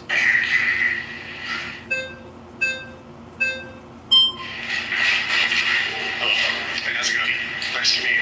Hello. So, I'll switch over to the Gaza thing in a second, but first off, I just wanted to touch on that. You said that you support free speech, of course, right? So, what I'm confused about is you've refused to debate people that have disagreed with you. I mean, you said that they're racist or they're fascist, right? No. If we're going to do facts, they said they were racist and fascist. Get your facts right before you speak. So isn't the whole entire point of the debate to debate people that you don't agree with? I don't debate people who don't see me, A, as equal. The point. Or B, support democracy, because that would undermine the whole idea of the debate. If you don't support democracy, as our friend here doesn't, and support General Franco, then what is the point of a debate? The First Amendment doesn't mean you have to debate everyone. Somebody comes up to you in the street and starts talking to you. You don't have an obligation to carry on talking to them. I'm sure you go about your own business. Somebody comes up to you in the subway and sits next to you and starts ranting in your face. So you're not going to start debating. Everybody's going to share. Everyone here has hygiene standards, as do you. There are people you wouldn't debate, I'm sure, as well. Okay. So can you please describe why you think Trump is supporting ethnic cleansing of Gaza just because he wants to take over the land there? How does that add to killing them? Not just take over the land. Kick out all the people. That is the definition of ethnic cleansing. So, isn't ethnic cleansing killing people? Because it seems like you're... No, you can ethnic cleanse people without killing. And by the way, they have been killed. More than 50,000 people in Gaza have been killed by the Israelis, by people like Bezalel Smotrich, who said recently, the finance minister of Israel, we are going to Gaza to conquer, cleanse, and remain. We're going to annihilate the place. We're going to disassemble Gaza, he said. We're going to leave it behind as piles of rubble. That's the guy Trump's funding, supporting. That's the guy praising Trump. So yes, Trump and Smotrich are ethnically cleansing Gaza. I cannot deny that thousands of people are dying in Gaza, but you need to realize why are they dying? Is it possibly that they're attacking another country? No, just because Israel is attacking another country. Just because Israel is killing more Gazans than Gazans are killing Israel doesn't mean Gaza is righteous and Israel is evil. I never said anything about evil or righteous. I said ethnic cleansing. You said don't have to be killed. I said they are being killed, and the criteria of what's happening to them. If Donald Trump Trump says these people have to leave and never come back, is that not ethnic cleansing? What is your definition of ethnic cleansing? I would think ethnic cleansing is when you're killing off a large part of an ethnic group. That's a genocide. You're confusing your terms. Ethnic cleansing is removing one ethnic group using a deliberate policy by violence or terror-inspiring means to remove another population, another ethnic group from a certain geographic area. That's the UN definition of ethnic cleansing. That is what he's doing. When he was asked Donald Trump, can they come back? He said, no, they cannot. That is ethnic. I've heard all these people talk about white genocide today. You guys are nationalists. How would you feel if somebody came, a president of France came and told you to leave your land and not come back? Would you not feel you'd be ethnically cleansed from your home? From America? Yeah. Well, because my ancestors were settlers here, not immigrants. They actually Palestinians are not immigrants in Gaza. But they are indigenous people to the land. Didn't Israel just give Gaza the land like a few decades ago? No. I'm pretty sure Israel used to have that land. Pretty sure they withdrew from 2005 from the land, but controlled the air. To them 2005. No, they don't give it to them. They control the air, the sea space, the borders, the population registry. They controlled what went in and out. It was a prison, an open-air prison. That's not giving them. Don't they have a border with Egypt and then the Mediterranean? Yes, and Israelis and Egyptians work together because Donald Trump and Joe Biden, the Egyptians are Muslim. Yes, they're funded by the United States. Did you know that Muslim countries do bad things too? No, I know that they do bad things. Okay, that's we're in agreement. All right, Yes. pause. You've been voted out. Please return to your seat. Nice to be here.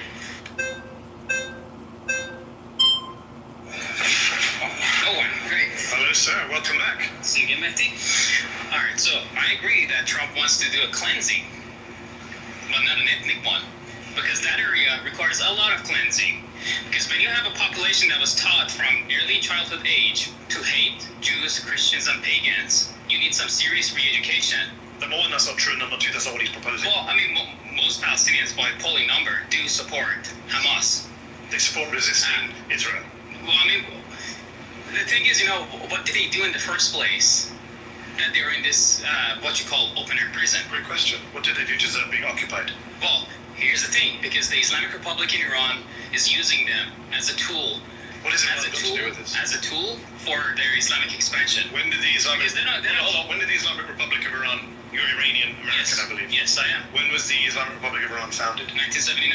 When was Gaza occupied by Israel? 67, yeah. So, can we do the maths together?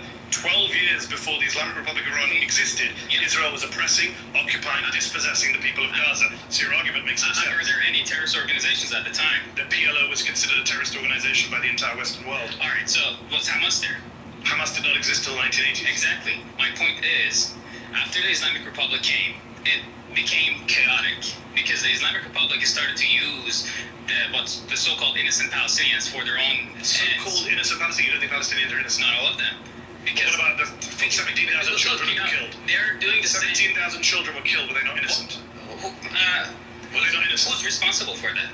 Israel. No, Hamas is responsible. Hamas is responsible for hiding in hospitals and making tunnels underneath. So when the children are shot in the head by Israeli snipers aren't responsible for that. Look, it's a simple question. Here's the problem. When Israeli snipers shoot Palestinian children in Gaza in the head, as eyewitness testimony and doctor's testimony proves, that's not the fault of the Israeli snipers. This is a problem, because when you have the problem is, you're going to answer the question. I'll ask you a third time. When Israeli snipers shoot Palestinian children in the head, is that not the fault of Israeli snipers? Well, you gotta let me finish. No, you're going to answer the question. Fourth time.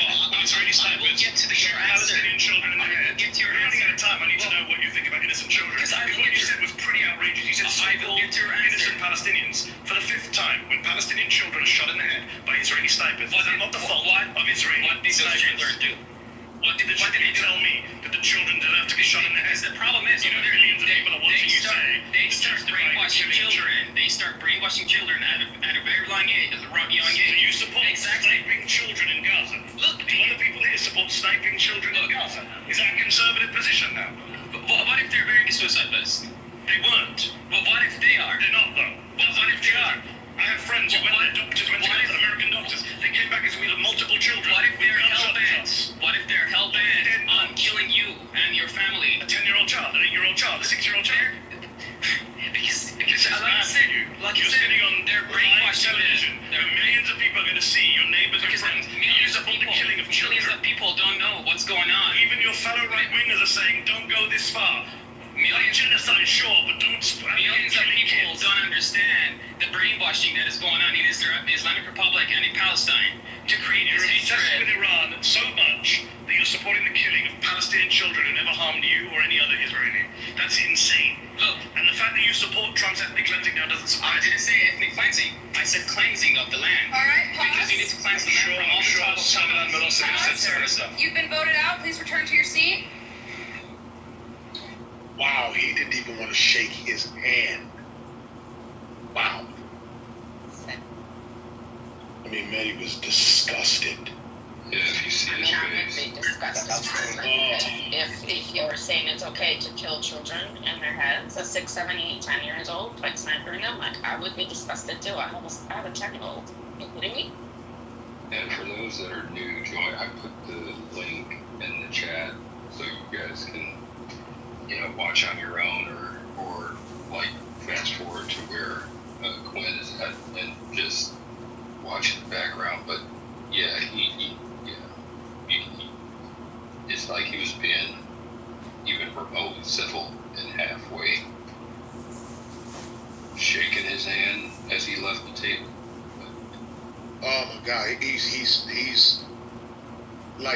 visibly, it's beyond disgusted. Like the man got up to shake his hand. He didn't even look in his direction. McD didn't look in the other guy's direction. Who was he debating? I mean, but can we understand why? Oh, based on the topic that was there. Why? Are you kidding me? Okay. Wait, who was he debating?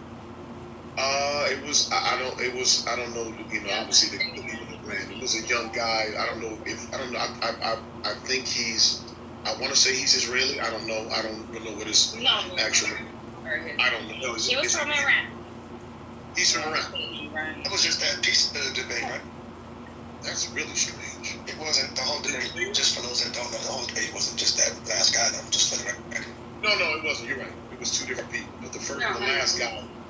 Oh, okay. Yeah, but Quinn, remember we were talking about the immigrants, right? Who come here and justify white supremacy, just like the other guy who was from Persia. Was he Persian? I think. Also an immigrant. This guy's also an immigrant from Iran. And he totally supports white supremacy. Like, he's sitting with them. And the last time he came up to debate him, she asked him, are you okay with some of those people that you're sitting, that they want you and me out of this country? And he refused to answer that question. That is the most mind-boggling thing for me, is how somebody from Iran would sit there and be in line with white supremacists in the United States. That's so crazy. Is it crazy? Is it crazy because the parties have realigned? The parties are no longer racially aligned, and as I've pointed out, there's plenty of white leftists who hate the white race and call for white genocide. So I'm asking you, if there are white people that openly call for white genocide and say they hate their own white skin, why does it surprise you that there's some non-white people that feel the same? Wait, just to be clear, because I'm thoroughly confused. You say that there are white liberals who hate their own race of people. That's your contention. Yeah, Quinn, if you bother to read the room, Quinn, I'm being respectful. Quinn, I've never once interrupted you, so don't interrupt me. Quinn, don't interrupt. Was he interrupting you? Yes, he was. There was a I actually want to know the same answer, because I'm wondering, I hate a lot of white people, but I don't want genocide to all of white people. I hate a lot of white people's superiority complex that they have. Okay. So what is your definition of white people wanting a genocide on their own white people? Okay, well, if I'm not interrupted, I actually just posted in the room chat a Clubhouse white leftist. Openly, he got a job teaching in a university, and he teaches his white students that there is a necessity for white genocide. That is to say, this white professor says because he is liberal, because he is leftist, because he is progressive, and because he's on Clubhouse, he says there should be death camps where white people are around. Okay. Yeah. Well, where is that? I don't see the link number one. It's in the. Well, respectfully, I'm about to land my plane. It's in the room chat. Go ahead and delete it now. before you say anything else. You don't want that in your room chat? No, I don't. You're not putting people profile in here. Snoopy, what does that have to do with us, though? Like, with the person saying that, what does it have to do with us or the other white people? Beat it down, Snoopy. Absolutely. Is it just whataboutism? I don't understand. Like, why are you trying to flip? There's a white Republicans hate white Democrats. We can have the argument about whatever, but what he's not going to do is put people's profile in here for us to be trying to, for him to talk. Because it's crap back.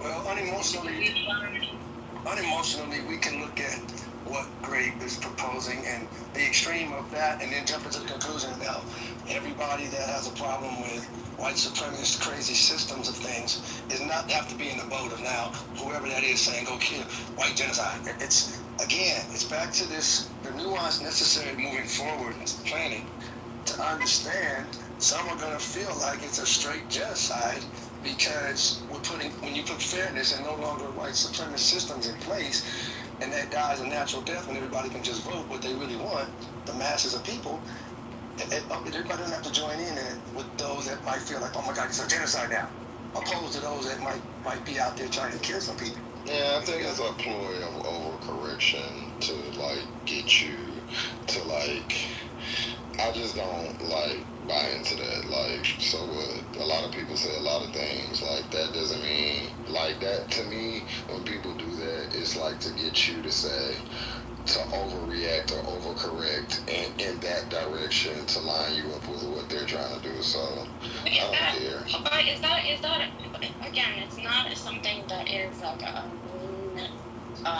mean thing going around, right? With white people saying they want white genocide. Like, there might be crazy people out there, right? There's always crazy people out there. But I guess I'm looking, is that like a main movement? Well, like, the question is, I don't see that, number one. If there is some crazy people who feel that way, I guess it's their right to feel that way, and they have First Amendment, as long as they're actually not threatening anybody. But that doesn't fuel the public, right? That's not the main view. Well, respectfully, the moderators. What we're talking about is the main view. Did you delete it, Snoopy? Yes, I did. I deleted the clubhouse person. So the moderators asked, and I'm being very brief here, the moderators asked, why are there non-white people who are calling for pain for non-white people? Why are they not loyal to their race? I never asked that. No one said that. No one said that. No one. Nobody said that. Again, that's always the framing. So what the question I would ask you is, how does if that one person is representative of what you're talking about, how does one person's perspective become representative of the whole? Well, there's proof that it represents the whole because there were a series, I'll answer you very briefly, Quinn. There were a series of surveys of tens of thousands of people where they asked people of all races, how do you feel about your own race? So tens of thousands of people of each race in America were asked, how do you feel? Now what's interesting is every single race felt good about their own race. Before you start saying that stuff in the link. No, I will. Because I feel like you're going to be getting misinformation. Well, actually, we should all sit and look at the link. The moderator, you're not a just let him finish. You're not a moderator. Okay, so I posted 4 links to college professors, white college professors, saying there should be a genocide of whites. Now, the link I'm about to post is a survey of tens of thousands of people of all races, and people of all races in America like their own race. There's only one exception. White liberals hate the white race, and in 4 surveys, the average white liberal said they hate white people. Now, I am done speaking. I'll just post it in the room chat. You can read for yourself. Trust me, there's black people that hate being black. Trust me, there's some Chinese folks that don't like being black. If a white person points out some wrongs that they know that people have done, I think that's what's going on. Some white folks probably have said, you know what, we white folks have really done subjective shit around this planet. If they're saying that, I'm not going to put them in the boat of now white genocide. Now, some other folks might, what they decide to do with that data, that empirical data, by the way, some subjective shit has been done around the planet. Some white people in the room say that they sick of white people, so I don't know that that's now you want to genocide. That's the fear part. said that I'm sick and tired of racist white people. That said, I think that they're immoral. I think those people do a lot of damage to society. I think people, but that's not pulling for genocide. That's like saying that's like saying I think it's wrong that that person wants to murder or is murdering, and then everybody's like, well, he's white, so you're against white people. You want all white people to what? Yeah, it's like saying, well, Hitler, yeah, I agree, Hitler did some jacked up shit, there's some things when America was founded, how that was done was wrong. And you can have that nuanced conversation. You can say, South Africa, that apartheid thing, as a species of people on this planet, that's really not a cool way to operate. But if someone else over here, bro, black folks are probably the hardest on black people ever. And I know one that's really hard on black people. That's love, though. Believe it or not, like to recognize, hold up, man, you're going off the rails. That's pulling you back in. If you think that genocide, then you're thinking, oh, you're trying to attack me? No, just stop running around stealing shit. I know you want to just do whatever you want at 5 or 6 or 10 or any age, but damn it, no, that's not how we doing this. And at that point, it feels like a dictator is telling you, no, damn it, you don't wash your hands before we eat. Well, I don't want to. It doesn't matter. That's not a debate class right there. And I think as a planet, there is a thing going on. Like, bro, look, that's just not cool. Even though you think it's cool to run through and take over countries and shit, that's not cool. Not in Africa, not in Australia, not in Europe. It's just not a cool way to be. And there's definitely an agreed understanding, like the time for that is up. And if somebody reads it like, oh shit, they're coming after us, I don't know what to tell you, man. Nobody's gonna go into agreement with it.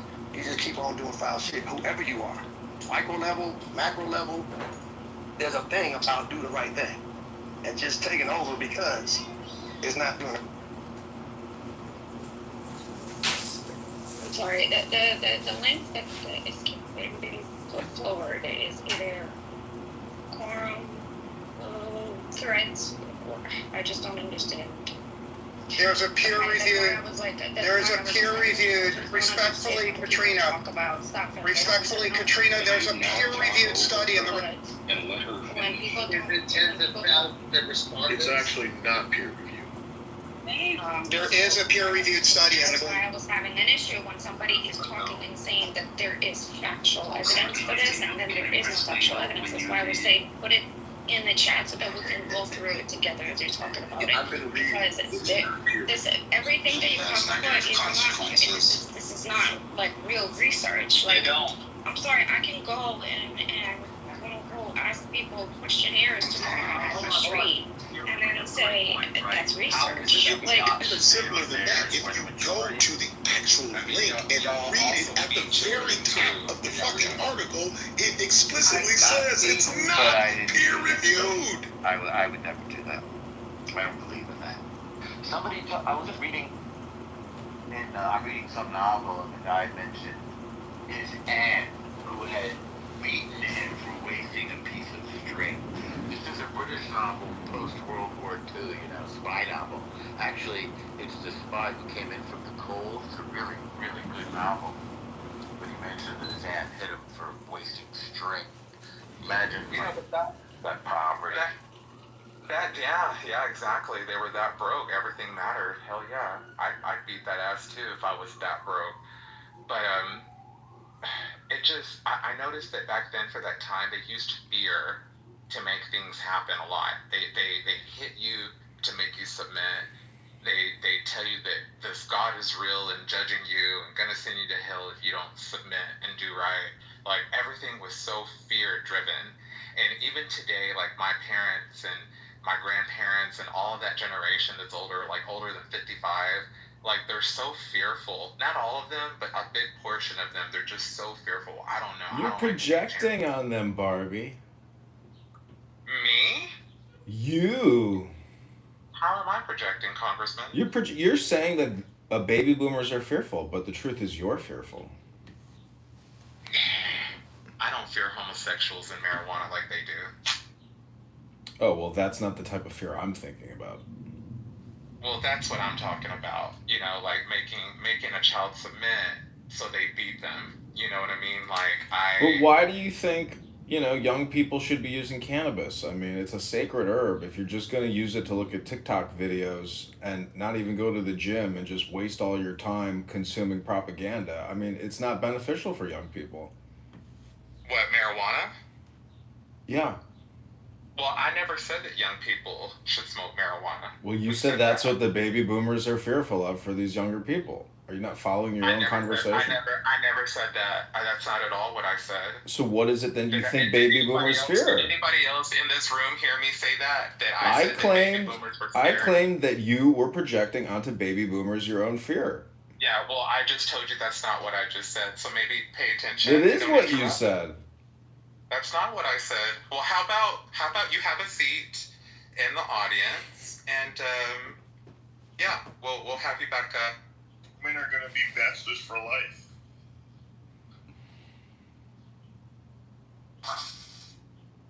It's facts. It's two completely different things. So, isn't the more interesting conversation to ask?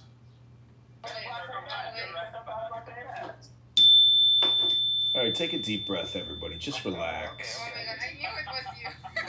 I didn't see you, but... Rico. Welcome back to Ultra Diogenes Radio, the #1 clubhouse extremist room. An Ashkenazi-looking Jew with a fat grocery store clerk combined create the Ultra Diogenes Radio. Hey, does he know that I found my dad and I'm not Jewish? I don't know. No, it's about your mama. No, he doesn't know. I didn't tell him. I wanted you to know. Right, he does know. It is about my mama. My mama might have made me Jewish. I've seen your photo. I've got, you know how people got Gaydar? I got Ashkenazar. That's right. I do believe he's still I mean, what a hypocrite. How does a self-hating Ashkenazi come on here and talk shit about Ashkenazis all day long? Today we haven't talked about the Jews, so... Well, now you're talking about it. We are also the race check. It wasn't me who brought up the Jews, it was you. I was talking about the Ashkenazis. It was you. I was talking about Ashkenazis. There's a difference. You brought up the Jews. You did. Oh, wow, you're saying Ashkenazis are not the Jews? I'm saying there's a difference. They're called different words. What? He's got the Scottish Freemasons thing back there. That's cool. Yeah, American history. Oh, that's maybe why you look Ashkenazi. Ashkenazi. That's right. I'll be Jewish. With all due respect, how dare you? I just want to... anyone in the room who doesn't agree that if you perpetuate genital mutilation, you are abusing children? I just want to quote David Bobadilla and say, "How dare you? How dare you?" My wrench is circumcised, but I didn't have circumcised. How dare you? There you go. See? With all due respect, Wait, John Kitover, did you hear that Diogenes found his dad? Gosh! How did you find him? Like, were you on Craigslist or something? Whoa! This is not a gay thing. Yo, that's so bad. Where did you find him and in what state of disrepair? First of all, okay, it was Craigslist, but it's a sad story. What's the sad part of it? Yeah, it's Ancestry.com, you know? You used Ancestry.com? I did, yeah. And then you somehow found your absentee father?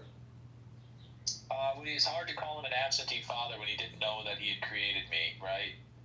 He didn't know that he inseminated your mother's uterus with his genetic material? Well, I mean, if we're going by, did he keep a logbook of all of his, the answer is no. Interesting. Well, I congratulate you on finding out where you came from.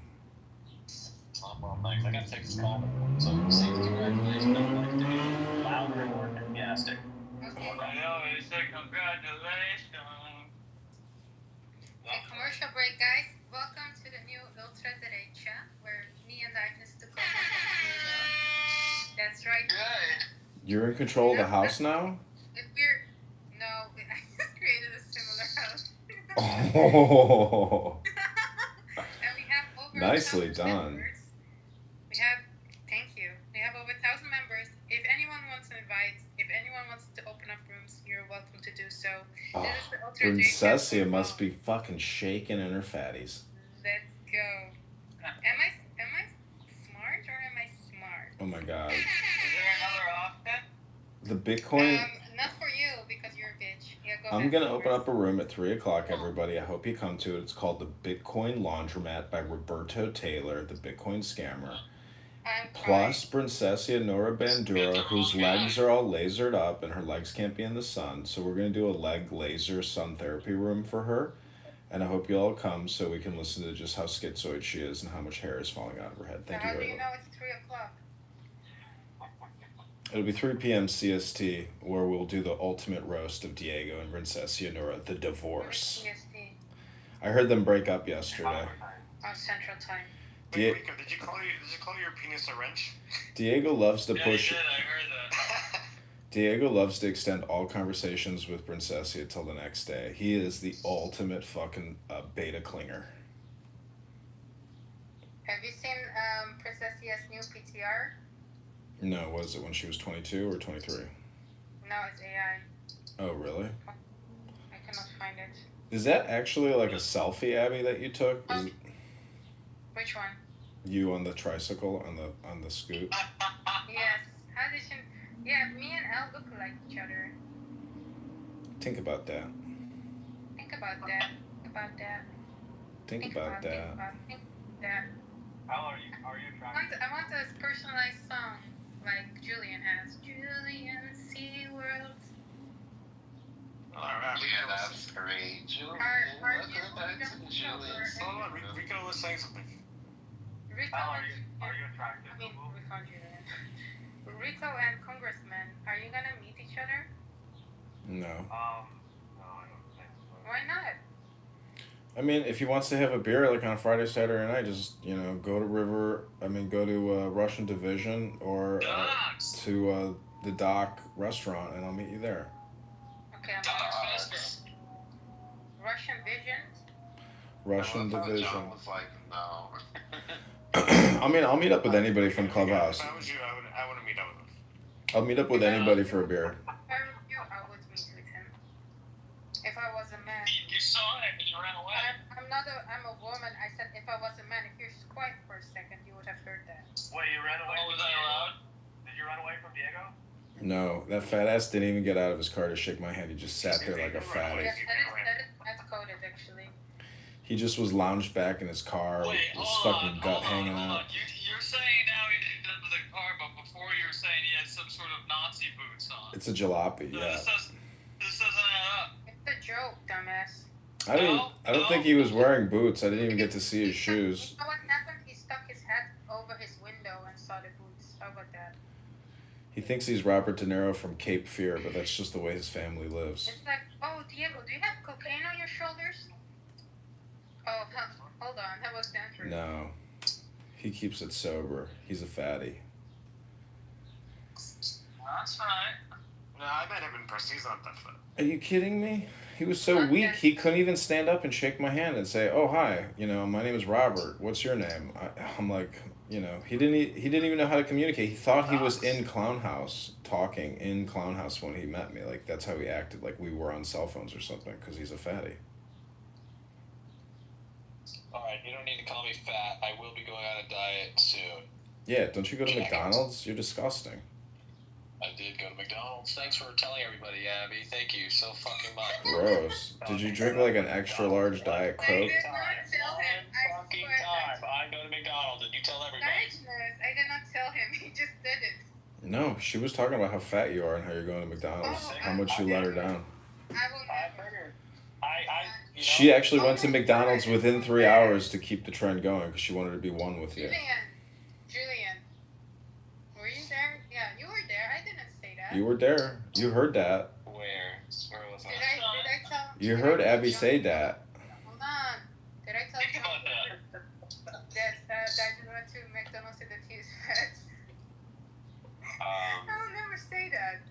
So wait, are you guys technically like a functional? Oh my gosh. You guys are like a functional Branduro and Roberto Taylor. They copied us for the last But time. how are you guys like friendly to each other? Because they like hate each other. What do you mean they hate each other? He roasts her, she roasts him, she starts crying, then he tries to be nice. It's like a sick, disgusting relationship. Yeah, it's a total toxic relationship. Please. When you hear her, that Rico can meet up with. I don't know. There's not many. Go to the black rooms. Go to the black room. Yeah, there's a lot of Chicagoans on this app. What the hell? Well, I don't know if Rico wants to meet a black person. Oh, that's racist. You'd meet up with Jazzy, I'm sure, right, Rico? No, I had that opportunity. Oh God. Would it be funny if Rick showed up with a Jazzy next to him? Yeah, I guess. Rick showed up with Jazzy. Yeah, Rick. I was afraid he was going to. I would get her a shot of Malort.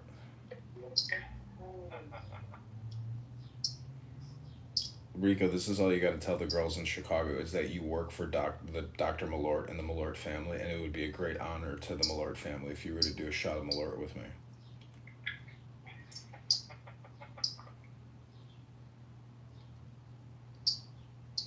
I was always angry when Rico was laughing off mute. He's like, why are you laughing off mute? Go on mute and that. Jokes on you, Congress. Actually, people use Rico's last name in Chicago. Oh. Mr. White? No.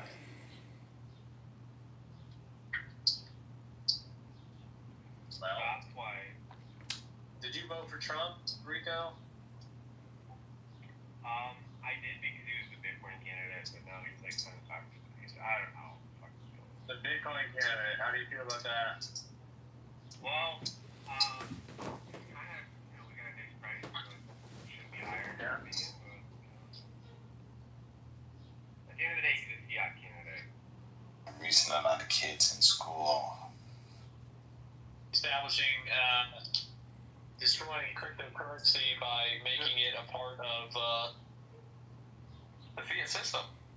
And you know how much easier it is to stop pretending that cash is an essential part of the money system? I mean, cash limits central banks. You know, in August Karsten's, it was the head of this. You don't though. You don't actually like free distributed money because you continue to support Bitcoin, irrespective of everything that I've told you, which is undeniably true about its centralization and the way that it is going to be utilized by the government to ensure a complete lack of anonymity in spending. I think what's going on right now is all the rich people are buying up all the Bitcoin because two things are happening. The fiat system thinks it can co-opt Bitcoin. Let me ask you a question. Bitcoin thinks it can co-opt the system, and they're kind of merging against each other.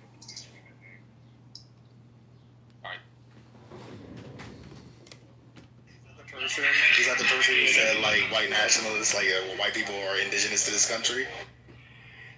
Well, the introduction here is that at the end of this, he's going to, so the last 10 minutes of this, he's going to debate. He's going to choose someone to debate. He chose, I don't think it's the first guy, but he chose someone to come up and do, I guess, open debate for 10 minutes. Thanks for that. That's what it said. So you all can't see that in the writing, but that's what it says in the writing that he's going to choose to do. Associated with other liberals who forced to vote for pro-war people. It's either that or get replaced in my country. What do you want me to do? Oh, you and your replacement bullshit. Yeah, okay, buddy.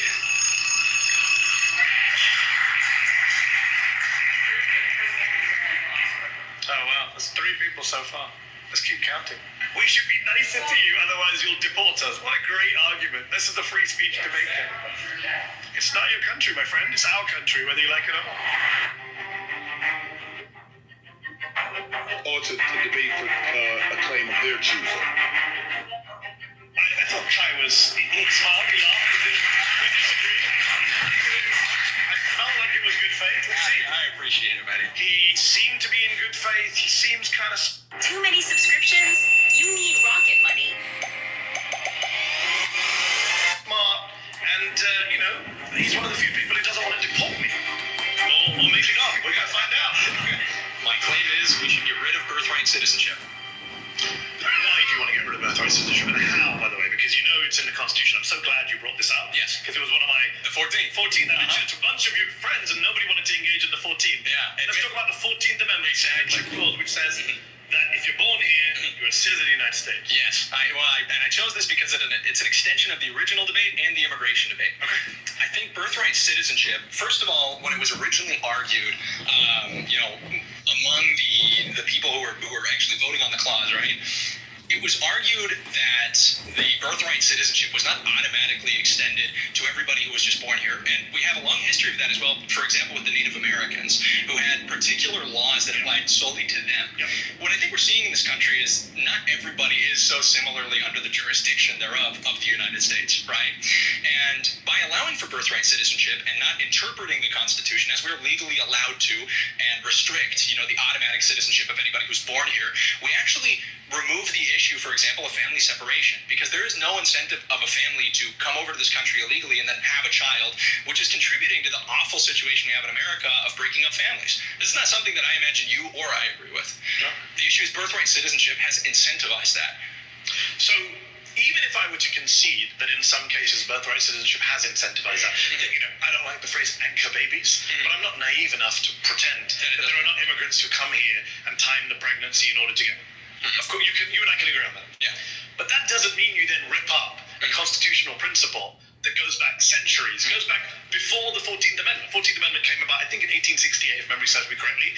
But the principle underlying it is actually from another country, the UK, ancient English common law, right? So this was always the case. The 14th Amendment, as you know, because you seem well read, came along and codified what was already a principle in American and English law, that if you're born in the country, you are a citizen. Now, you mentioned the point about jurisdiction. There is that little bit in there where it says subject to the jurisdiction thereof.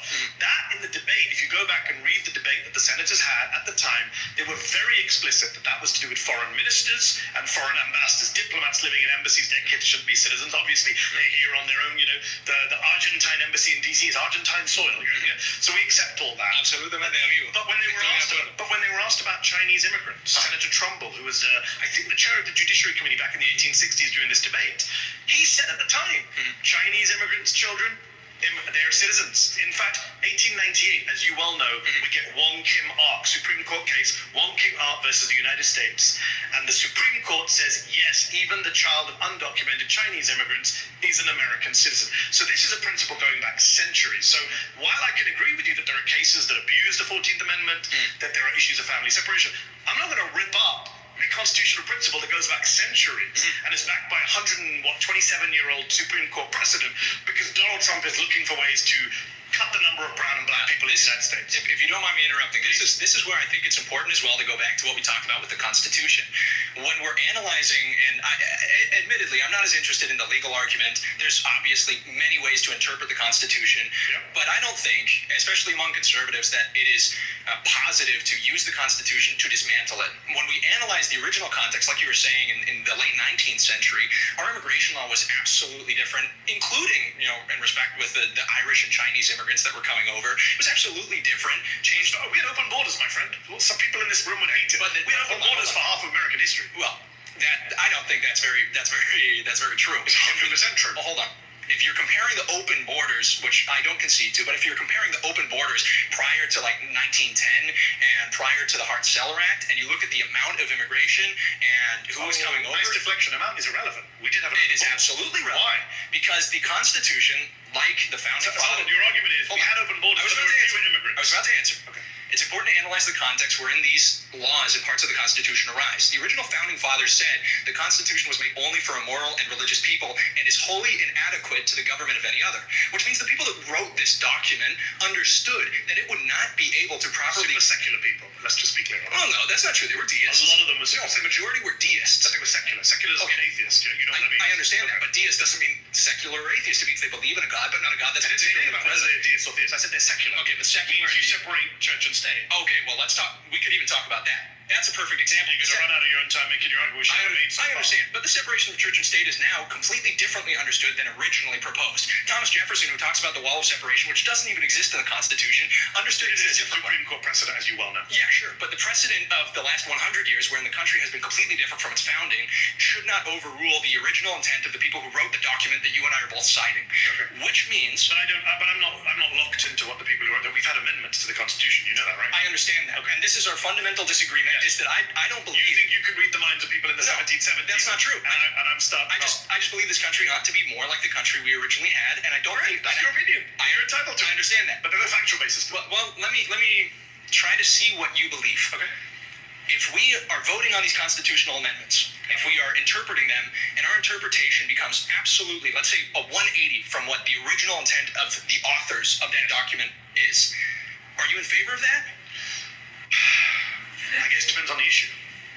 Okay, I would say no matter what... So, for example, the Second Amendment, which we kind of danced around, is not being come up here and there. Yeah. You know the debate about the Second Amendment is the fundamental debate is one side says it's unlimited, and the other side says no. What they meant was the militias. Yeah. They didn't, and they had muskets. They didn't mean AR-15s, right? So we can have that endless debate, which I really don't care for about that. But to come back to your point about the constitutional principles, the 14th Amendment comes along in the 1860s. So it's pretty old. It's not as old as America, but it comes along, and it's been around for 150 years. So if you want to get away with it was around before 150 million Americans. And I'm saying it was around before the United States was even created. It's part of ancient English common law. If you're born in a place, you're a citizen of that place. And unless you're the child of a foreign diplomat or on a Native American reservation. English common law did not exist simultaneously as millions of people coming across the border in a year. Just to get to principles, your argument is numbers change everything. Because we've got so many more people. Not solely, but absolutely. Okay. The demographics of your immigration absolutely change it. Yeah. Can I ask you a question? If you got rid of the 14th Amendment, what would be in its place? I think a citizenship test would be fantastic. What age? I think we could administer it in high school. To everyone? Sure. Just the immigrants? No, everybody. And then if you fail it, you denaturalize white American. Maybe you can't get a government job. Denaturalize that dude? I think there's plenty of benefits that the government offers people that you should not be able to receive. I'll tell you this, right? This might sound bad, and I think people care for me anyway. So let me say something you might not like. Nobody would pass it. If you have a high school immigration citizenship test for everyone. I'm going to take citizenship more seriously. The immigrant kids are going to outperform the white kids. You might actually end up denaturalizing some of the white kids, and then people here will be really upset. And well, hold on.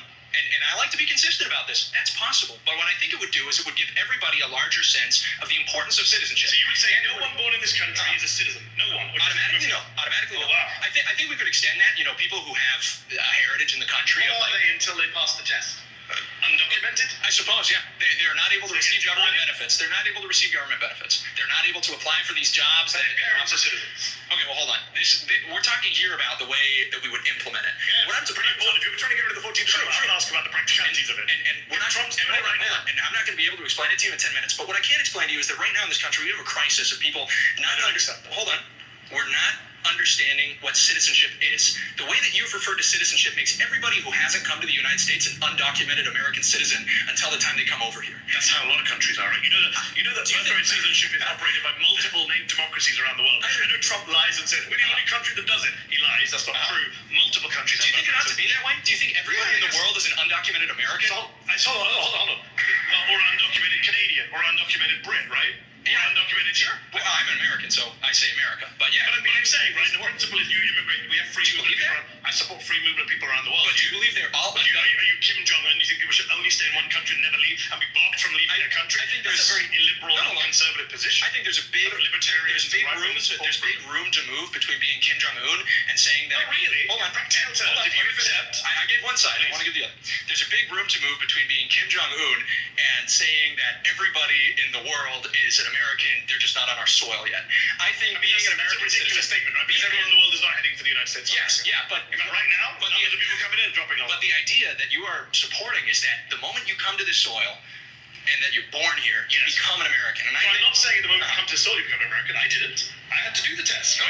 I had to do the naturalization process, which is guaranteed by the 14th Amendment. But the 14th Amendment also says if you're born here, then you automatically get it. And I'm not saying the problem we have, it's a hill I'm going to die on. The problem we have is we don't appreciate citizenship. The problem is that when you talk about immigration like we did before, when we talked about everything before, what were we talking about? We were talking about products. We weren't talking about practices or perceptions, which is really what immigration is about. Can I agree with you? We don't in this country value citizenship enough. I agree. I think we should encourage people to have more civics lessons in schools, understand American history and Constitution much more. Here's what the irony is. I'm sitting in a room today where I met a bunch of people claiming to be Native Americans who hate everything America stood for centuries. I think they stand much closer to the America that we originally had. And I think that's the disagreement. Had any clue what that was like. But you've agreed to dismantling about that America. But you've agreed to dismantling that America as long as it's legal. You have. You're the person who came here and made your argument. I'm a taking away an amendment of the Constitution. I did. I said keep the Second Amendment. I'm an originalist. I think we should interpret it the way it was probably originally interpreted. All right, guys, that's time. Thank you very much. I appreciate it. I thought it would be an interesting exercise in trying to understand what genuine far-right conservative folks think, and it was kind of disturbing to see that they think what I thought they think, and they were happy to say it out loud. I am disappointed that I had to sit across from people who believe in white genocide, who believe I'm not a citizen. Multiple people here said I should be deported. One of them was even the child of immigrants, which I found bizarre. Obviously, we were way outclassed. Like, we're not professional debaters. I don't think anyone in this room was. Maybe one or two people. And clearly, Manny, he does this for a living, right? He's a journalist, so he's really good at what he does. And Sam was pretty good at, taking cheap shots, trying to derail people from their arguments. Trying to pit me against, some of the people that wouldn't like people of my color in the United States, which is irrelevant. I think one person said as he walked off, you'll be the first to go, which is ominous and racist. I think that was disheartening and particularly discouraging because it just felt like it was fitting into a stereotype that we're trying to fight against, which is we actually have arguments, we can provide good reason, and Don rhetoric just pushes that far away. I am, I guess, a far-right Republican, but as I learned today, not as far-right as I thought I was. Someone gets up and they're just like, yeah, I guess I just want to have, autocracy forever and Christian nationalism, or just being like, yeah, I'm racist. And to me, that's very foreign of a concept. While I didn't, disagree with most of the people in the circle, it did bother me at times, to see them say mean things. There's not really a reason to do that. But it also upset me when Mehdi said, I'm not willing to debate with those people. Free speech doesn't mean you need to give credibility or oxygen or platform to people who don't agree in human equality. I hear Mehdi's point about not giving them a platform, but the thing is, if you stop giving them a platform, they don't just go away and change their mind. And then you tell the rest of society no one exists who thinks like that, and that's not true. I do like to debate people, even people I disagree with. I try and avoid bad faith folks. I think some of the folks today were bad faith. I'm anti-conservative, right? I don't support conservative views on taxation. I don't support conservative views on immigration. But people here today were way beyond conservatives. This is open authoritarianism, and this is what is being normalized and mainstreamed in our country by people in power, by the media, by people who don't know any better. These are the 5 places I put my money into. That's the end. Can I give a gold star to the class for getting through all 1 hour and 40 minutes? That Patty started. What? No, everybody, we need participation awards. I don't know that I'll ever be the same. Thanks for that, Quinn. Really appreciate it. It's good listening. I've only watched clips of it, so I appreciate it. Absolutely. Quinn. Absolutely. I don't know whether to say you're welcome or I'm sorry. No, you're welcome. Yes. It's really hard to listen to conversations with people who are staunchly racist and anti-American, I will say it, xenophobic, misogynist, and stand 10 toes down on it. They're morally bankrupt. I know they're out there because I listen to them on this app. So it's interesting to see the face. I've seen some of these videos, so I know what they look like. A lot of them look the same, by the way. So it's not really surprising that this happens and that they're out there. But it's weird to give them any kind of, for me, to give them any kind of credibility whatsoever. I know they're out there. I know they're staunchly immoral. But, whatever. It's interesting. Y'all ready to start calling people dumb yet? Or y'all still doing decorum? Sabbath down. Oh, I do. I stay muted. I've said it at the beginning of this video hours ago, and when we've had breaks. That's why I just stay muted. I mean, I cannot have a quote unquote healthy conversation with somebody who objective is my demise, or people who may not look like them or share their skin tone, who don't see me as an equal, who sees me or those who I champion for, who sees them, say, getting ahead in their life as a threat to their existence. And, we see it on, or I keep saying we hear it on this app constantly. And I said it before, I'll pause, but the notion that when the call is out, send out, hey, ping your MAGA friends. I have none, because to me that's an oxymoron that I do not even remotely swim in. There are some people that lack some serious intelligence, dumb, stupid, downright scary. And when I'm looking at this, another thing that popped up, these cats, they're college students. I'm in my 50s, and the thought that one of these mofos out here sooner or later will try to weasel their way into government and potentially be somewhere in a state of government, whether that be local, or state or federal.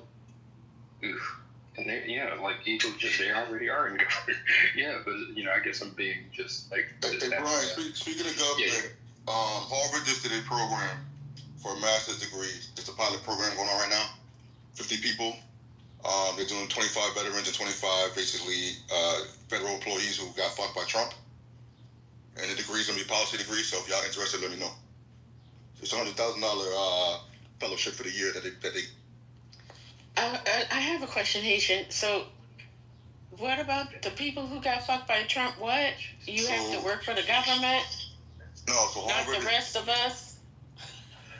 Well, I don't know. That's up to you. But if you want to do the program, it's a free degree, so. Yeah, so I'm talking about who can apply to do this program. Federal employees and military. Oh, okay, gotcha. Yeah. So the rest of us that got fucked, that's getting fucked by Trump, we just out here. Out here. According to Trump and his MAG is like MAG. Y'all not getting fucked because us federal employees, we were scumbags and didn't do any work. So. Oh, my bad. I'm mistaken. But back to the dumb thing, I just feel like it's important that we stop pretending like these people not knowing or not understanding. That's a thing of the past. They get it, they're with it, and they actually want to push it further. So I just really think that, naming that is very important, because a lot of times I feel like we be trying to explain. These people understand exactly what the fuck is going on. They know exactly what they fucking want. So I agree with you. I agree with you on when you have these grown ass adults, right? But to the question about the college age students, I have a little more grace for them. Because they are in the process of learning and figuring out. And there is that period where, now some of them, they'll go out into the world and they will be these people. But some of them, given information, given critical engagement, and having them learn the process of how to evaluate and to come to their own decisions, I have grace for that process. But I do agree with you that some of these people are just wholesale done. But why have grace when high school kids are seeing how fucked up things are? Right, but why have grace when these kids, whether they're in college or not? It's not like times before where, okay, something might happen to an adult and you don't feel the consequences of it. These kids are seeing the consequences of what's happening right in front of them. Right, Haitian, but a lot of times,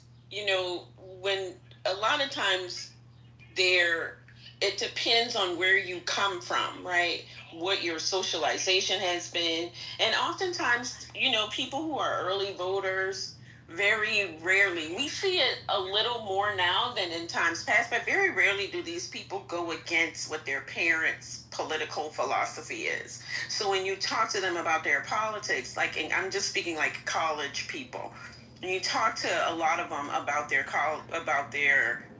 political ideas, they're the political ideas of the people around them. So when they become exposed to other people, they can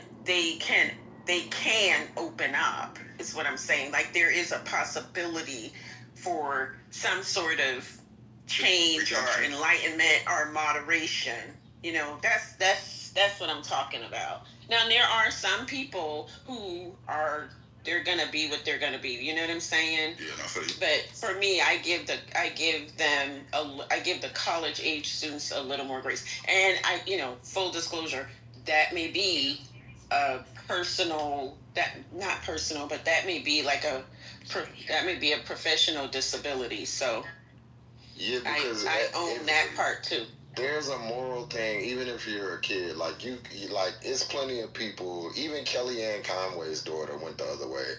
So I feel like you could like maybe run up your credit card. She got her daddy. She got her daddy. But hold on, but you could run up a credit card. Maybe you crashed your car, you drive too fast, you curse too much, things like that. But you're deciding, if is it okay if people get trafficked across the country? Then you have a moral problem. And you're like, I don't really have anything for you, and it's because it's nothing that you're a bad person. You know what I'm saying? Like you're morally corrupt.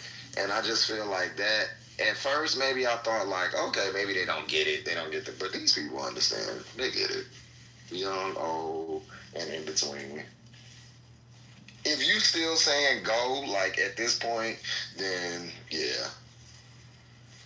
Yeah, but are you guys, I have this, I don't know, it's just a theory. Would you guys agree that people like Trey, who has been doing tons and tons of these one-on-one events in college, particularly giving that space to the white, quote-unquote, conservative men, right, and showing their conservative masculinity, a safe place, as he says. I think that contributes a lot to them not learning or changing, because here's somebody who comes in and validates what you're maybe still considering. Maybe it's not 100% ingrained in you. And then they give you that commodity, they give you that group support, and you belong. And then I think at that point, it's already completely ingrained in you.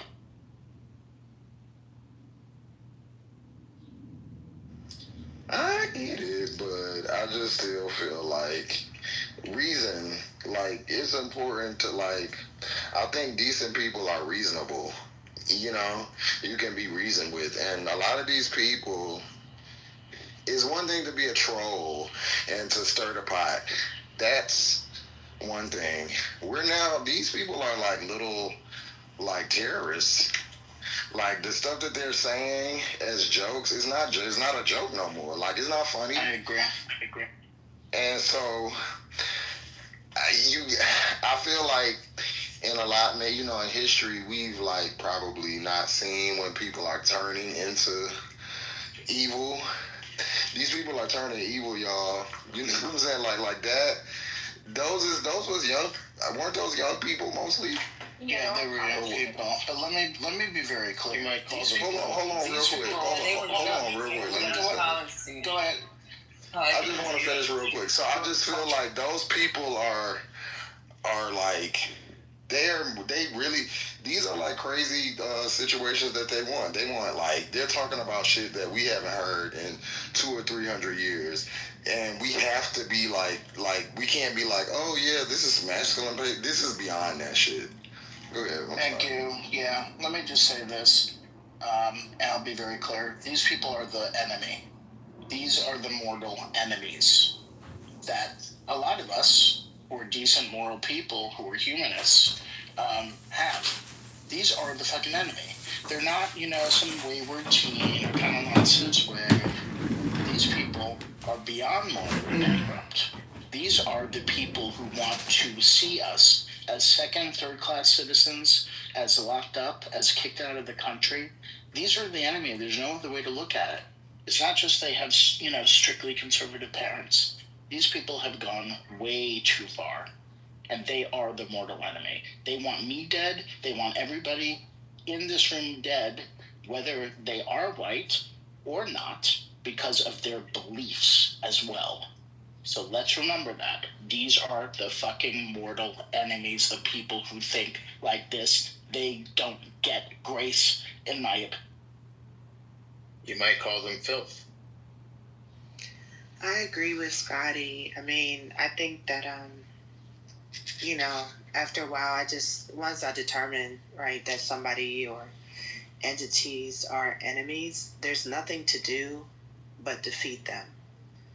And in this case, the defeat should be largely political. In some other cases, very well may be physical.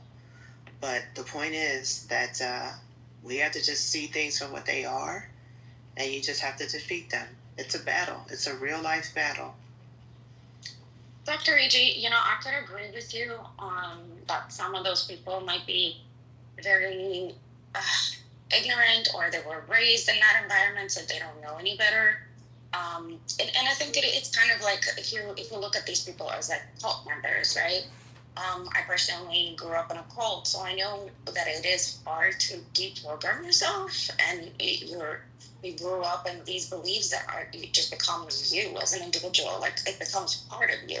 So it's really hard to kind of just get rid of it on your own, or even realize that like that's wrong. But I think there's a big difference between having beliefs that like abortion is bad and that there should be less abortion. And that could be your own personal belief and quote unquote the environment that you were raised in, compared to, we're going to force women to have children and they're going to be breeding machines. Because some of these guys that spoke, that debated, they are fans of Nick Fuentes. And I just think it's a completely different, it's a completely different level. Like these people have psychological issues. That there's something really, they're very sick psychologically. If they think that Nick Fuentes is like, they're I don't know, like they think he's God. It's something else. Yeah, Katrina, I'll just say first, I don't say the whole thing like quote unquote they don't know any better.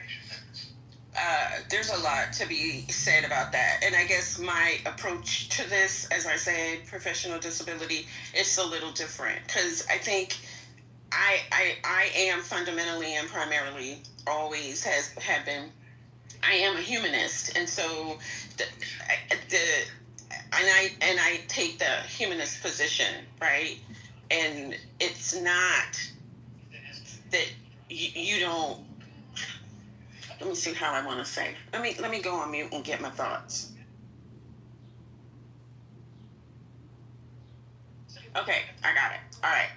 So I'm not saying that every person who holds these, I don't believe every person who holds these beliefs, like I don't think like they're like in a cult or whatever, because I have heard people who are very articulate in their position that people who hold leftist views are in a cult, right? My comment was strictly about engaging with people in the college environment and how many of these people, they come with these views, and then when they engage, they can moderate them. that's not to say, people go out here and do conversion, because I'm not into conversion. People can have whatever belief. It's just making them understand what the consequences of those beliefs are, and people choose what they choose. I don't demonize people for their views, even though I may find them morally reprehensible or abhorrent. That's just my position. So my comment was strictly in reference to the person who said these people are in colleges and stuff. That's what I was talking about. And I would really appreciate, I'm getting seriously triggered by the Dylan Roof comments, because, I lost people in that event. And I don't think that what we're talking about is comparable to that. So my comment is not comparable to that. So Dr. AJ, I quit think referring me to that. I think I understand what you're saying, and now I get it. Because I hear a lot of the very poor MAGA conservatives in like Texas, right? They say that college makes their kids liberals, and they think the college education is actually full of Democrats who are liberals, and they indoctrinate their kids to be liberal. So I could, yes, and now I could see where you're coming from, because a lot of people do, once they get out of their environment and they get out in bigger cities and they go to college and they have exposure to a lot of other things, yes, they absolutely will have a lot of different things that might change. I understand what you're talking. It is called liberal arts, so clearly they're teaching liberal studies. They kind of have a point, right? Like, I think sometimes there's like an infantilization of the long-standing, right-wing white supremacist faction of the U.S. Like, they're right? Like, if you lived in a white supremacist enclave, and so did your parents and your parents' parents and your parents' parents' parents, they're right. Absolutely. The vast majority of colleges you go to, like pretty much anything this side of liberty, is going to teach you a different way of approaching the world. And that doesn't mean I'm not trying to cast like such or sort of paint such a broad picture that there's no exceptions or exceptions. But there's a lot of parts of this country that were really explicit in what they thought was right.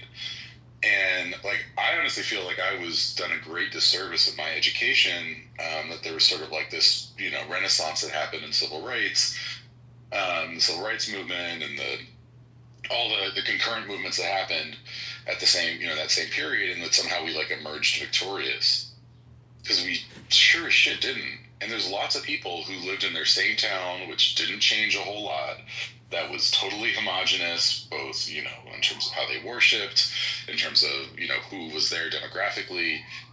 And in a lot of ways, what I think is happening right now is they've always understood the battle, right? Like, some of the terms that other people have been using, they've understood in reverse, and that hasn't particularly changed. Like, if anything, what's happened for them is that it's gotten worse for them. And while I think it's a misunderstanding misunderstanding the world, misunderstanding economics, misunderstanding of how the world is changing, I think what has happened is that their sort of their explanation of the world is such that, like, this is a moment they have to fight back, because they've lost so tremendously. There's been such a loss of dignity. They've fallen so far that we have to, get our country back and make America great again, and so on and so forth. And this is the through line through so much of this right-wing rhetoric right now. And I think that, one thing that's fairly consistent in this room and plenty of other spaces that I'm in is that there's some sense of progress within some kind of shared context, and I just don't think that they ever shared that context. I think they've only understood that sort of approach from afar. And I think it's important, if you're going to understand these people, that's where they're coming from. So, Aaron, let me ask you a question. Do you think that is the reason why Charlie Kirk and a lot of these others, like Nick Clinton's and all these, like, young white men, particularly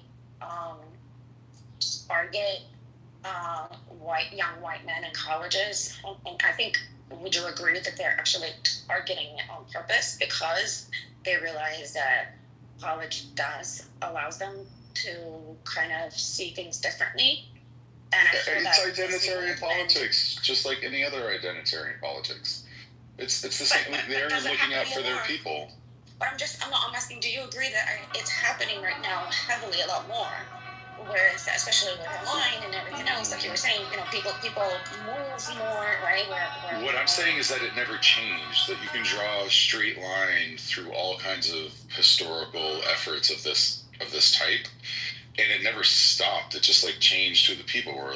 Charlie Kirk. You can draw a straight line from John Birch to Charlie Kirk. I don't think that there's that. I mean, there's an intellectualism or maybe a faux intellectualism with John Birch is a little bit different, but they're all coming from the same place broadly. So yeah, they're going after them just like they always have. I just don't believe that it's new. I think there was just a mythology that was created where lots of people rightfully make fun of or deride the sort of Barack Obama won and now we've transcended race nonsense. I think that there was a mythology that lots of people who live in cities, who live pretty cosmopolitan lives, who are used to having food from all around the world be part of their diet and are used to people speaking other languages and engaging with other cultures in a whole variety of ways. Those of us who live that way are actually the weirdos who have changed the most. Because that wasn't normal. That wasn't even normal in the places where we lived not that long ago. And meanwhile, particularly the people who have been living in other places that haven't changed as much, they're still doing the same shit they've always done. No, I get it. I guess my question was not that this is something new. Charlie Kirk and 14s and Bad Boys and everything else. My question would be, I feel, and if you agree with me or not, that they have found with social media and everything else, they actually found a way to be more successful at it, especially creating that environment for those young men where they feel like they belong and they're heard and everything else, and that conservative, But I feel like this is very effective, maybe compared to the past. That's what I'm saying. What I'm saying is, the only thing that I disagree with is that it's new. I don't think there's a whole lot of difference between this moment and say Rush Limbaugh in the late '80s, where he had. They had a theory of the case, right-wing radio was a good idea, and it was well funded, and it started to work, and Rush had built, a lot of power by the late 80s. I just think this is kind of a different medium, but the same playbook. I mean, it's got its particular differences because social media is different than radio, but in terms of its sort of institutional role, I don't know, it feels kind of the same to me, and we can go back to, different mediums in between and before and see the exact same patterns play out. But I'm not gonna go in a circle. I wasn't saying that it's new. I was asking, do you guys feel that is they found a way to target better and be more successful? It's new media. It's not that difficult to understand. It's new media. All of these ways to get into people's brains, whether it's YouTube, whether it's social media, TikTok, whatever. This is nothing new. What's been going on, but the way we are exposed to it and kids are vulnerable to it, that is what has multiplied greatly. That's it. But exploring the psychology of this and trying to understand these people, I just think I don't think it's fruitful, and I think we do understand, but I just want to know, are people on this side or any type of disenfranchised people given this same grace when, they do the slightest? These people are are saying wow shit, and we're trying to break down their psychology. Why? I get it for Dr. AG because of her. It's like when a animal conservationist goes and sees a dog fighting ring. It's like, oh my God, I have to save them. But truthfully, they would maul you, ma'am, if they could. That's literally, and they're too far gone. So I get it. But for the rest of us normies, we need to understand, these are the people that are going to continue with doing school shootings, and because they're telling us. And I don't want us to get down the road 2 years and be like, oh my God, And they told us. They do this all the time. They tell us what's coming, and then when it comes, we surprised. But they're telling us now. I'm just letting y'all know they're telling us. These are young kids with this stuff, and we're trying to break down their psychology instead of acting.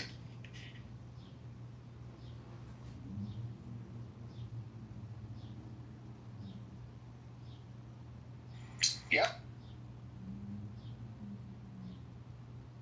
I just noticed that this popular thing with this particular I found a whole new social media where I haven't never seen this before.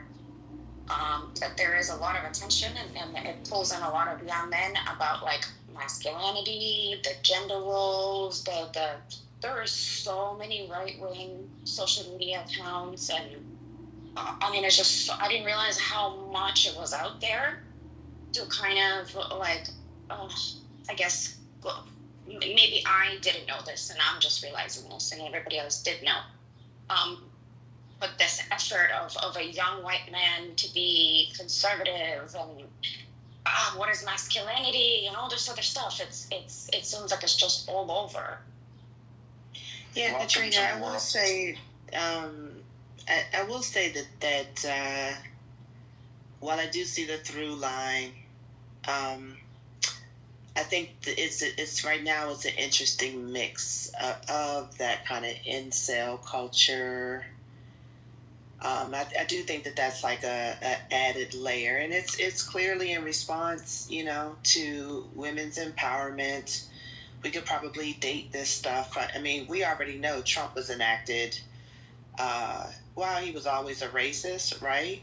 He became hyper vigilant with the candidacy and the presidency of Barack Obama, right? So maybe that's part of the difference, is that like Trump always had his through line, but it does seem like the efforts have been like steadily increased. I was thinking also just like about pop culture and the role of hip hop, right? Since the 70s, even though there's a through line of racism, in this country, I think the more visible presence of people of color, of culture, presence on college campuses, I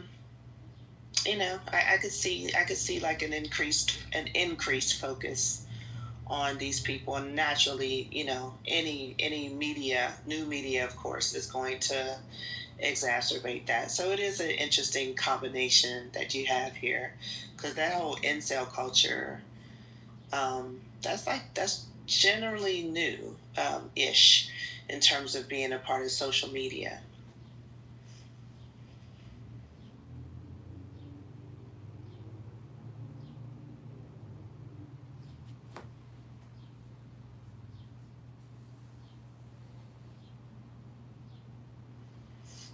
And yes, it is at least 10 years old, Chris. I remember the incel culture,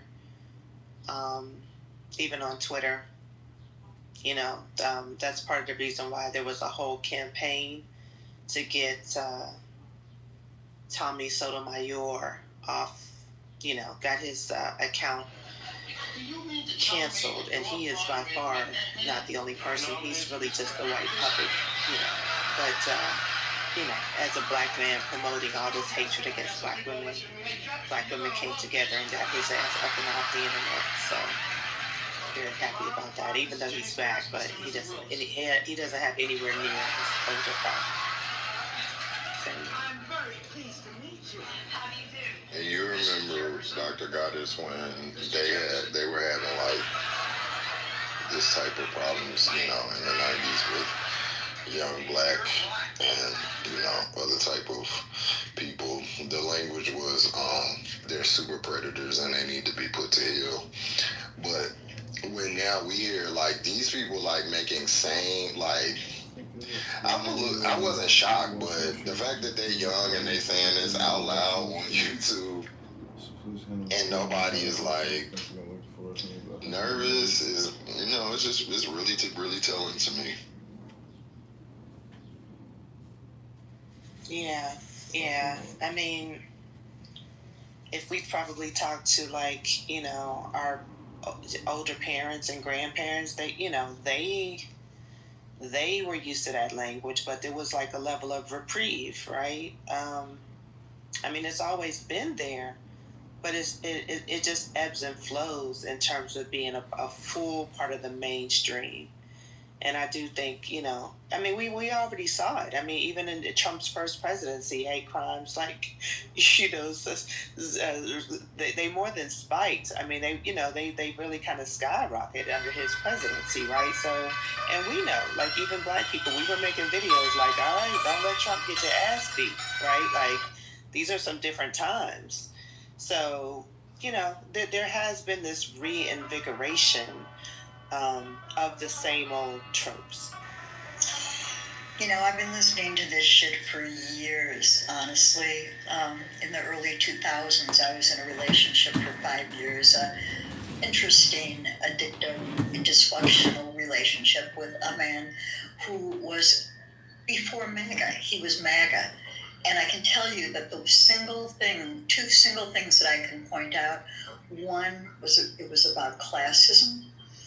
He was raised in I mean, he was born into a trailer. He was in a wonderful family, but he was very, very aware of not being, you know, upper middle class. His dad worked at a big automotive place, but he was not the person who owned the company. He wasn't the person who was selling cars. He was the guy who was fixing the cars. There was always this classism thing going on. But the other bigger piece is that he was completely tuned into right-wing radio. For hours and hours and hours, this guy would listen to right-wing radio. And this is where so much of this stuff began. So, yeah, this is not new, what I'm hearing. Yeah, that happened to my family. My family was poor and very liberal, Democrat, the white part of my family. And a bunch of them moved to North Dakota because the cost of living is lower there. And now they're all like right-wing gun nuts because their only source of information is like One America and Fox News and that kind of stuff. And when was Fox News created? I forget the year. 2000. Yeah, I mean, you know, like that, like, yeah. I mean, that's when they switched their campaign. The Republicans have always had like a strong, like, on the ground, because they had Rush Limbaugh, and that was really not. There was no Democratic equivalent. So I remember like a lot of people that I knew that were older that would just listen to him because, you know, they wanted to hear like political radio. They didn't necessarily agree with him, but he was one of the like pioneers. But in 2000, when they got Fox, I mean, they just kind of like up there like they game, and so they reach the older people. You know, people have that shit on in their house in a loop, and I guess, you know. And it's like you can see from 2000 to now how it's created a whole like different culture of Republicans. You know, I should also add that the guy I'm talking about was a bit of a survivalist. He was also, more importantly, a Vietnam vet. And he had major trauma over he like grew up watching John Wayne, and both of his parents were military. And he came back from Vietnam, and he was so enraged that he was treated the way he was, and that the country was suddenly, you know, throwing eggs at him when he was getting off the ship or whatever. So there was that trauma was another ingredient, another piece of his psychology.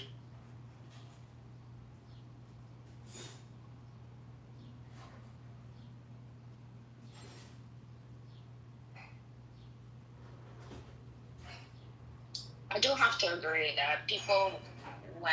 Oh, my bad. It was 1996. I'm sorry. Go ahead. Not 2000. Can you guys hear me? Yeah, I just wanted to correct that. Oh, no. I think okay, there you go. It's frozen. My screen was frozen. I do agree that if you take somebody out of the environment, put them in a completely different environment, and they live there for a very, very long time, only exposed to certain things.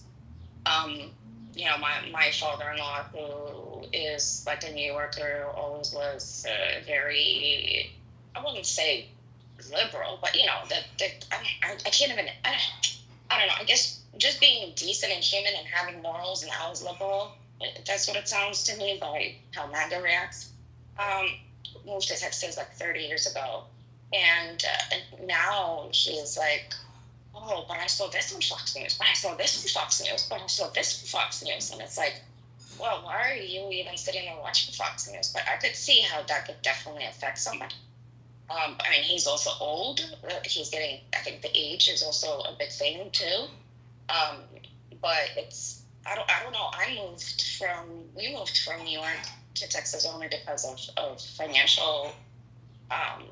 It's financially it was better for us here. I just don't see how I could ever change my views. And I fight these people every single day in my community, in my environments, and it's like I see them. I just don't understand. No matter how long I live here, I've been here already for almost 8 years.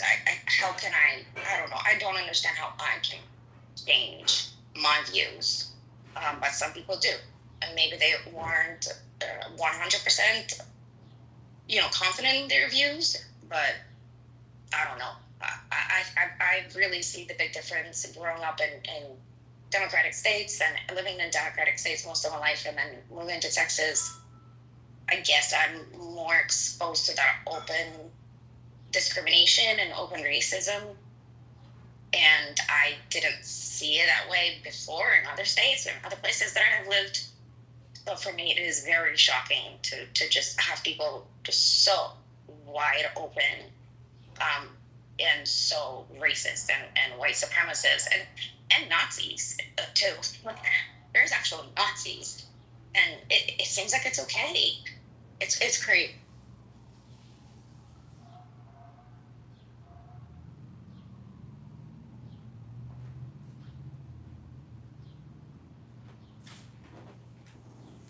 Yeah, and I think it's important to note that groups like the KKK and thankfully Eagle Hawk is typing in the chat about the Conservative Citizens Council, the CCC.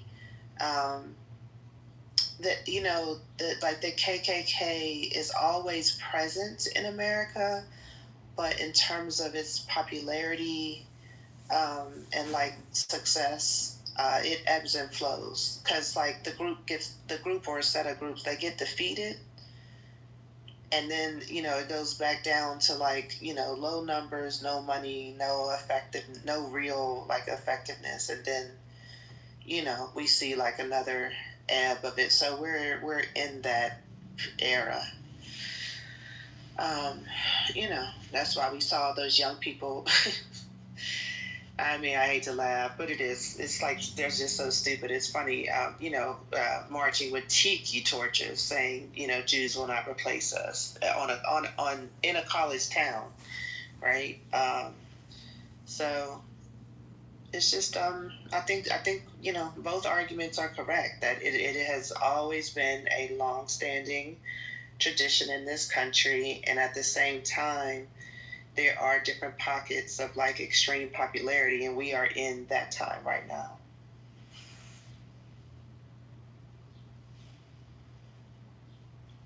And I'll just repeat that I'm not trying to convince anybody, even if they're like young people that are in college, or I mean, I do operate differently when I'm educating officially, but if they're just young people and they're just sort of out here or whatever, I mean, you can maybe grow or gain forgiveness later, but the fact of the matter is you have to be defeated, period. Like, I don't care about you or your feelings, in that regard. Like, you can go cry, once we have set the society, straight as it should be, so I land.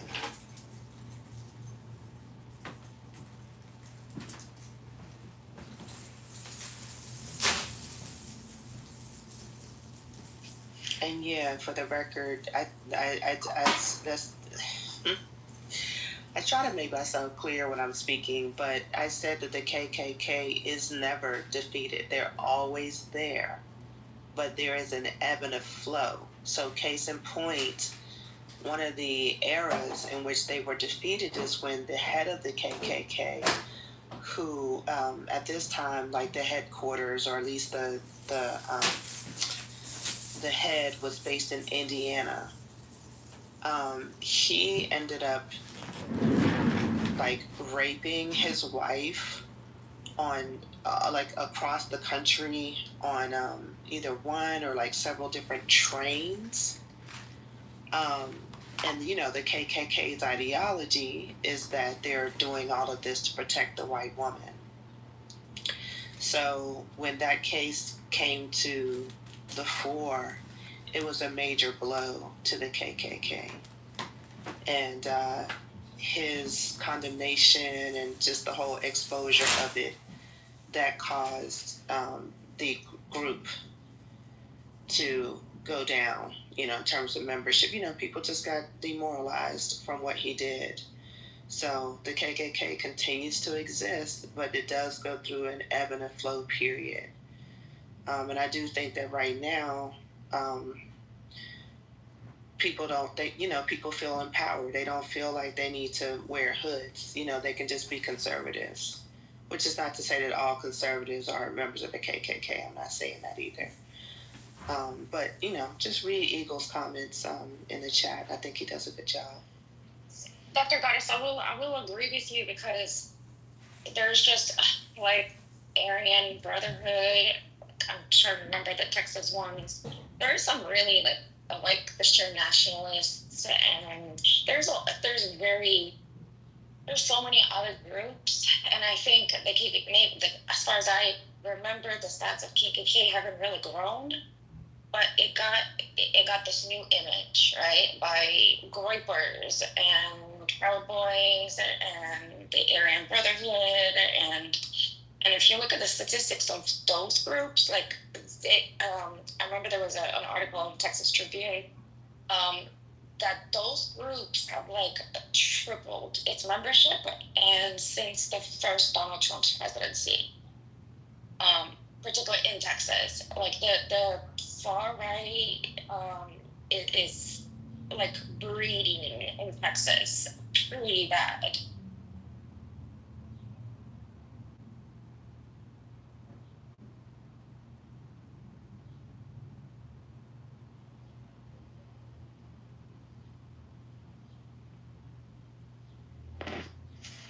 I'm sorry, I might have been covering my mic. What's the event that you referred to? I just saying that in Texas, and since I was looking up recently, I read an article on Texas Tribune, and there were basically showing statistics of the far right groups that kind of pretty much the same as KKK, their beliefs are, but they basically rebranded themselves, right, as like militia and Christians, and the Aryan Brotherhood is like grown, and all of these groups have actually grown 3x since the first presidency of Trump in Texas. Like it's a breeding ground for these far right fascists, Nazis in Texas. Oh, okay, yeah, I definitely believe that. No, if I may, let's not get confused here. Yes, there are people with the tiki torches say Jews will not replace us. Yes, there's more KKK members and other white nationalist groups and all of that are very explicit, and we can see them, and they march and they say those things. But let's not get it twisted. There are people hiding in plain sight who are in government at the highest levels, whether it's Pete Hegseth, whether it's Trump, whether it's Mike Johnson, who espouse these views, but are smart enough to be able to hide them or code them in ways that their racist followers will pick up on them and endorse and support them. But they know that they can't get shit done unless they do hide them, and they do, cover them up with other words. But it's in the bills that they put in. It is in some of the coded rhetoric. And the people that support him do know this. So this exists full throttle in American government as we speak, and has for decades. And it will continue to go on and on and on. And we have to defeat them with, with what we're doing, with the power of the people, with being able to get out there, show the right way of doing things, and have moral clarity about making sure that we are for all humans and for the marginalized people. And this is the way we have to do it.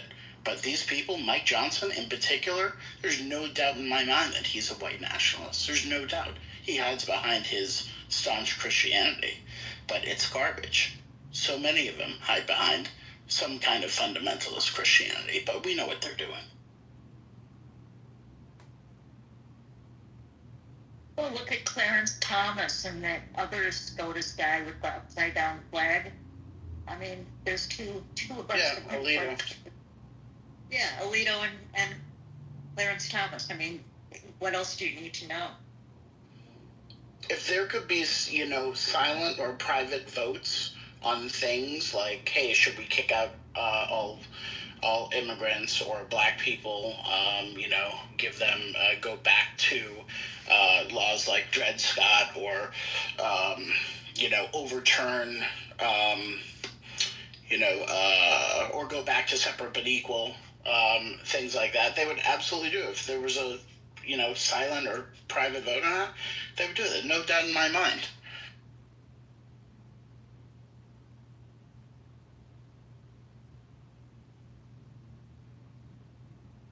Yeah, that's an interesting challenge, Scotty. I mean, I agree with you in terms of what would pass, which ultimately is more important. And what we would lose is the accountability. But I think that the former is really more critical in terms of salvaging and turning all of this around.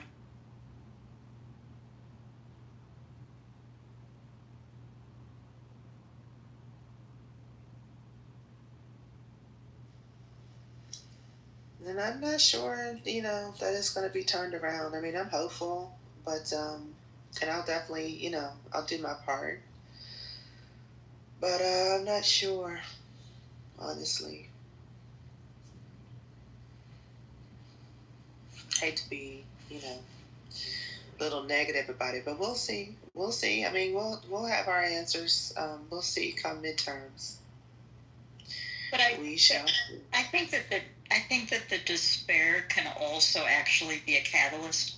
I mean, action is the antidote to despair. So I think he can be not optimistic. What the hell is there to be optimistic about? But also be committed.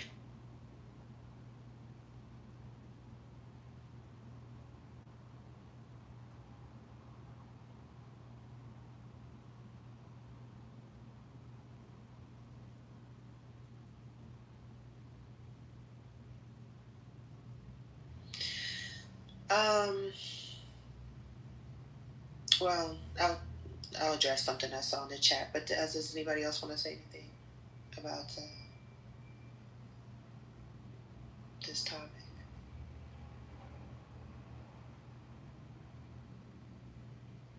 All right. So I just want to stress that, we, the Democrats, at least the new ones anyway, did and do have a plan. And, that's why we were pushing forward Civil Rights Act, women's empowerment, disability rights, affordable health care, and things like that. I think that Project 2025 has gotten people twisted to think that Democrats don't have anything. And that's just not true. I mean, the Heritage Foundation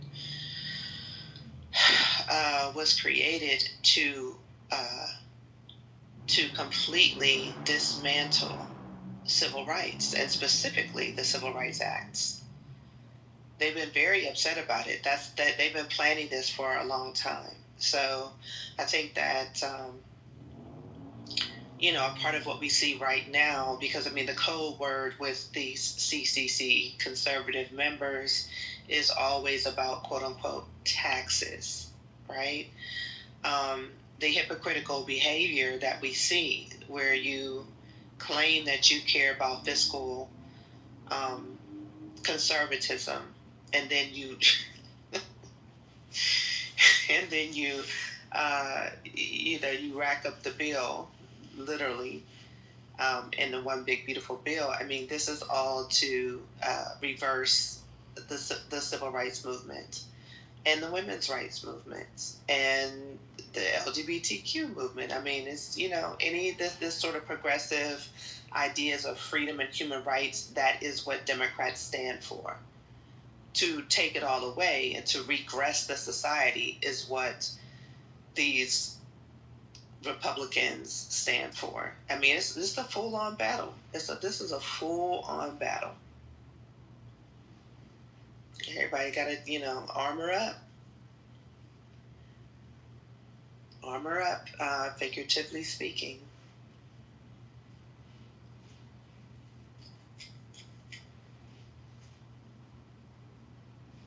I just like the idea that people are thinking like, oh, Democrats don't have a plan. No, Democrats, not only have they had a plan, they enacted the plan. That's why we have rights.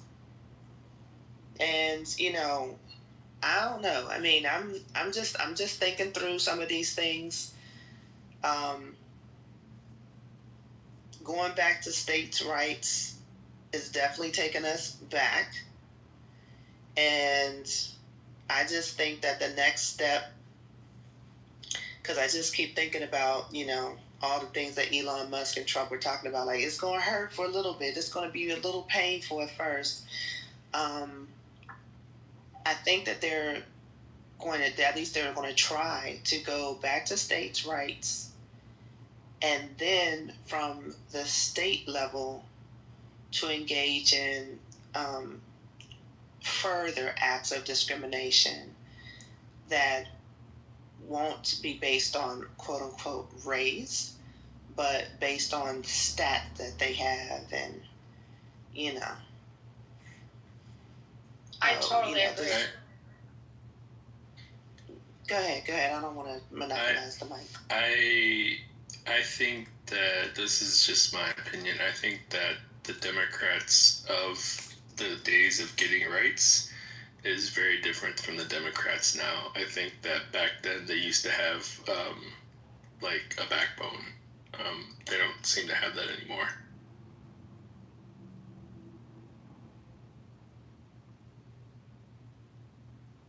Well, what are you basing that on, Michael? Oh, oh man, all kinds of stuff. Like capitulating before there's even a battle. Back when Republicans wanted to take away healthcare from kids. This is a long time ago, but a lot of times they would give up if they didn't. The whole view of you need 60 votes to pass the Senate. You need 60 votes to stop discussion. They would never even bring a bill forward if it didn't have 60 votes. And in my opinion, I think that's wrong because they never got the Republicans on the table saying I'm against child care for kids because they never brought the bill forward. They need to, well, I mean, that's their whole, they have a lot of messaging issues, but a lot of times in the fight, they give up before the fight starts. Yeah, but Michael, I mean, I guess we can all sit here and criticize the Democratic Party, and yes, there has been some things that we all feel that they should have done better. Messaging is one of them. But I actually think it's not them who doesn't have a backbone anymore. Honestly, I think it's the quasi-MAGA Republicans that don't have morals anymore. Because the reason why they were able to pass, if you look at all these bills, right, that gave rights and expanded the rights of people, they were passed with a lot of Republicans. Some were Republicans that are initiated. Wasn't Social Security initiated by a Republican? Like, now it's just, we can't agree that murder is bad. I don't know how much of a backbone you can have when your opponent is saying no, murder is good, and you're going, no, murder is bad. Like, it's I don't know. I see the big shift in the other side, not this side. Just, I bring this example all the time, and if somebody hasn't, if you've never seen it, go to Times on YouTube, B Times, and type in Bush and Reagan Republican debate in Texas, a presidential debate. And I mean, that was 1980. And what they were talking about immigration and the border, I mean, what they said, they sound like nowadays the middle ground, independence. That's what they sound. Nowadays, if these MAGA people listen to them, they will say, oh, that's a liberal lefty thing. So I don't know if Democrats changed. Again, looking back, whatever, for a reason. There's things they could have done better. We cannot just keep saying, this side is not doing a good job when the other side is just not calling out the other side. And the issue is with the other side. I mean, you can have both things be true at the same time. Yeah, both can be true, but the Democrat bash, no, we're going to focus on Republican cruelty. That's the topic of the day. That's the topic until they change Republican cruelty all the way. What the Democrats aren't doing, yeah, whisper about that, but we talking out loud on megaphones about Republican cruelty. I know there's some legal people in here, and I have a question, or if anybody could answer. How is it legally that there's this hate group that's called a Constitutional Sheriffs and Peace Officer Association. So basically, it's police officers and sheriffs who belong to this hate group, actually. Well, is it legally that they're allowed to stay on their job? Wouldn't that disqualify them? I mean, the Constitution guarantees freedom of assembly and association. So as long as they're not violating the terms of their jobs, you can't tell people what kind of groups they can belong to, I don't think. I mean, that's unconstitutional. That's their First Amendment. Oh, yeah, Dr. J, I understand if they were doing that on their own time, but they come in uniform and they have, police officers and sheriffs in uniform, so they're acting from their job. They're representing this group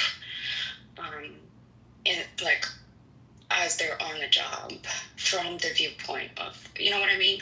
No, I'm sorry. Say it one more time. I don't know. I don't understand. So they would have these assemblies, right, and conferences, and the police officers and peace officers and sheriffs, they all attend in their uniform. So they're participating in this, and they promote it as this is part of our job type of thing. It's one thing if you're you're a police officer, but you're Christian or whatever, and you go off your own time, right? Do your own thing. But they represent themselves in uniform, and it's only allowed for police officers to come to those conferences. That's what I'm saying. Is that I mean, I don't know about that. I mean, I don't know. I don't know about that. I think that might be a jurisdictional issue, like when they're allowed to wear their uniforms. I mean, if they don't have a rule in their jurisdiction that they can't wear their uniforms outside of work or whatever. I mean, I don't know. I still think that if that's not something that's prescribed by their work, because the uniform belongs sort of to the organization, then I don't see how that doesn't Yeah, I don't see how that's against the law. He could use it whenever he wanted, but this was years ago. For example, I'm in an organization that has a very distinctive uniform. Yeah, the uniform. And we're not allowed to wear the uniform. We're not allowed to wear the organization's emblems, symbology, any of that in certain environments. And that's prescribed by the organization. So when I agreed to be a part of the organization, I accepted that this was a requirement. I can still, do whatever, but not wearing the uniform. So if their jurisdiction doesn't say, as a police officer, you're not allowed to wear your uniform off duty in strip clubs, and they go in their uniform in a strip club, they can't be fired because that's not, you know what I'm saying? So that's the way that I'm thinking about it. Yeah, because you have the right to be a member of any organization you want to be a member of, as long as it doesn't affect your ability to do your job. Yeah. My schedule changed.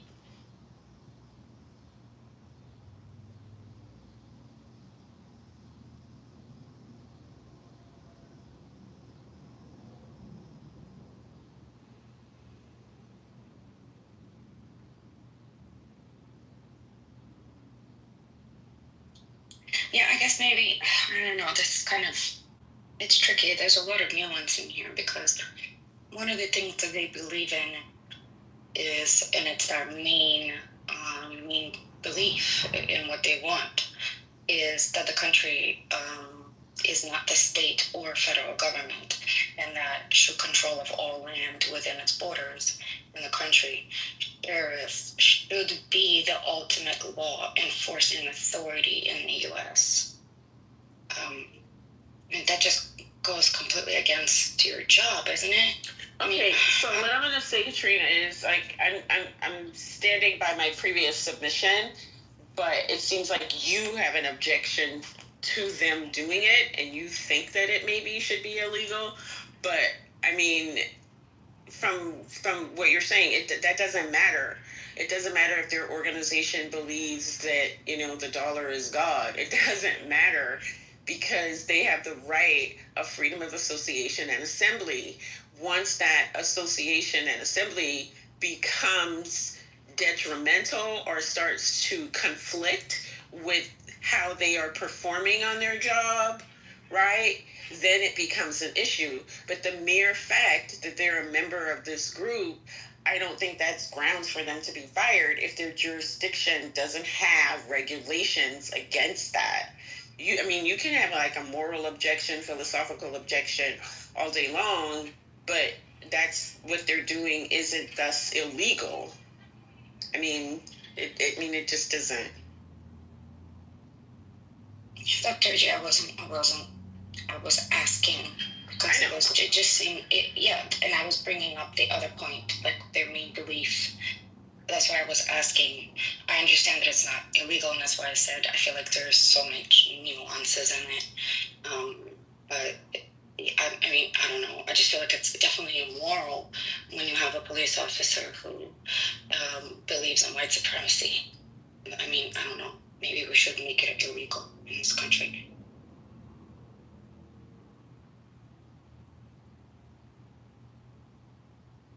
Yeah, Talking about police officers, have you guys checked out that video of the guy in Jacksonville, Florida? Yes, it's a hot wreck. Yeah, that was fucking disgusting. And the fact that there was a black officer standing right there, that was even more disgusting. But, yeah. I didn't see that part. Where was the black officer at? Oh, he was right there with the two white officers. I'll put the link up on top. And you guys can check it out and tell me what you think. You look kind of reluctant to do anything, though. Like, I felt like you could tell that. Oh, that's the wrong one. Hold on. That's a Maryland flood. Let me get the right link. Hold on. Not you having multiple links. Oh, yeah, because I was just looking at, there was a Maryland. I didn't know there was a flood in Maryland. The cars are sinking. That was July 19th. Hold on.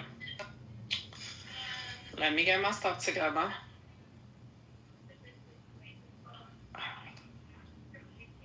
If you guys want to please check out that link and tell me what you guys think. What you ladies think.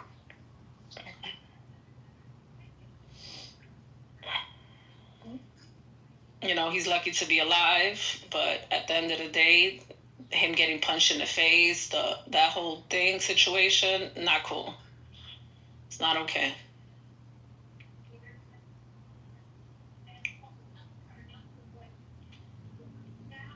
I hope he sues. I hope so too. No, he got Ben Crump as an attorney. The Jacksonville thing, the incident from the traffic stop, was that like earlier this summer? I'm not sure what it was, but No, it just came out. Earlier this. It just came out yesterday. Okay. It just came out yesterday. Yeah, the video. The stop was in February, apparently. Okay, yeah, it's the same one. He has a lawyer. Ben Crump is his lawyer. Oh, okay. Oh yeah, I just saw this. You seen the black officer right there? Yeah, yeah.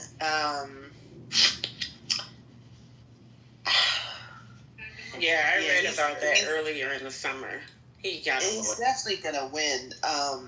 He's definitely gonna win his lawsuit. But just in terms of the dynamics of the video, it just seemed like the person, it seemed like he had this interaction with the first set of officers, right? And they're all like, get out the car. And then it seemed like the other officer was newer, right? And then he was trying to tell him the story. And then when he asked for a supervisor, I kind of, and then, he's like, yeah, just go ahead and break the window. I chuckled to myself, only because I wonder if they thought that he was, what do you call it? What's a Moor? Because, I'm sure you probably know how the Moors operate. But, so yeah, I thought it was very interesting. I wasn't sure if the guy that he was speaking to was a supervisor until he asked for a supervisor. And I was like, oh. So it just must have been, an officer that pulled up. I saw that the guy, he slapped him, the one who cracked the window. He cracked the window, he smashed the window, reached in and slapped him. And then when they pulled him out of the vehicle, he punched him, because I saw some frozen frames. Yeah. What made it really egregious was there was a brother there that co-signed that. Yeah, that's what Mel was saying. Yeah, he should have just punched. He should have been punching the white cop in the fucking face and get suspended and be like, "Fuck that shit! Don't be doing that shit. Yeah. What the fuck's wrong with you?" Mm-hmm. So there's a lawsuit. I don't know. They're probably going to settle it. I think I saw where the case was dismissed. The charges against him was dismissed, but I think he has a pending lawsuit. But he did the right thing. He was calm. Like, granted, he didn't come out the car, but I heard him say, "My window doesn't work." Mm-hmm. And I think he locked the door. And then he asked them, he said, what are you pulling me over for? And they said, because he didn't have any headlights on. And he said, well, there's several other people with the same thing, and you're not pulling them over. Plus, it's daylight and it's not raining. So then the guy said, I think he said, you still have to come out or something like that. And he said, well, can I get the supervisor? Can you call your supervisor? And then I heard the guy said, okay, something. And then the other guy on the other side of the window, where the driver window, when the cop that he was talking to on the passenger window said, okay, the guy smashed his window, reached in, slapped him, opened the door, pulled him out. And then there's three of them tackled him to the floor. And there is a freeze frame where he punched him. So he was hit twice. And then here's your black cop co-signing that. Ridiculous. Yeah, he punched him before they took him down. I mean, there was no need to punch him like that. I believe did they chip his tooth? Slapped him first in the car. Yes, I saw the Yeah, and then when he pulled punched him him. out, then they punched him. So you could. Yeah, and then they slammed to the ground. So does anybody know if did he chip his tooth from the punch or from being slammed to the ground? I think I read he had a broken nose.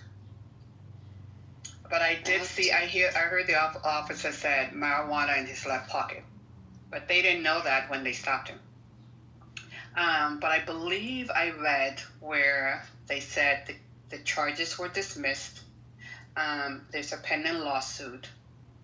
That for sure I saw, and I thought I saw. Now this last one I'm not really sure, but I thought I saw. They said he suffered a broken nose. I'm not sure about that, but I thought I saw. Where did you see the charges were dismissed? Where you see that? Somebody asked Guac. Now, I haven't confirmed it. So somebody asked Guac. So that's what Guac said, but I haven't seen any documents or anything. Just to be clear.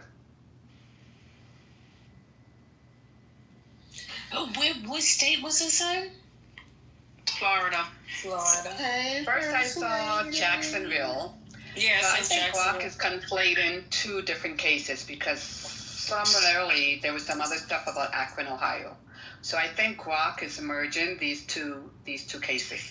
Because first when I saw it was trying to say Jacksonville, which is typical for Florida. And then I saw something where they were attaching Akron, Ohio. So I think they're conflating two different cases. Yeah, the one I'm reading just says officers in Jacksonville, Florida. So Guac is conflated. Hey, Dr. Massey. I mean, Dr. Goddess. I'm sorry. Don't even start. I ain't do nothing to nobody. I ain't do nothing to nobody. Patty, stop. Well, Patty, why you laughing? I've been here. I've been good. You're always good and messy. Yes, you are good and messy. Listen, but I love it. Y'all you can tell me openly or in the back channel what I have done, because I literally I'm not saying that you did anything. I'm just saying, you got all the tea. That's what I mean. Well, you know. Yes. And I talked earlier this morning, but Patty wanted to save it for Lisa's 3 o'clock one. Oh yeah, Lisa was supposed to have a 3 o'clock room. Let me find out what's going on. Because we wanted to talk about it, but we can't because we got to save that for her. We just gave her a quick. There's a message from the Jacksonville Sheriff Office, and it said, "We are aware of a video circulating on social media showing a traffic stop on February 19th. We've launched an internal investigation into it and circumstances surrounding this incident.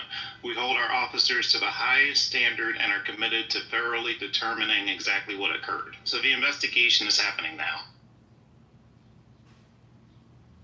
Yeah, I mean, come on, y'all. Like, yeah, you cannot. I mean, Grok is literally Elon's bullshit. Like, you can only take Grok with a grain of salt. Sometimes, they have some accurate information, but, like, just take it with a grain of salt. Well, I mean, and also, in fairness to what Grok's trying to do, is it gets information from tweets, right? As well. It doesn't only follow news, it follows tweets. So it takes it time to work out what's real and what's not. Yeah, I think and in the what meantime, happened it puts out misinformation. I'm sorry. No, I was just saying in the meantime. Oh, go ahead. No, I don't mean to step on you. You can go. I'll go after you. No, I was just saying in the meantime, Grok does put out misinformation. Like, just like Chat GPT, right, is like incorrect often. like all of this AI stuff. Like, it's good to engage with, but just understand that, like, it puts out a lot of inaccurate information. That's all. Go ahead, Lavon. Yeah, well, that's why you say, according to Glock, it's not verified with any other sources. But I think what happened is there's a similar case that happened, very similar in Akron, Ohio, because that was trending with Akron, Ohio. First it was Jacksonville this morning, then they switched the tag to Akron, Ohio.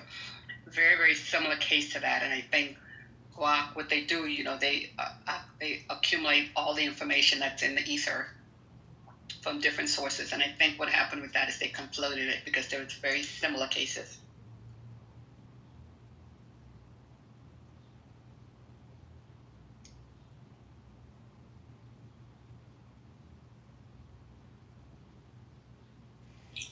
So, Okay. That's all I gotta say. Oh, I said I was on the phone. Yeah, the current took him in the ocean in Costa Rica. That's crazy. I wonder if he was caught in a riptide, because that's what it sounds like. Jamal from Cosby. Malcolm Jamal Warner. Him gone. Yeah. So the ocean pulled him in? Yeah, the current, they said there was an update. It says the ocean, the current in Costa Rica pulled him in. So when you say he pulled him in, was he out on a boat? Was he out? No, he was swimming. It sounds like he got caught up in a riptide. That's one thing my mom taught me, how to swim against the ocean. You're supposed to swim sideways. But it'll still fuck you up if it's strong enough. Like, that's why they tell people don't swim in the Mississippi. It's some that are really, really strong and ain't nothing you could do. And some people get drunk at high. They have like a undercurrent. Like, you can't see it from the surface. Like, once you get in there, it pulls you down. Even with jet skis, I go sideways. I go against the current or try to go with the current versus going against it. Because when you on them jet skis and you pop, pop, pop, and they're hitting them ripples, man, it's hard to keep steering and control it without losing control. So if you swim in, That's your echo. Yes, somebody was echoing, but it's Mel. That's Mel. But yeah, I don't know. So you said he was out there swimming, and was it like a vacation, or was he out there for work? Anybody know? I just sent you a screenshot, man, of the update. Miss Non-Link. Yeah, read it. Are you talking about Hey, Malcolm April, Jamal Warner? Yeah. Yeah, he was on vacation with his family in Costa Rica. Yeah, I just sent you the screenshot thingy. Man. So how old was he? Like 50 something? 54. Damn. That's too soon. It is. Okay. All right. I'll be quiet. Lisa's open. No, she's not. She's gonna open in about 20 minutes. She just got home, so. Hey guys, I just got back from the doctor. I'll be open in a minute. Just trying to get out my clothes. Hey everybody. Hey Stage. Sister Wild. Sister Wild. Everybody. And you just said something about Malcolm died? Yeah, Malcolm Jamal Warner. Yeah, him did. The Malcolm Jamal Warner from Theo Theo, yeah. Wait, that's crazy. Theo He drowned on vacation, huh? Yes. It says tragically Warner drowned off the coast of Costa Rica on Sunday, as confirmed by the Costa Rican National Police to ABC News. The police reported that the official's cause of death was asphyxia, and he was caught by a strong current while swimming near Cocos, a beach in Limon, Costa Rica. His body was discovered on Sunday afternoon. Oh my goodness. Warner was formally identified by the National Police. He graced our screens as Theo Huxtable throughout all 8 seasons of The Cosby Show, which aired from 1985 to 1992, earning Emmy nominations for his heartfelt performance. I can't leave for a few days. You're leaving tomorrow. Wow, I can't even believe that. And I didn't know he was 54. I don't know, I'm so used to seeing him as a young person, and my mind can't even age him. Wow. He looked good. He aged well. The picture they used in one release was from 2023. He looked really well. He didn't look. I'm 58, so he's in my age range there, and he had aged very well. He always was an adult. I thought he was wasn't he a teenager? Kid? Mm-hmm. I don't know. I was a little girl when that show came on. That's what I said. I was a little girl. So he always been an adult since I've been a kid.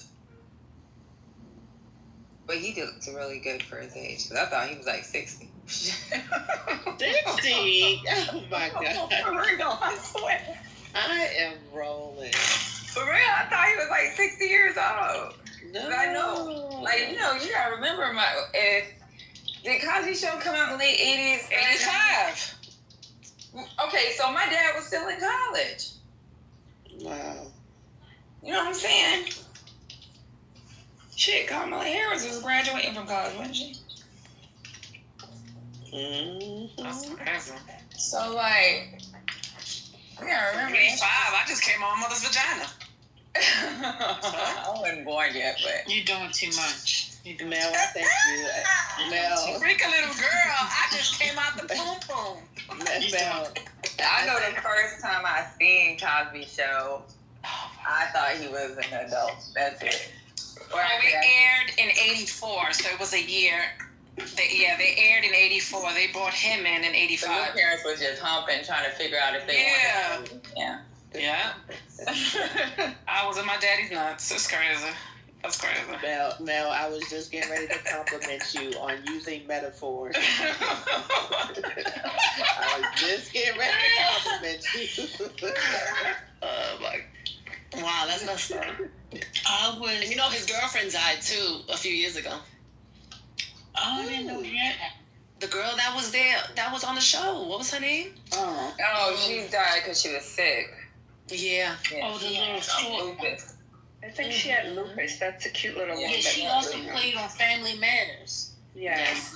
Pretty little girl. Wait, I thought she died a long time ago. Yeah, she did. She did. Yeah, that was. I know, but everybody's posting videos like, oh, now they're in heaven together, and now they're together, and they were soulmates. What about the rumors about him being with Yes, because they were together. Oh, he was with the transgender too. Don't forget that. You know what I'm talking about. Yeah, he was with Sydney Star. He with Sydney Star, boo. Yeah, Sydney Star put out a statement too. Him and not He was dating a trans. Yes. About Malcolm, or are you talking about the Family Matters? No. Jamal. I'm talking about they would be doing live. it's the guy from you guys Family are Matters. Y'all No, are mixing you're up. confusing. Yeah, y'all are mixing Family up the Matters. people. Yeah, the Family Matters guys. He's with the tranny, not Jamal. Oh, I'm sorry. Great. Okay, you right. Wasn't he married with kids? Wasn't he married with children? They look alike. Yeah, because he did put Papa and husband in his bio. So. Yeah. But you know who I feel bad for? Regina. Not what's her last name? No, that's the jam. They say don't make me bust out singing, girl. Okay. Regina King. Because they were on the road to marriage. Oh. Malcolm Jamal Warner and Regina King. Y'all need to stop playing. Wait. Now he didn't. I mean, he didn't. They didn't. Wait, no. They broke up. I'm just saying, but they were together for a long time, and they were heavily on the road to marriage, and then they broke up, and then apparently he got with somebody else. But I feel bad for her because no matter what, right? Like that was the love of her life. Wait a minute. Malcolm Jamal Warner died today. Yes. What the fuck for? How and He why? drowned. He drowned us. Sleep. What's going on? What? I've been working, and I've been in and out listening to y'all, but not really. Yeah, he drowned. Drowned where? In Costa Rica. Oh, shit. What the fuck? It's always something. Yes. Yeah. I know. I feel bad for Regina King. You know, her son committed suicide too. Yes, that's what I'm thinking about. Like you're never going to forget somebody that you deeply loved, even if it didn't work out. Damn, he just got on that show. The Resident. No, not The Resident. He just got on this new show on Fox. I forgot the name of it. It's like, where they find the missing people. I forgot the name of it, but he literally just started last season. Oh, Damn, that's fucked up. And Malcolm was very talented. Like a lot of people know him as Theo and as an actor, but he was also a poet and a musician. Mm-hmm. Hey, brother. Yeah. Hey, Disingenuous. Haven't seen you in a while. Hope all is well. Yeah, that's crazy, man. Listen, life is not promised. So the next time y'all want to get the argument on Clubhouse, just Welcome back, First Lady. I knew you were going to say something like that. I knew it. You know me. No, we gonna be arguing. He had one child. How old? Let's see. Dr. Goddess, read my Married and had a daughter.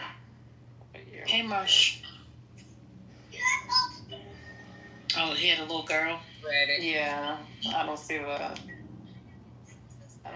the age. I know that's right, First Lady. I know that's right. And you look so beautiful. Aww. Thank you. I just focus on the words. That's the words. Vacation has been good. Well, I mean, I did read the words, but then my eyes scrolled up. Child. Here, we don't know if somebody tried to jump in to save him, but if they're explaining the current the way it is, then that person might have died them daggone selves. It's not like he couldn't swim. It's just that are you able to speak to it? I don't know. I've never been in whatever y'all talking about.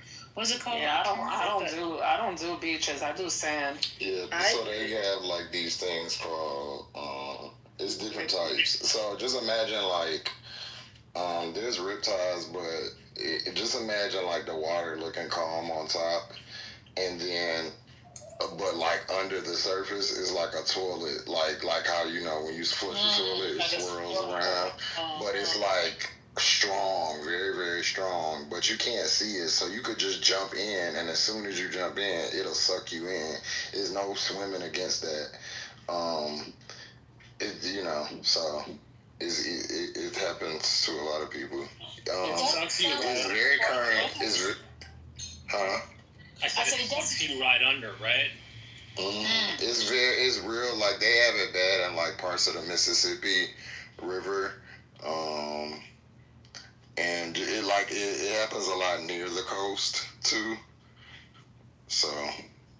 Isn't that advisory not to jump in and save somebody because you're pretty much signing your death as well? Because you're right. That's what I'm saying. Yeah, that's what I think. But I don't think somebody's saying they still would have jumped in to save him. I don't think that they watched it. According to the way I just read that, they said they found the body. So did they watch it go under, or was there something like they knew he went out for a swim and then he didn't show up until they actually found him? Which one is it? We don't know, but I'm curious too. Yeah, the story's still unfolding, so.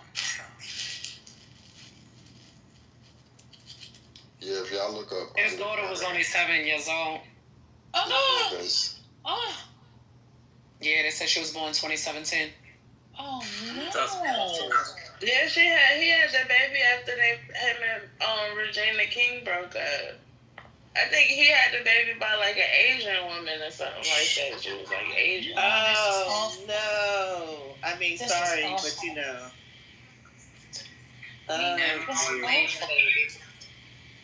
Look at Ain't nothing wrong with Asian babies. Ain't nothing on the Asian, but I'm just like. That she had her father, at a late age, and she's losing him at an early age. That's what I'm shocked about. And my heart hurts for that. Oh my God. Like, he's 54, so that baby was definitely a blessing to him to have a child who was such a late age. And now she has to live the rest of her life without her dad. That's what I was focusing on. I'm not focusing on her race at all. Yeah, I did, just because I had an image in my head. I didn't think of ablation. ABSSY. What'd you say? You know what's crazy? I see something else that says. Oh. He shared. I'm going on There's another. I don't know if he had a second daughter or if they didn't have the year correct, but it says he shared some social media updates where he mentions his daughter, indicating she was 3 years old. Huh? Who was 3? So one article is saying that his daughter's 7. The other article is saying that the daughter's 3 years old, according to an update that he posts of the daughter.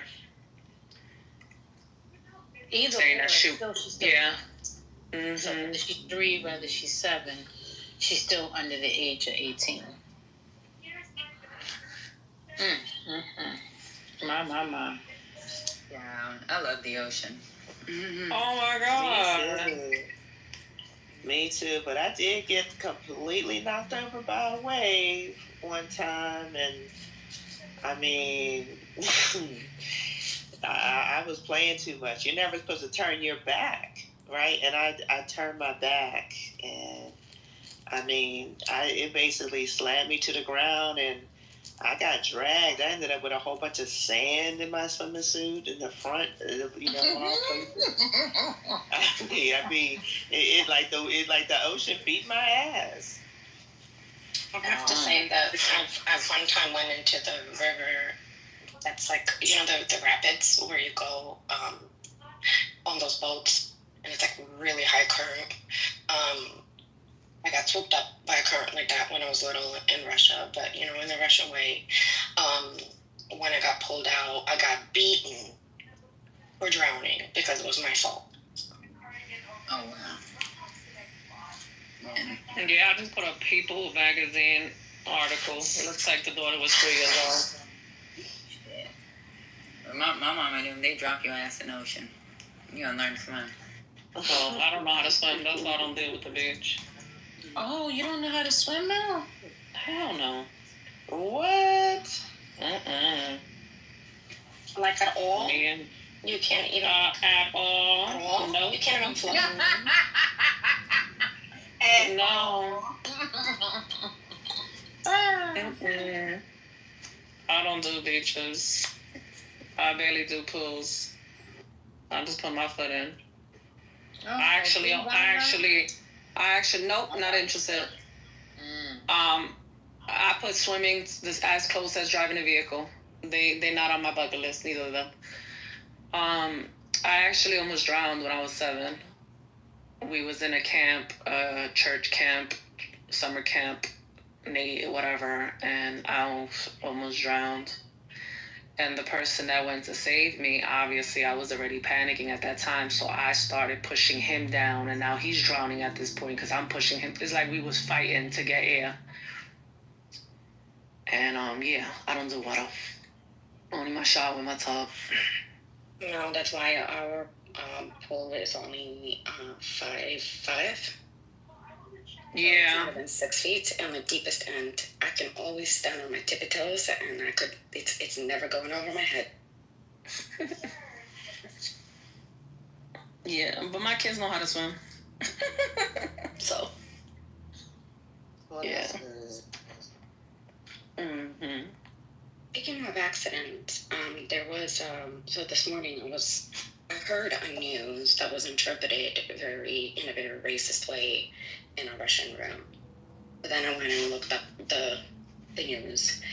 Did you guys hear the bizarre story of a couple that went to get an MRI? The wife went to get an MRI in Long Island in Nassau County, and how the husband was brought into the MRI room while the machine was running by the tech, and then he had like these training weight chain, and he got pulled in it, and he pretty much died died in the hospital from the result of that.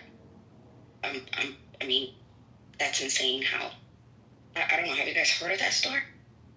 I just finished reading it, Katrina. They said the necklace, the weight training necklace, was 20 pounds. Yeah. He came in to help his wife get off the table, and he walked in the room and it just snatched her into the MRI.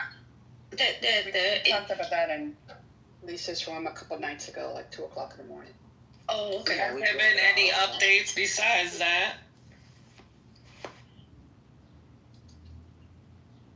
Mel, you were there, remember? We were talking about it. Yeah, I know, but what I'm saying is there any updates besides, has they got in contact with anybody from the clinic, the MRI location, like?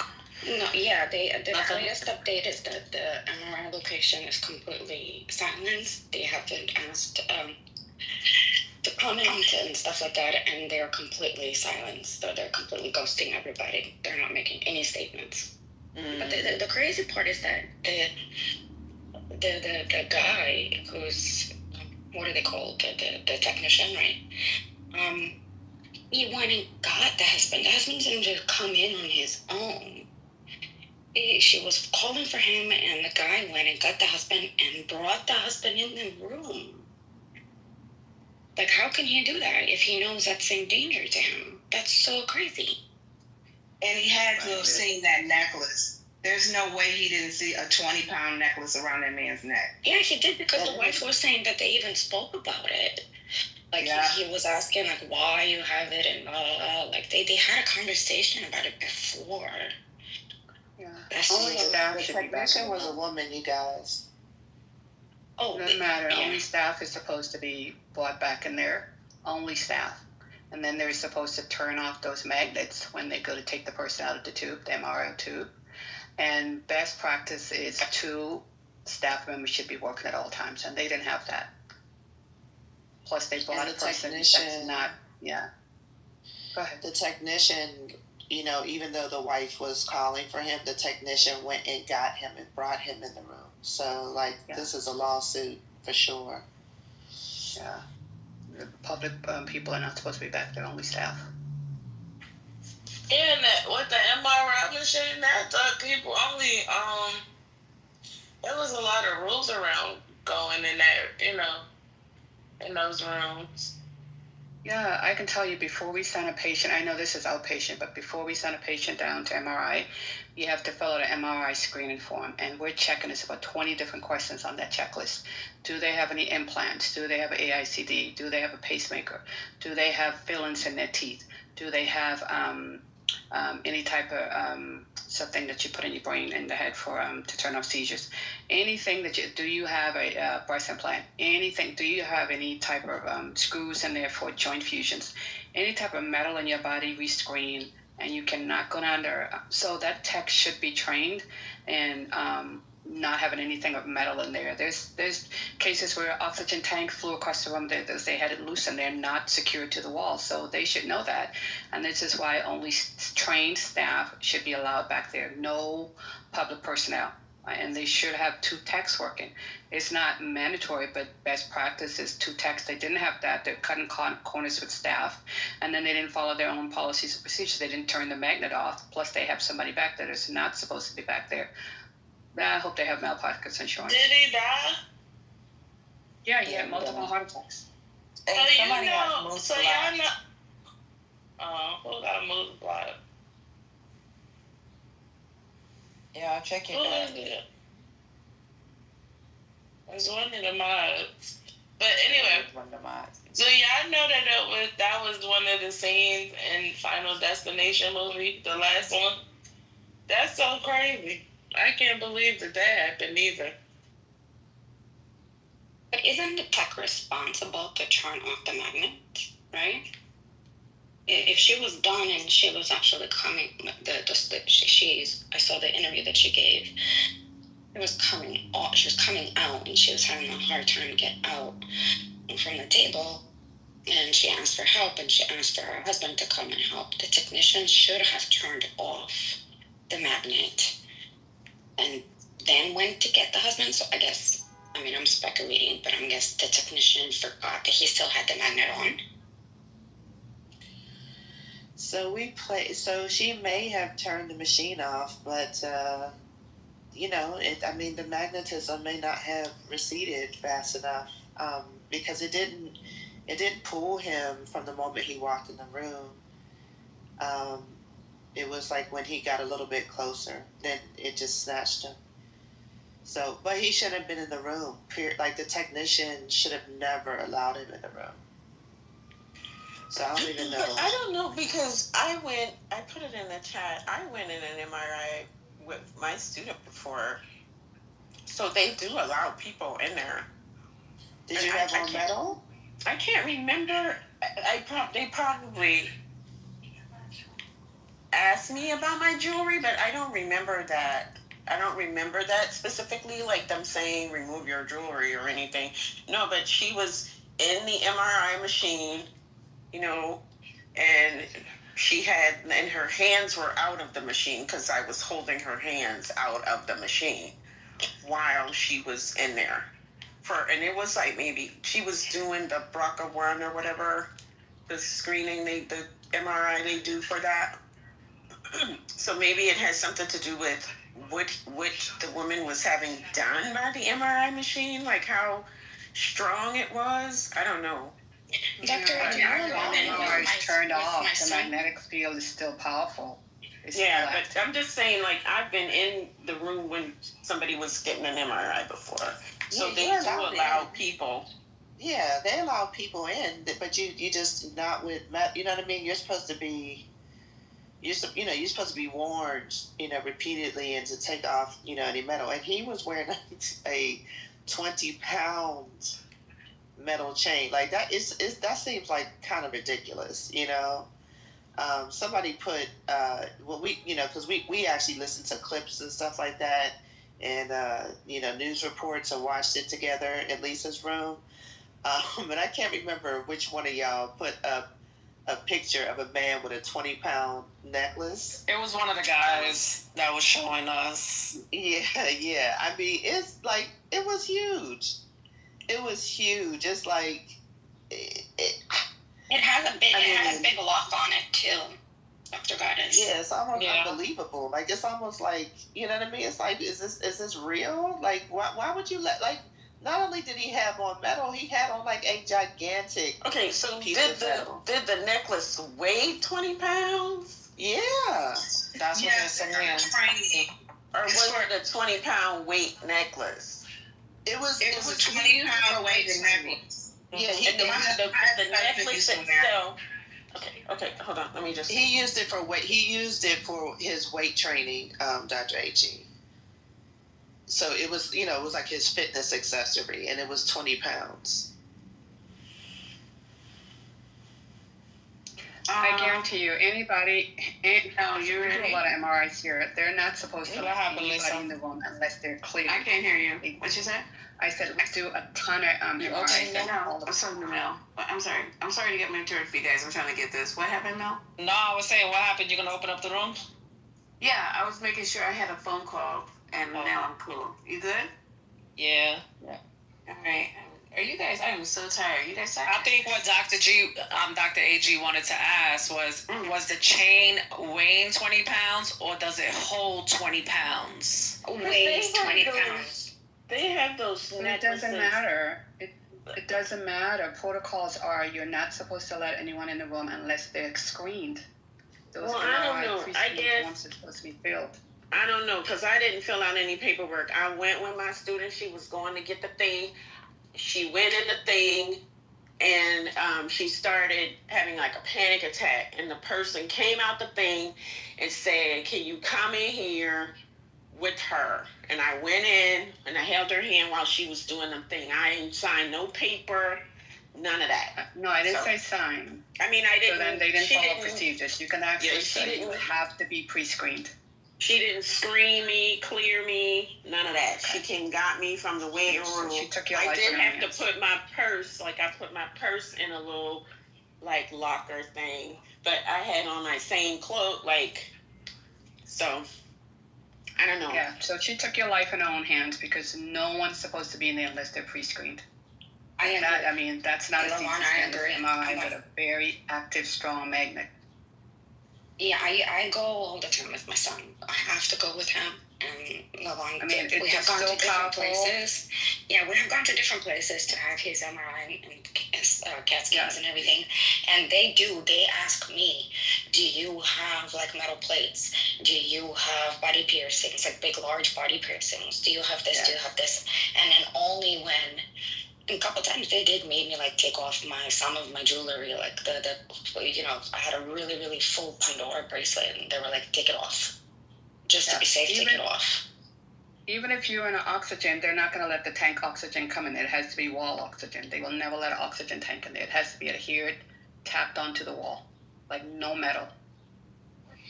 Excuse me 1 second, Patty. Do you wanted us to check our messages, the mods? No. Oh no, check the block list to make sure you don't have him blocked. Who? Moose. Oh. Lord, who in the hell done block Moose? Yeah, Moose is nice. Sometimes. That's me. I don't know why I haven't blocked. I don't have anybody blocked except this one guy. I have no idea why I blocked him. Let me come out. It might have been an accident. He must have been acting a fool one day. I'll come down. Did an accident fool? He's the only one I have blocked. Y'all be on that. Y'all be hitting that button accidentally. It's crazy. There is no accident. No, I don't know. No, my finger slipped in the hole when it blocked you, and yeah. No, when I tell you I have nobody blocked, but I don't know why. He's the only one, so let me step in. It's okay, LaVon. You just haven't been on here long enough. There is a way to actually block accidentally, because when you report somebody, you know how you can make a report on a speaker, like they said something, whatever. When you make the report, one of the options at the end is to block him or not block him.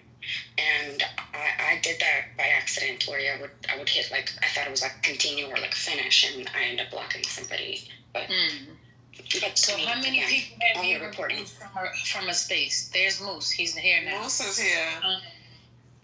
So all I'm saying is that is a possible case that, if you're removing someone, but that would mean that you would have to be in a space. Often, it's a little fishy to me.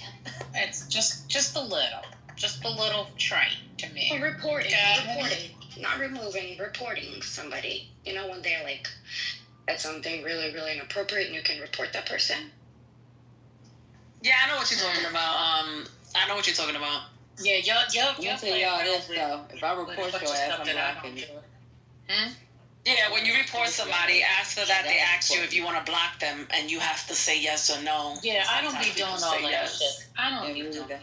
But if I gotta go to the point that I gotta report you, trust me, I'm gonna block you too.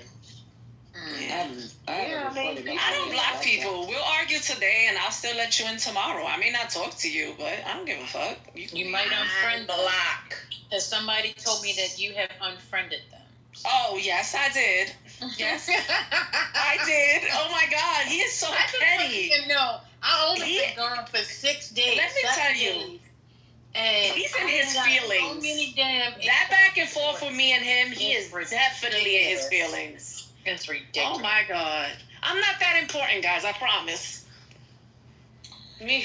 Who snitched on you, Mel? Who snitched on you, Mel? After I had that back and forth with Anthony, I unfollowed him, and I guess he knows that I unfollowed him. Yeah, I have him blocked. I blocked. I'm like, bro, you be okay. I blocked unapologetically. He was probably trying to send me an apology, and his ass noticed that I unfriended him. All right, I got the link from Lisa's room. Hold on. That is correct. That is correct. Did y'all see that Royal cruise line that got caught in the middle of the hurricane? I posted it in the chat if anybody is interested in looking. It looked like a scene out of the Titanic. That was what he was trying to do. Oh, First Lady left. I knew that's what he was trying to do. Yo, fucking. When I saw it, I don't go. I was very devastated because I don't do them. One cruise line I would go on. Thank you. Royal Caribbean. It's Royal Caribbean, right? I was like, damn. All right, that's the link up on top, guys. Norwegian cruise line. Everybody. That shit scary as hell. See, that's why I don't want to go on the cruise. I just told my cousins. Hey, everybody, click the link. I don't want to go. Click the link. We're closing this room. That's the only. Oh my God. Click the link, everybody in the group. We're closing down the room.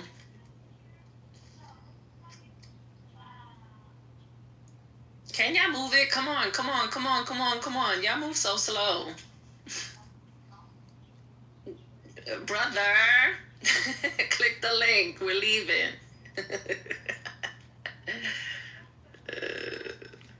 Click the link, guys, if you want to hear our voice for another room. If not, have a good day.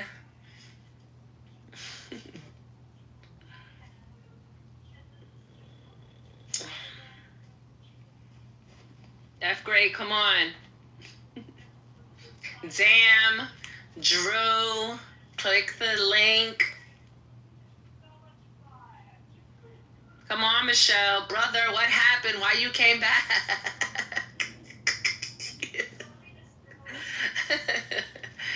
All right, I'm closing down. Click the link one more time. Bye-bye.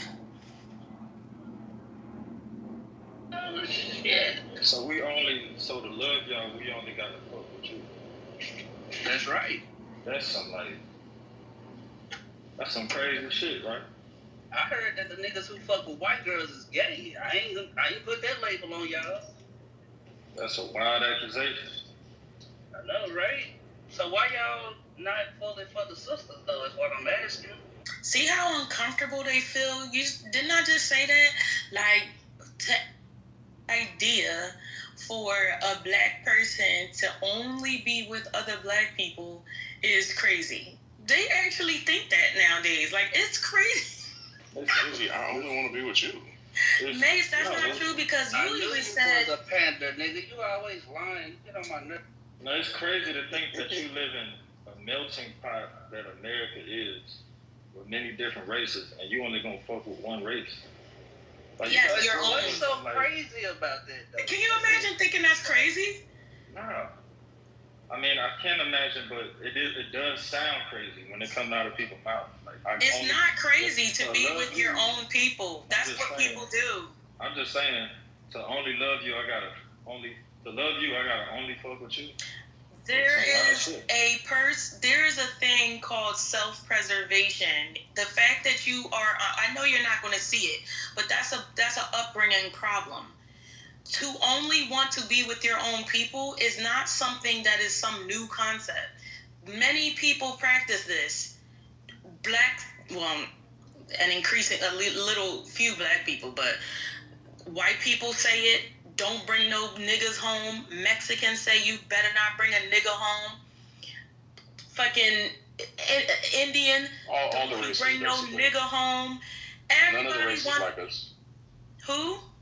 None of the races like us. Yeah, you're supposed to be with your own people. But see what I mean? What I just told you about over the weekend? You have a growing number of black men that literally used to get strung up by their fucking throat and pinky toe for even glancing in a white woman's direction. And now that they're allowing you to sleep with them because there's too many of the ones that the white men don't want. So they're throwing their trash garbage at your feet and you're happily collecting it. Talking about how could you not? Like, what? That's a mental illness. No, it's just I'm not stuck in the slavery mindset, like, or you messed up there, Chris. You messed up. I don't know how I messed up. I'm not a slave. Yes. That's some slave talk right there. For you to say that you're stuck in a slavery mindset. I said I'm not.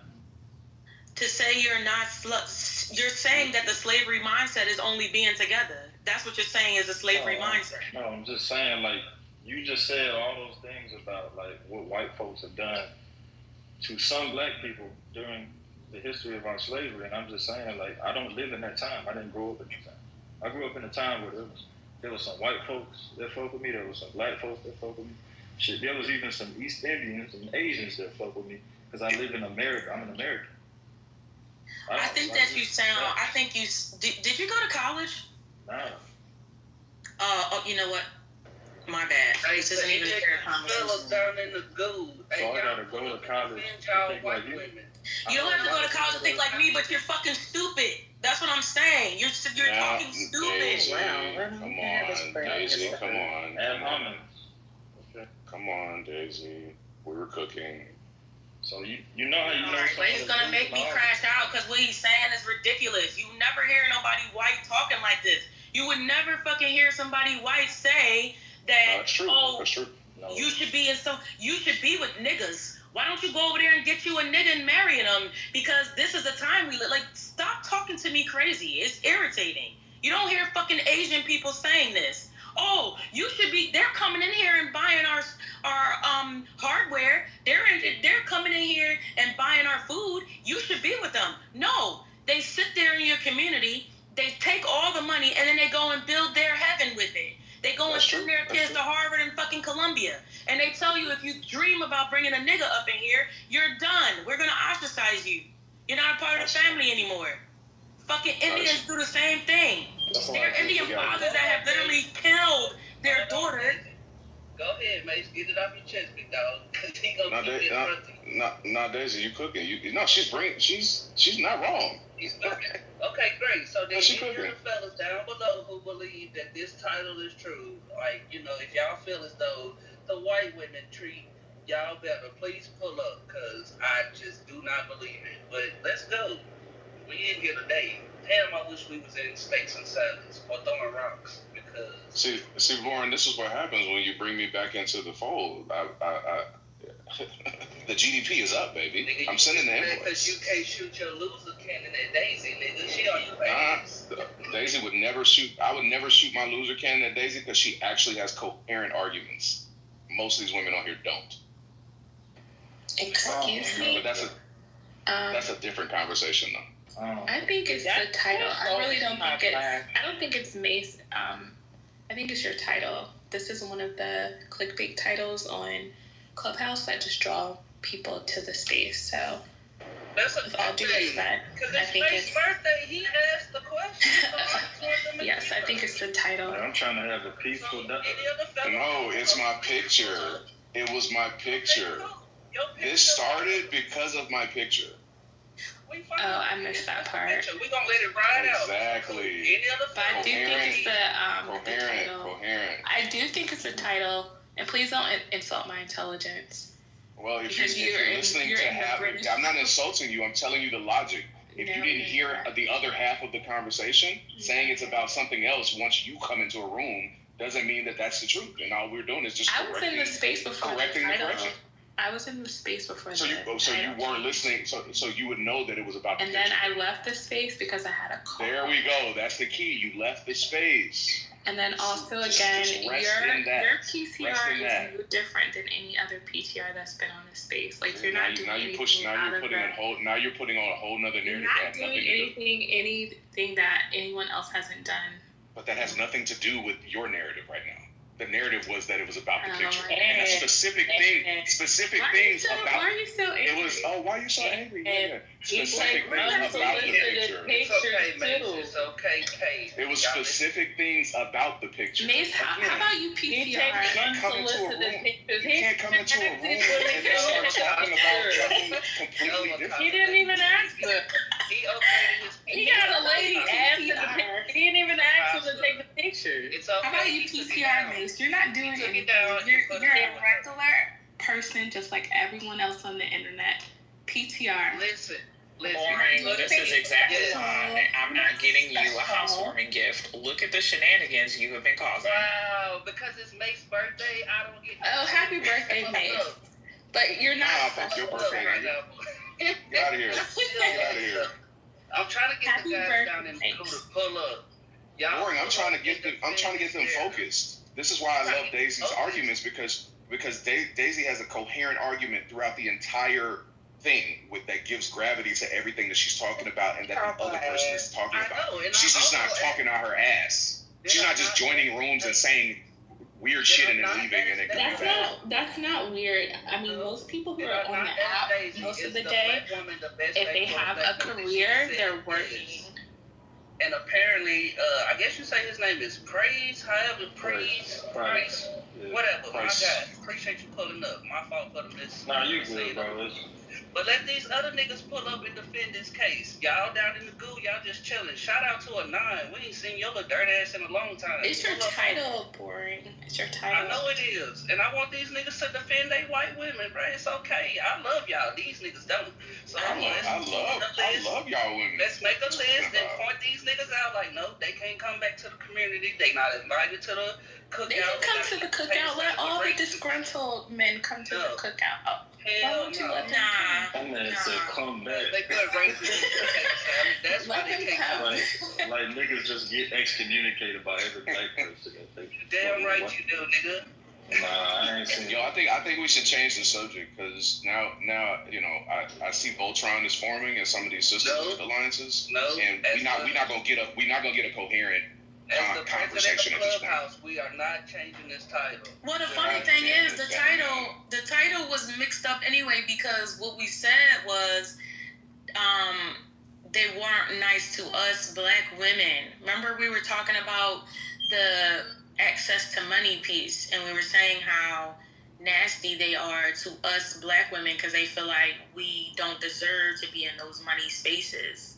So that's really what it was about, but it just got mixed up to that title. My nigga Haas, what's happening with you, Brody? I see you right there. Pull up on us. We coolin'. I'm calling these niggas out today. They think the white women are better than our sisters. They say they treat them nicer. Yeah. Nah, they think the black women in my picture are white women. They just all confused. Who said that, boy? May said it. I didn't even comment on his picture about Hey, this isn't about you. You don't even acknowledge the concept of the first argument that was made. Like, you talk about some other shit. Settle down. Dumb as hell. But that shit dumb, though, in my opinion. Like, for niggas to say that white women treat them better, it's your own opinion because they might treat you better, but they're against your ass for the long run. I don't know why you niggas be trying to downgrade the black women like they ain't nice and shit like that because the ones you fucked over, the ones that you did something to, ain't nice to your ass. Yeah, I ain't no black woman I ran across in my lifetime. I'm 40 years old. I ran across in my lifetime. They ever treated me bad. They ever disrespected me. They didn't tell me good morning. They ever tell me they love me or shit like that. Say you should die. So whatever you niggas got against black women, y'all some piece of pathetic ass motherfuckers to say white women, a motherfucker that their ancestor killed your ancestors, ate your ancestors, hung your ancestors. See, y'all niggas is fucked up and cruel. I think Kitover got these niggas in a chokehold and he's already gone. Because white women don't give a fuck about no black man. They don't give a fuck about you at all. They won't even take you home to see their fucking daddy. So all they gonna do is suck your dick or get some pussy. I've definitely met not daddy. Let me say not daddy. Grandparents. Let me say great grandparents. Shit like that because they racist. They great grandparents racist as fuck. So they ain't taking you to see them motherfuckers. I'm interracial. Don't tell them that, Horace. That will hurt I'm They have never seen that movie. That movie. That what the fuck that movie called? That black boy went up to that white folks' house. Yeah. Yeah, not Rosewood. It's a movie that came out that the black boy was going. Get Out. You want to think that shit for real? Go to here. Come down here to Mississippi. I'm gonna take you to a sundown, one of them sundown hippie ass town. Put you in that mama, drop you off, and let you walk through that bitch by yourself. See if you'll come about that. So get you a white girl and walk through that bitch. That bitch gonna set your ass up and get you killed.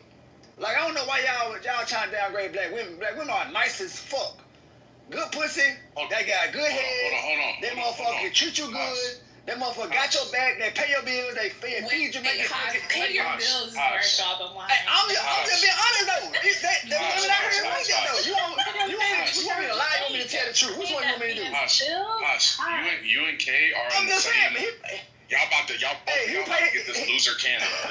That wasn't even what we were talking about.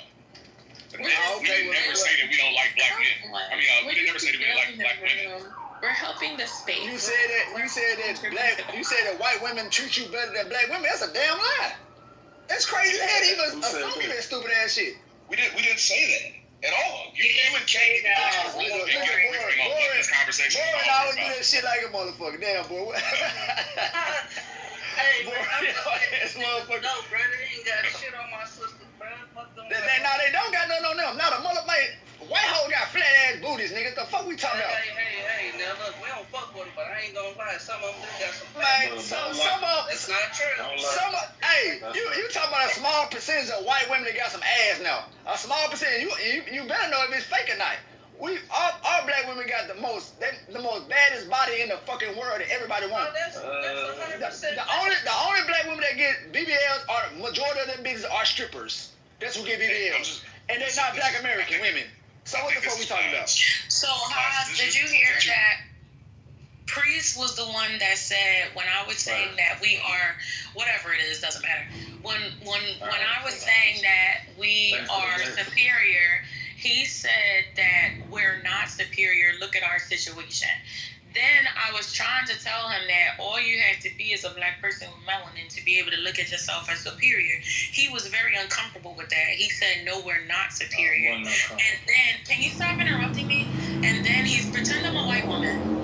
Then he said that when we talked about, I wasn't uncomfortable about that. but then he said, then when I was saying that black people should be together, he said that that's unreasonable. He said that's not true. He said that he's not stuck in a slavery mindset, which means that we're only was treated bad in slavery.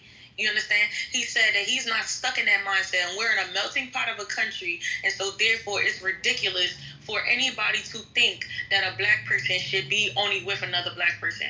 What do you have to say about that? I don't know why you took that to heart. Bryce, aren't you mixed? Crazy. Then Bryce, aren't you mixed? Is your mom white? Yeah. Okay, so what? I mean, his value to the conversation is different. Whose mother is white? Hold on. Cause his mama white don't mean he white. Whose mother is white? These are clubhouse talking points. Let's be realistic. It's clubhouse talking points out here. Y'all doing these clubhouse talking points. Whatever your daddy is, you are. Don't say them now. Let them talk their piece. Like, that shit crazy. Clubhouse talking points is crazy. I've been here, yes. Man, clubhouse talking points is insane to me, man. Y'all be making up shit on clubhouse that don't make no fucking logical sense Can at all. I ask a question? Wait a minute. So his mom is white. So let me ask you this, which I did not know. I wouldn't have wasted my breath. I would have even responded to him. So I'm mad that y'all didn't tell me his mother was white. Okay, I didn't know. I thought I was talking to black people. But let me say this really fast. How come with these mixed people talking about they're white, but they can come around us and say they black? No, they asked me to be in another category. I don't think they're black people. And there we go. Yeah, that shit is wild because I'm a lot of different things. The only mixed people I know that say they white are the ones with white fathers. They're the only ones that say they white. Yeah, I don't see with white fathers. The one and I talked to a lot of them. The ones from women to men call themselves white because they say they daddy white. That's why they say they white. But a man a white woman, all y'all do is carry. All women do is carry eggs. I want y'all to know that shit. Y'all just carriers. No, we teachers too. No, fuck that. Fuck that. That shit was that's clubhouse talking points. Okay, that's another clubhouse talking point. Scientific wise, if a man doesn't ejaculate inside of you, your eggs are going to die. What the fuck are we talking about? Your eggs don't unless you take them out and freeze them motherfuckers. The fuck we talking about? Here we go. Yeah, I know. Because y'all don't like logical shit. No, I want to know who pulled the nigga switch. Like, which one of you niggas did it? Hey, this not a nigga switch. See, hey. Y'all thought I was bad. I had good sense until he came in. Let's see. Y'all attack him for an hour. Hey, I'm gonna move on. Man, they can't attack me, man. You know why they can't attack me? But Boring already know. I go all day with this bullshit. And I'm gonna fuck with them like they always fuck with everybody else. But I'm telling you point blank sense. These are facts. If you don't like the facts, what I'm saying, then that's just tough luck. Women are carriers, though. Nurturers. Carrying. That was the fuck they put on earth to do. Carrying. Helpers. Because God created man first, and women came from man real. How the fuck? Where we get this shit from? They're gonna be like, what's God? You know what this sounds like, though? It sounds like the steak and salad. I know. Yep, I sure do. I'm on my clubhouse shit today. All this shit is clubhouse talking points, man. Go with it. That's right. Men are the providers. We are the providers. Amen. What the fuck we talking about?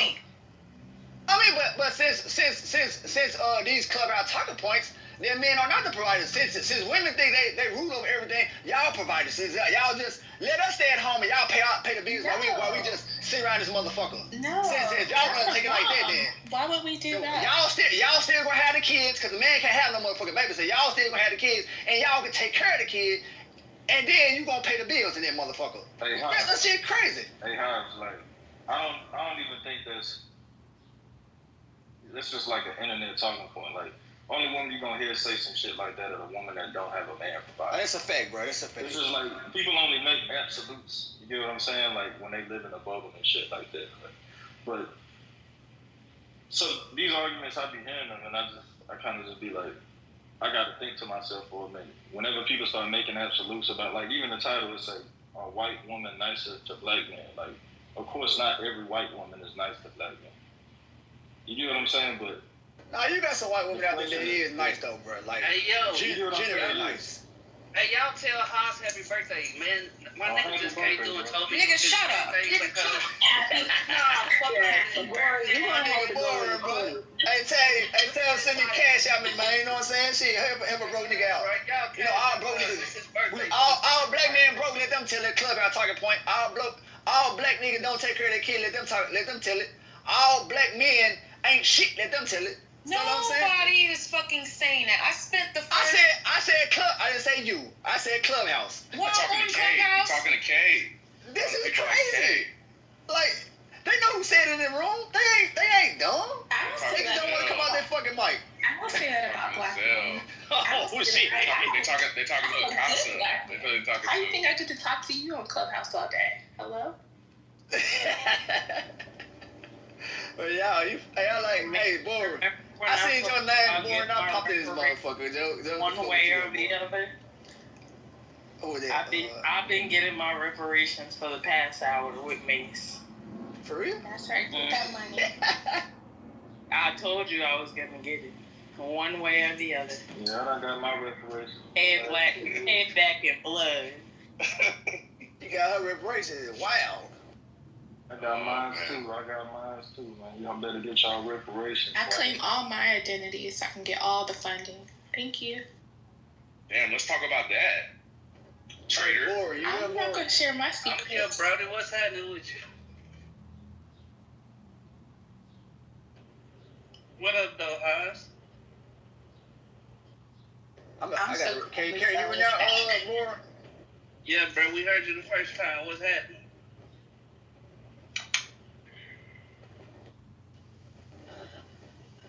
I think there's something going on with his phone or something.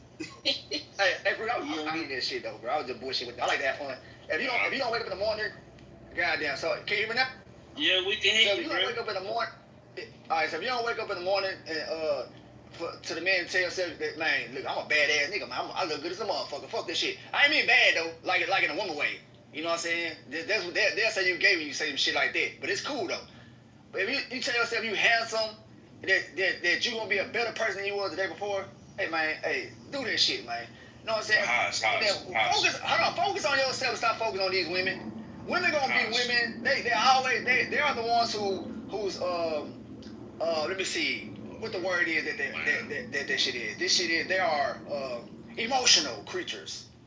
That's what they are. They are emotional. So that's the ones supposed to be emotional. But go ahead. Who keep on saying hard? This makes.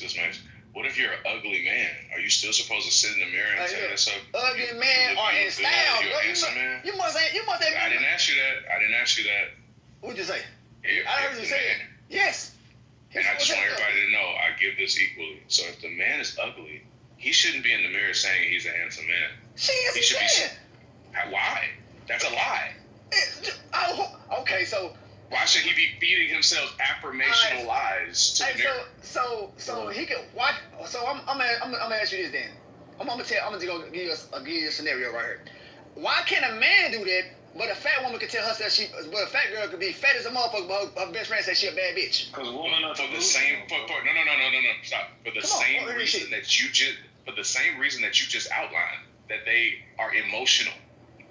So they are allowed to tell themselves bold-faced lies. I attack them all day on here for lying to themselves. I'm just asking you, if you're saying that men are supposed to be rational and all these other things, then they definitely should not be in the mirror calling themselves handsome. Listen, they definitely should not be in the mirror lying to themselves further if they are in reality and know that they are ugly men. I agree with that, man. I agree with that. I'm just bullshit with that. Damn, look at the logic of men. Look how fast we come to solutions. I didn't want you to say what you said. Had that been a woman, she would have argued me down to the ground, and 30 other women would have jumped me. Damn, what women you be around that do that to you like that, man? Nigga, bro, stop putting that on my ladies, bro. They don't do that. Are you on the chat right now? Come on, stop. Man, we all in the chat. What you talking about? Listen, the chat is the chat, man. People gonna do shit in the chat. Y'all gotta stop looking at the chat, reading that shit again. Pops, this was an exercise. You passed the exam. We appreciate your service, bro.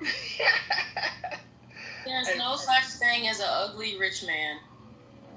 What the fuck? That's true too. That's true too. Was in the chat. Who said that? That's true. Rich man. There's no such thing. Yes, it is. No, there's no such thing. There's no such thing. Because he got money.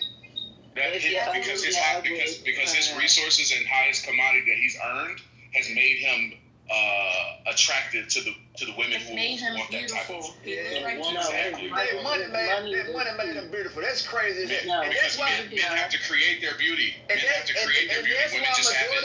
The majority of men who have money are women beaters, are women cheaters. Oh, so you're going somewhere else now. I don't know what you're talking about.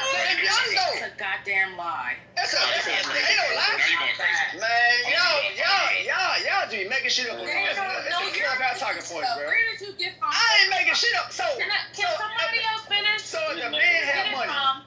Where did you get it that they are majority beating on their women because they have money? Where did you get that? Where? I said, well, okay. What domestic violence criminal survey confirms that men who have money beat their women? Where? You talking about Diddy? Hey, look, man. But then I would say that they have more access to women, so they might cheat. God damn. What did Diddy just do to Cassidy? Beat the shit out of that motherfucker, didn't it? That's one guy. Diddy just beat her ass? No. Hold on. That was just one guy that do that shit. I'm not yelling at all. I'm talking. This is Plies. You can't say that the majority of men who have money. You can't say the majority of men who have money are beating their women because you saw one video of it happen. There are way more domestic violence situations with poor men. What are you talking about? Actually, there are way more domestic violence situations with women than with other women. You see. That's not the point. Hey, Maze, hold on, Maze. You see how the shit work, Maze? The shit she said about a nigga with money is not ugly. That was a dumbass motherfucker suggestion, so I just made a dumbass suggestion with her too. No. Daisy was telling the truth. She's telling the truth. That shit is not true, bro. That shit is true. I know an ugly ass nigga right now, ugly as a motherfucker, got some money. You're so I don't even know what's happening. I was actually being facetious. Right, exactly. What I was trying to say is a man who is ugly can be calling himself handsome or whatever, because the bottom line is he could still have access to women because he has resources. So it doesn't matter how he looks at that point. Ding. And women, we know that. You cooking. But a fat, ugly, I'm sorry, a fat, unattractive woman is nothing she can fucking do. Nothing. Exactly. Can y'all have more rooms like this? This helps during the weekday. Glory just has to welcome. Nah, Boring just gotta welcome me back into the fold and bring me on as a resident. So you're the topic one. Bring him back. To keep it going. Fam, I got this started like an hour ago, bro. I'll be cooking when I'm here. Let's go. You ain't cooking nothing, bro. Stop lying. Boring. Stop it. I'm the content. Don't tell me, bro, you actually think that you was excommunicated. Boring. What was the morning crew doing when I walked in here 2 hours ago? We was doing exactly what's happening right now. Y'all niggas It was quiet. Exactly. That's why I left. Get up. Wow. That's why y'all gotta keep this going. Boy, got this motherfucker. Animal Planet on my TV, not in the clubhouse room.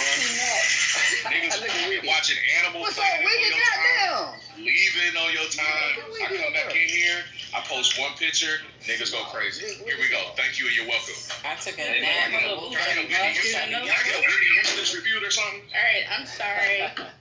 You got it. We told you happy birthday earlier. Happy birthday. Oh, that's crazy. Hey, Mace, don't tell me you actually think he was excommunicated. What you mean? He was. He had white women in his PTR. Nigga. But he's still here. Oh, I'll never be excommunicated. They love me too much. I'm too factual. Oh, look. He's so bold, he put the white women back up in his PTR. They still can't fuck with you. Mace, why you got the white girls in your PTR, sir? See how you pander? See how you... Where's North? And? What's wrong with pandering, sir? That's right. He takes care of us. So Mace, you're more of like red pill. I don't even know what red pill is. I don't know either. I just learned that. Kay, you got it. Kay, I'm finna get this loser cannon. We getting the loser cannon out now. This shit is crazy. Kay been 0 for 5 since she's been in here on points. Oh no. What's going on, Kay? He definitely is red pill. No, she just yeah. He listened to red pill talking points. Oh, that's gross. That's crazy. I'm just gonna let y'all cook on that. Go ahead, do your thing. What is your favorite red pill talking point? What you recommended me, the Paul Pierce show or whatever the fuck that podcast is, and I couldn't stand it for more than a minute. That's not a red pill. How is that a red pill? Very red. What are y'all talking about? That's why we're asking you. What's your favorite? Y'all don't even know what y'all saying. Y'all using terms that y'all don't even know the term of. And then you're talking about Paul Pierce relating it to. Ma'am, Akasa, you still trying to get it back in blood. I see what's going on.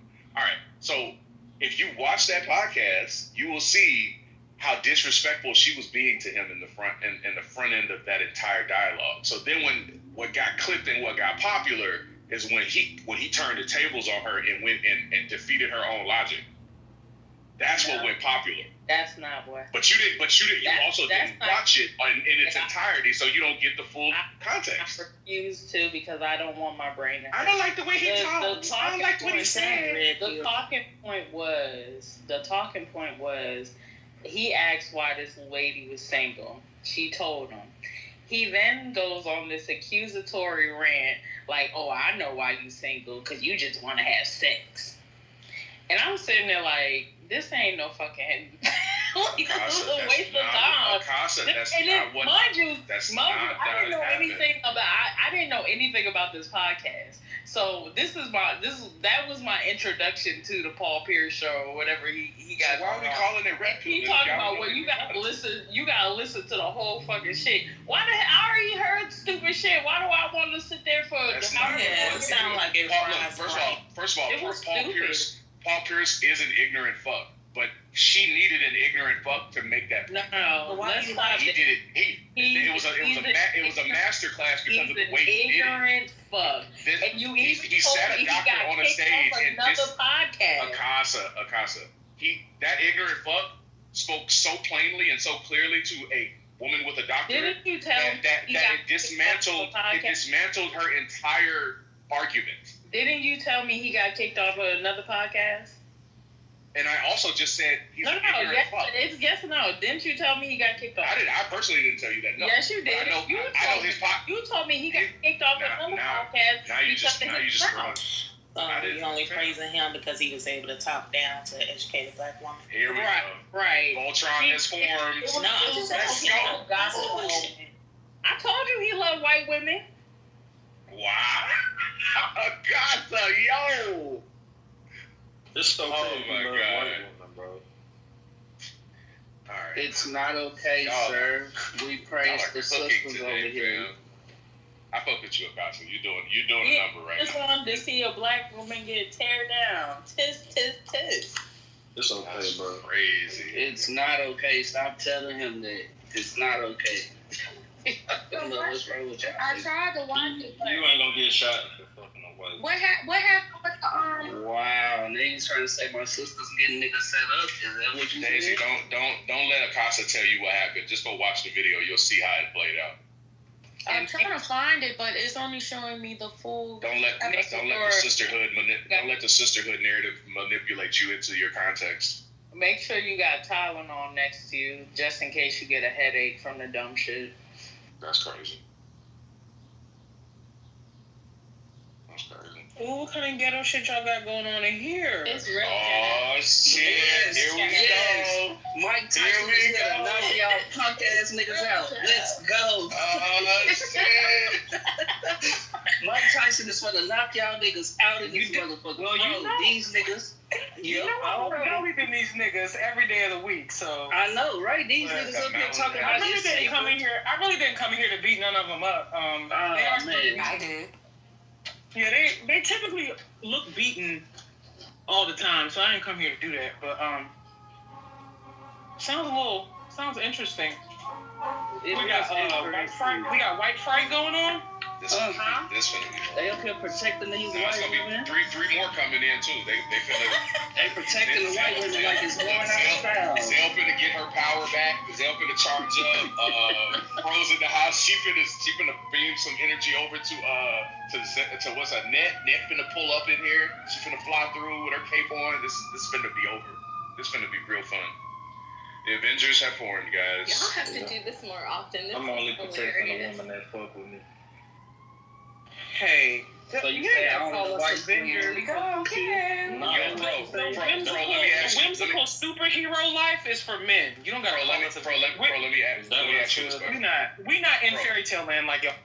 Fro, don't tap my image and open it up. But are those black women or white women in that picture? Are they white women? Just answer that. Are they white? They look miscegenated at the very least. My God. But they're not white women, yeah? Same thing. Plain white. I don't know. It's a small picture. They could be. The picture is really small and distant. So are their asses. So they might be white.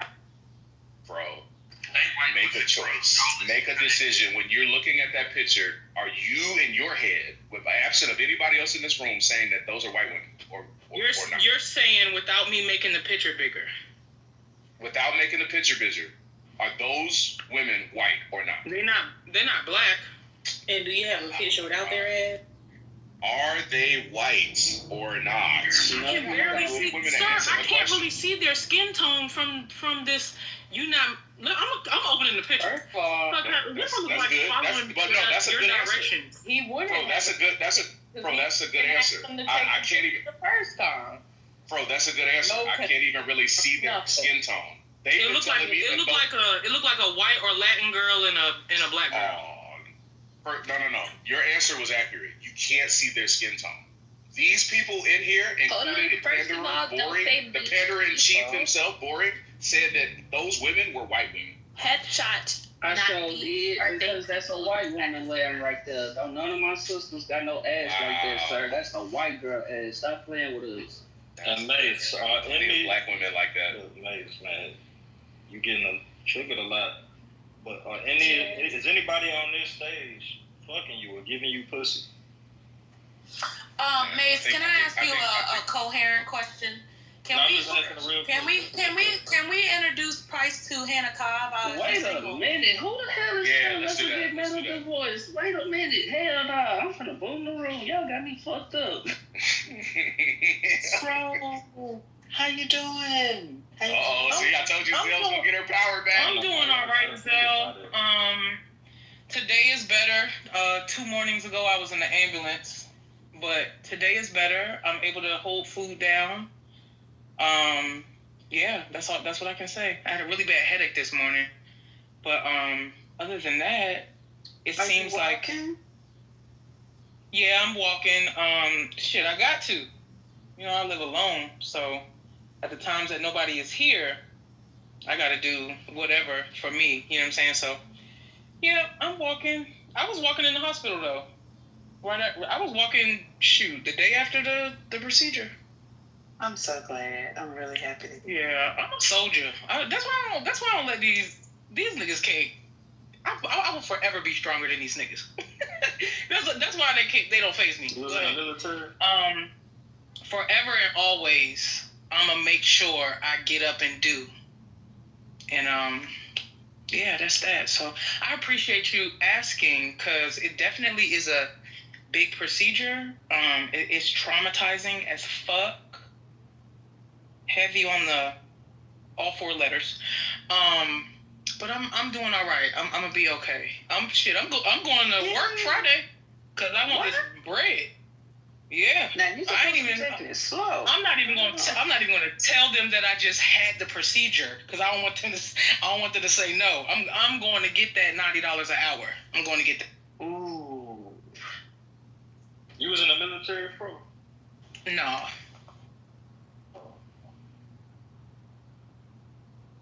Well, I'm just glad that you're still on this side of the Jordan.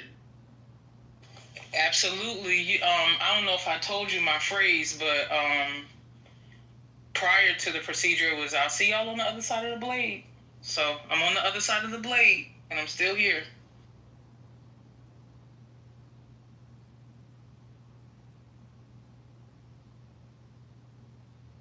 Glad to hear that you're doing well. That's amazing. Thanks for sharing.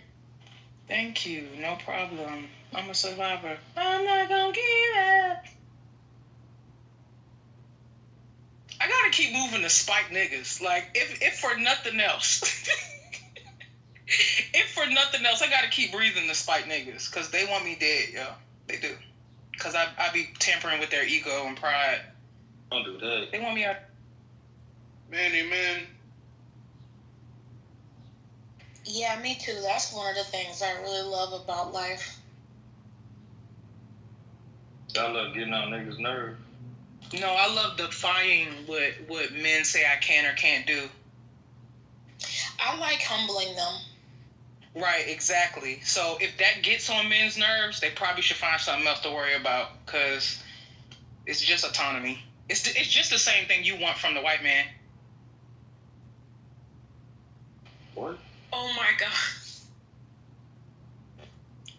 Hey. My soulmate. Yeah, Mace. Keep fucking them hoes, man. They giving you their attention. They love you. They fuck with you, man. Just fuck with the shawty. So since the white ladies give him attention, he gotta keep fucking them. Yeah, I mean, did you stop and think and ask, like, hey, why you not doing these things for the sisters? Maybe they will show you attention too, sir. I didn't stop to think that at all. I just think the people that fuck. No, not you. I'm talking about for Mace. Why you didn't tell him that?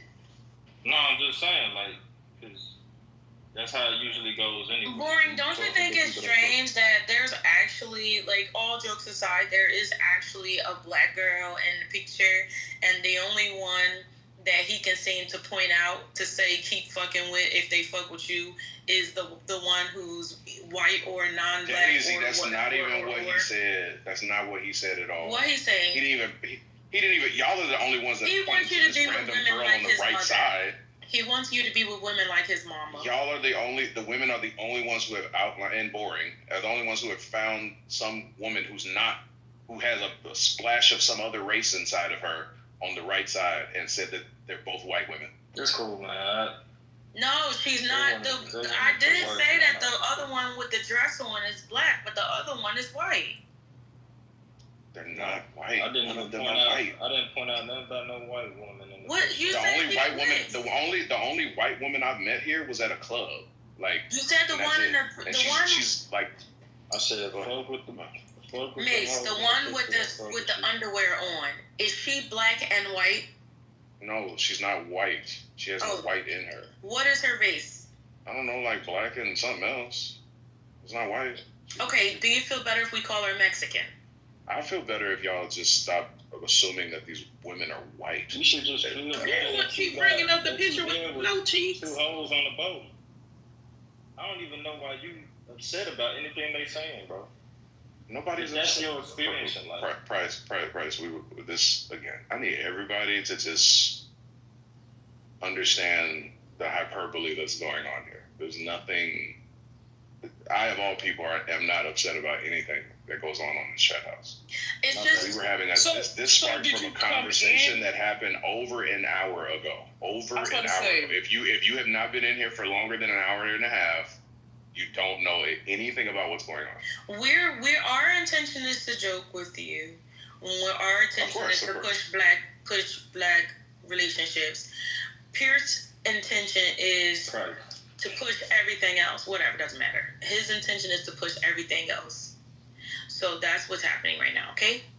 So, like, did you come in and they just started talking about the picture? Is that? Yes. Yes. So as I seen that, Bori did it, and Daisy started. Who was these white women in your picture? And then it just reinforced what Boring had initially said. So now it's on this. It went from black. He hates black women, or non-supportive of the black sisterhood, and then her and Price got into it for about 45 minutes on the context of all that shit, and it's been going back and forth. And I've been still just trying to say that these women are not white.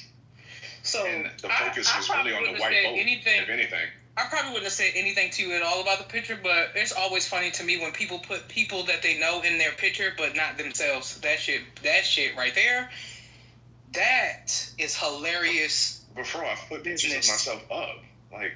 No, I'm just saying, like, either way, to me, it's hilarious business because, like, I don't know. I just don't know what it's supposed to. I don't know what it's supposed to be doing. Like if I had if I sculpted a beautiful cake, maybe I would put it in my PTR. I don't know. People be putting shit they didn't create in their PTR. That should be interesting to me sometimes. He don't even know him. He took that picture. I asked him, "Did you?" Akasa still trying to say a crime has been committed. Ooh, I missed that part. What? Akasa has a vendetta against me, guys. Just full disclosure. She's trying to get vengeance. She's getting vengeance back from 2 weeks ago. I'm gonna let her cook. Continue. An hour. So they're not on the trip. Wait, so you didn't know them? Were you on the boat? Picture. I know them. They're in the house right now. What are we talking about? Oh, okay. No, somebody said you didn't know them. I'm like, what? Yeah, that's what I thought I heard too. So that's why I was asking that same question. Y'all have just been making up your own conclusions. We're trying to get the recap. Come on, this is. He didn't even ask them to take the picture. A crime has been committed. They do look like they don't know. The black one definitely don't know. Oh my god, bro! Get it back in blood. I am enjoying this. I'm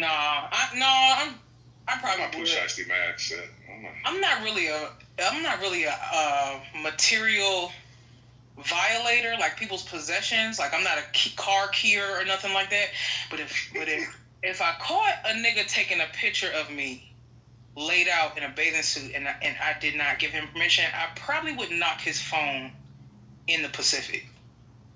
She'd be in the Pacific It's too. so rude. And we would carry on.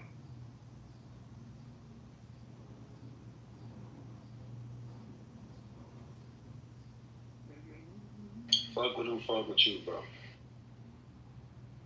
Yeah, man, fuck with the black women that fuck with you, bro. Leave them white women alone. Jesus.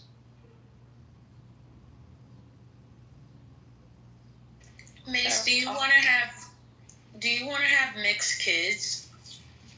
I want to have Daisy's kids.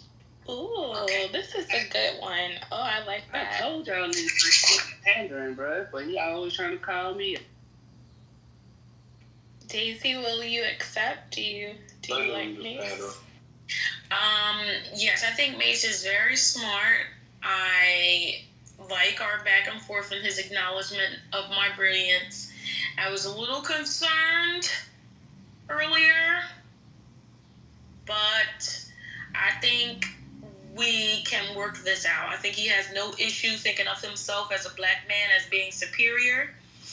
I think he understands who he is, and he's not going to be afraid of being better than other people, which is something I strive for. And so, yeah, I think maybe, yeah, let's talk about it. So you think his self-concept can change, about who and what he thinks about himself? Say that again. Hey, what? That didn't even make sense. What you just believe asked. his self-concept can change. No, his personal narrative about who he is, his automatic narrative. Oh, that's already pretty good. I think he's comfortable with that and asserting himself as being superior to others.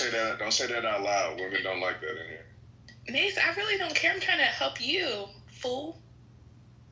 Clearly, I don't need any help. I think you do. Go ahead. All right, perfect. So maybe we might have a little love connection here. You've been watching too much of that Island show. Well, you know what? I actually didn't hear about that until I got onto Clubhouse. Because actually, I don't have to watch any of those shows. I'm not looking for anyone on Clubhouse or don't have those problems. I've always been selected. So I learned about all that, like, silly stuff here on Clubhouse. Red Pill, Pookies, Ray Rays, Pop the Balloon, all of this. 50-50. 50-50.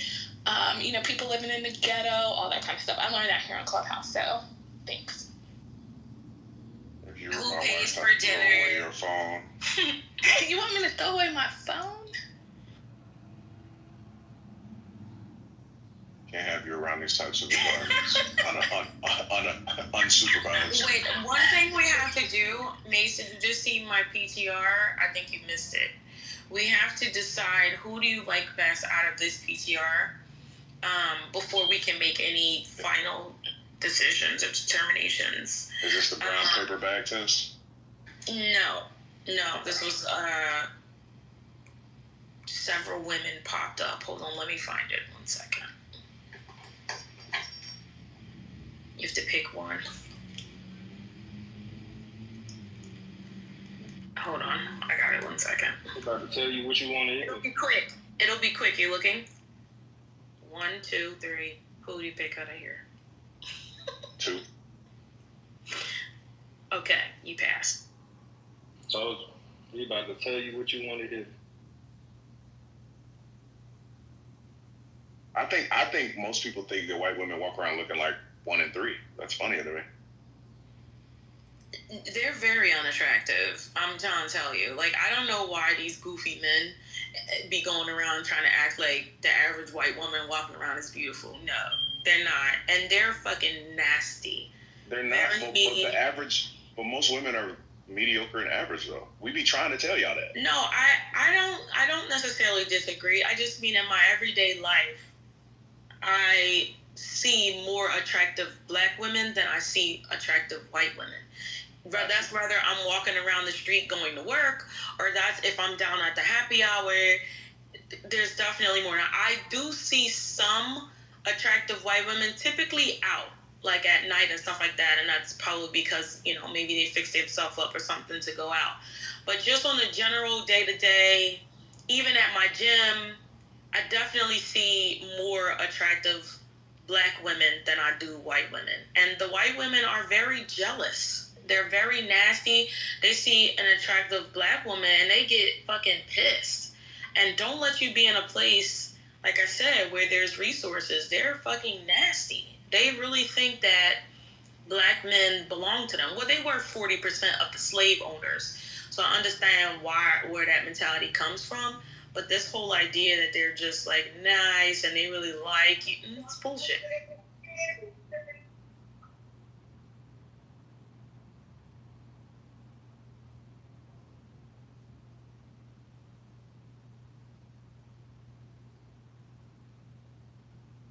Oh, and also in the locker room, fucking bodies look gross. I'm looking at it like, what the fuck are these men talking about?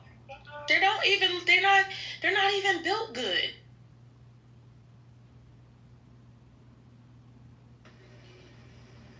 Yeah, I'm okay with them dating some more men. I don't care. Some of them they can have. If they're nice or to them, then yeah, they can have.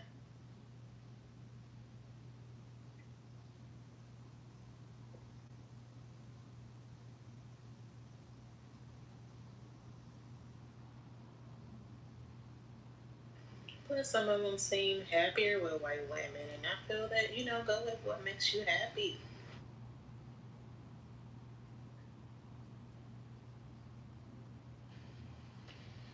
Hey, Price and Mace, do the white women make y'all happier? I ain't never been with no white woman. Bro, you showed up defending them like you have been, bro. I was defending them? What was y'all? I don't defend no hoes, man. They got equal rights. They can defend themselves.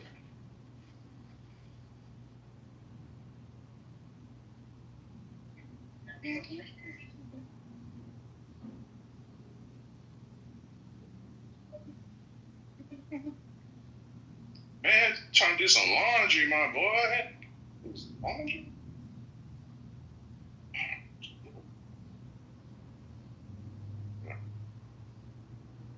We'll leave it here.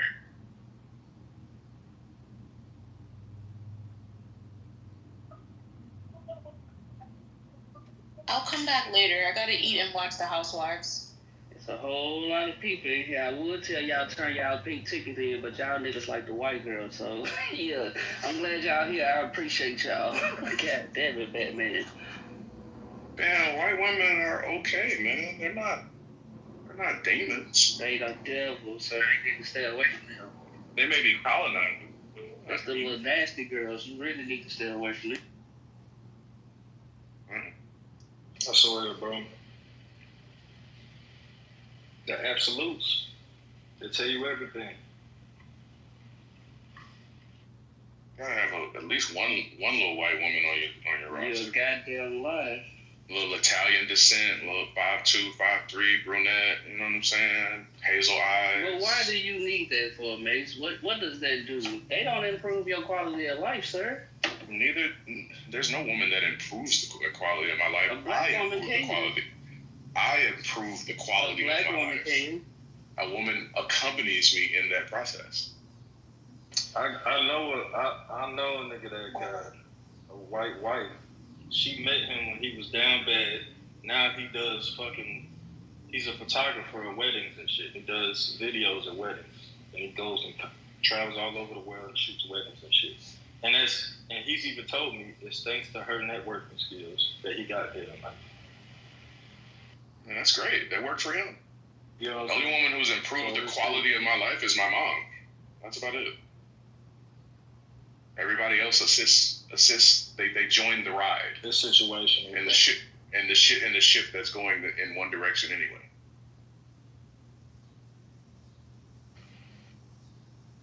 I'm on the same boat as you though. Like I ain't no woman ever really improved my life like that. Okay, are y'all expecting like a girlfriend? No, hold on. No, hold on. I was speaking first, ladies first. I was speaking first. What? I was speaking first. The question was, do you expect your girlfriend or your partner to improve your life? Someone that you're not married to. So, Priest, to answer your question, to continue our conversation, that doesn't necessarily mean that I haven't met women who have been valuable in my life. That just means that, if I can't, I'm not leaning to a woman to improve anything in my life, because most women don't necessarily want that much weight of a burden to have to do that for any man, right? So I tend to there've been a lot of women that have supplemented my life in great ways, but that improvement part is on me, man. Completely on me. Gotcha. I ain't gonna say I don't look for it. It just depends on the type of woman. You get what I'm saying? But it's one of the things to where, you know, if she's able to do that shit, it's in her heart. If she really fuck with me like that, then hey, we gonna go somewhere. But if she don't, usually they don't fuck with me to that extent.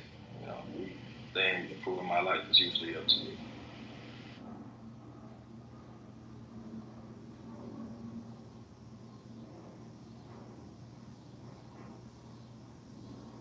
And I don't really expect them to improve my life. But you know, if they come to me talking about something, I want to be a wife, and you know, I want to have a family, and I want a man that's gonna do these things for me. You know what I'm saying, in my life, I'm gonna be like, oh, okay, so let me come up with some shit that you can do for me. You know what I'm saying? Like, that's how I'm gonna think about it. other than give me pussy. And that's what I mean when I say, I'll look for it just depending on the situation. Like the type of woman she is.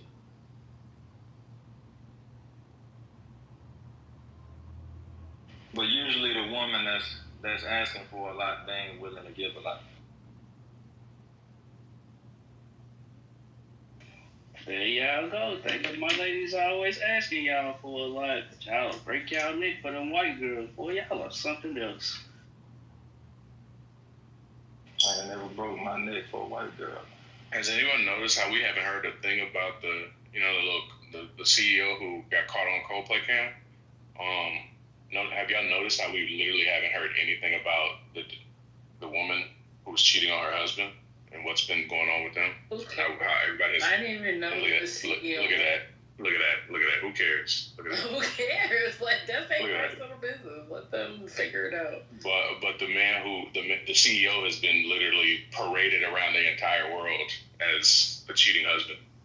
But nobody talks about the cheating wife. Was she cheating? That's the what cheating husband? She has a husband at home. She was cheating on her husband too. I didn't know about either one of them, so okay. Yeah, I don't know about the CEO thing because they made fun of him, but that's the point. That's the point I'm making. That's the point. So the wife is a cheater too? Yes, the wife has a husband at home. We haven't heard a fucking drop about it. We haven't seen accountability on that end. He's the one that's been. Oh, you're talking about the woman that he cheated. That he was holding. The one he was holding. They're both married. Oh, well, I don't know. I mean, that's my point. What news source are you? You want me to cry about it? Like looking at? That is also my point. Depends on the news source. Okay, that is also my point. I got you. If you understand what I'm cooking here, that's the civilization, that's the culture that we're living in today.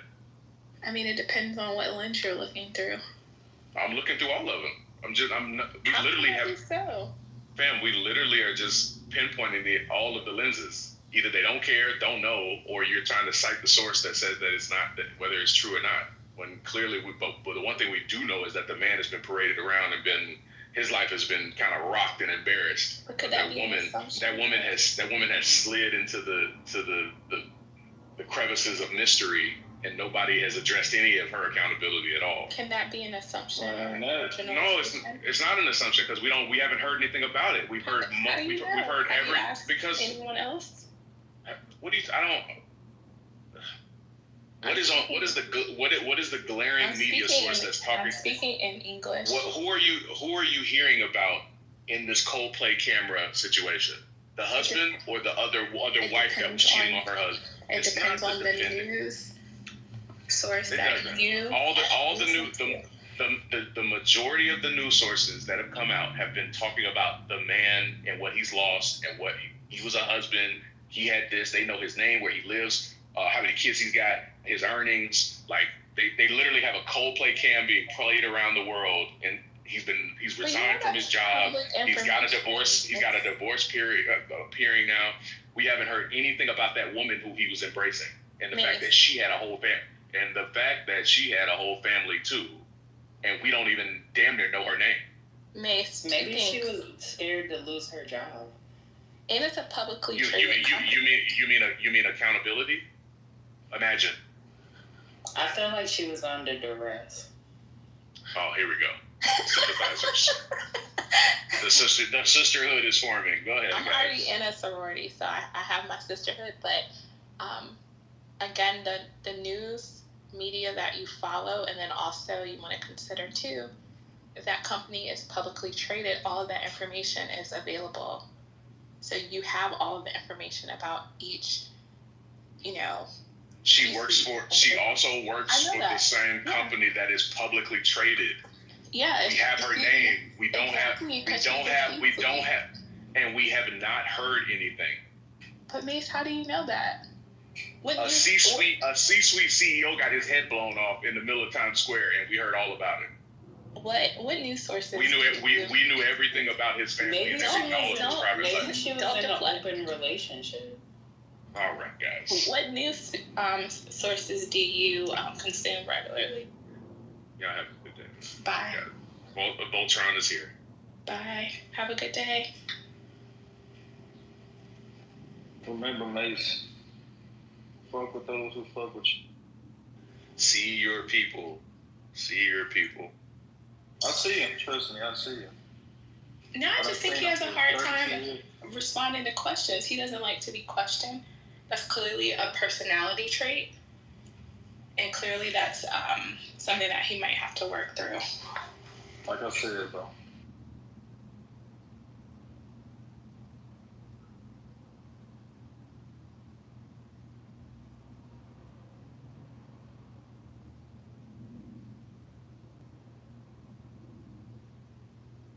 Shout out to Megan Rose.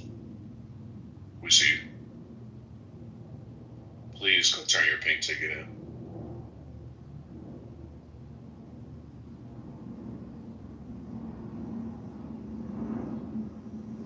Nigga, she left out the room on your ass.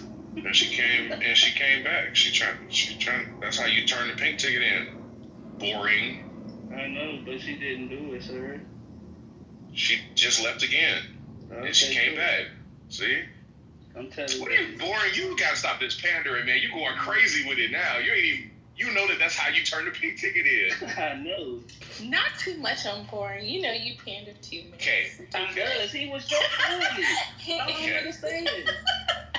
This nigga Henry was just doing it. He's hilarious.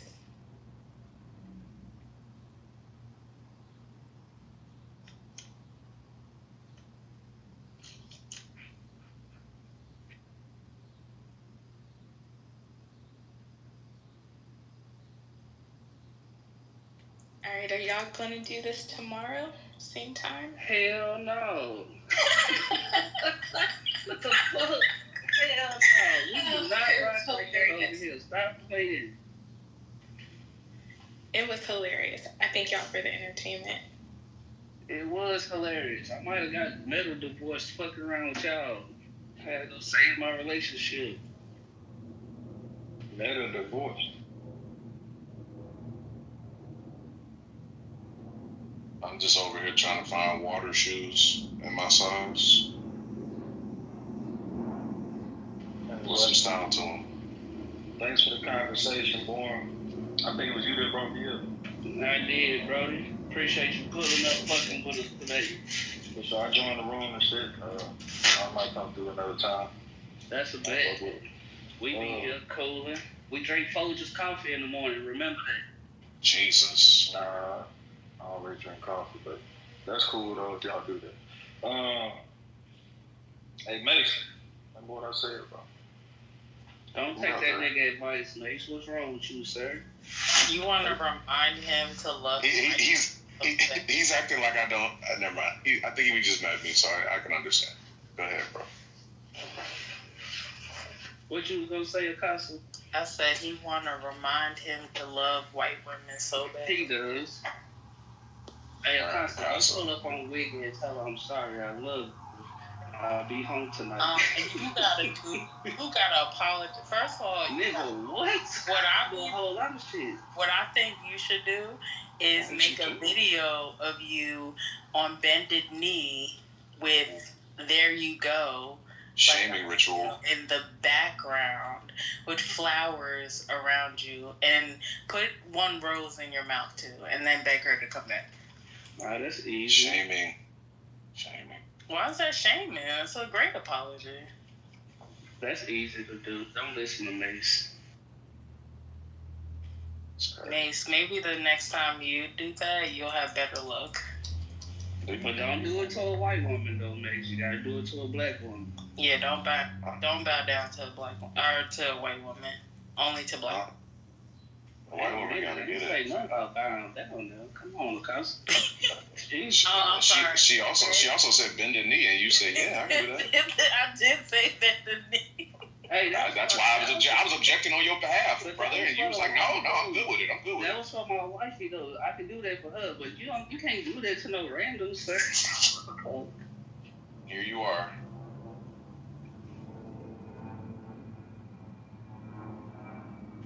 D-Love, what's happening with you? Tara, what's happening? Pull up on us. We cool. She evolved. I'm trying to hear her voice. I sent the invite for you, Brody. There go D. Yeah. What's good, John? Nah, shit, coolin'. Like we always do. You missed it. We was having steaks and salads earlier. Oh, damn. Should have been with cooking in there. Sir, black men really providers. What did you guys say? No, yeah. Oh, God. You know we say yeah. What? What do you mean? Oh my God, Mace! I'm just trying to see what y'all was talking about. You never know how these conversations will go on the air. We were talking about Mace bowing down to black women instead of white women. Jesus. You said that. What'd you say? You said it again, girl? I said we were talking about Mace bowing down to black women instead of white women. Oh, okay. What did he say now? He said he'll think about it.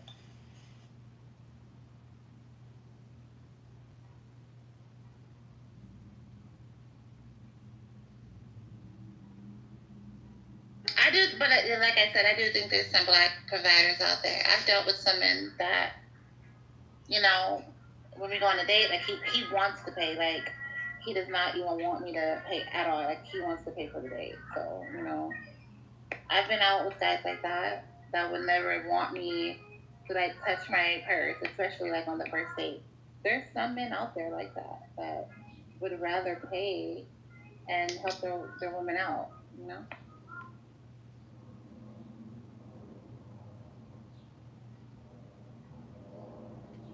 What are y'all providing? Are y'all talking about financially, you know, like go into depth what y'all providing? I think that, yeah, I'm just saying, like, men say I'm a provider financially, but can't provide emotional, you know, stability to women. I could pay for a lot of shit, but she not in the same space. I could pay for her hair and nails, but I be beating her ass every Thursday. What are y'all providing? I'm not talking about like normal crazy shit. I'm not talking about that. I don't know. I kind of would like to know what they provide or what they do that women don't do. So you can't say finances when the woman is working. So it has to be something above and beyond whatever you're not getting, whatever you're giving something that she's not giving to you. Are y'all providing a safe space to be in your most feminine energy? Are y'all providing a shoulder to lean on? Are you taking some responsibility off her shoulder? Are you, you know, leaning the hand in the house more than when she's tired? What are y'all providing that she can't do herself?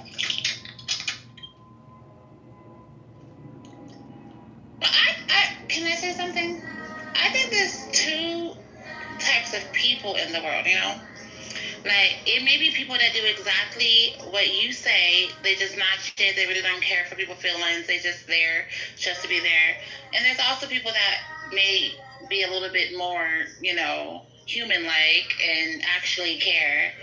So that's why I'm trying to align with the ones that actually care. Because I know that they out there, you know. Not every person is just fucked up. That's not even possible for every black man to be the same. That's not even possible, you know?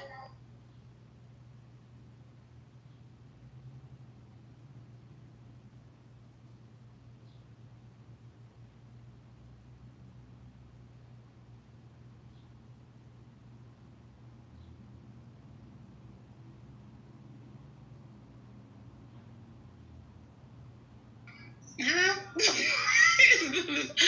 Is anybody there or no?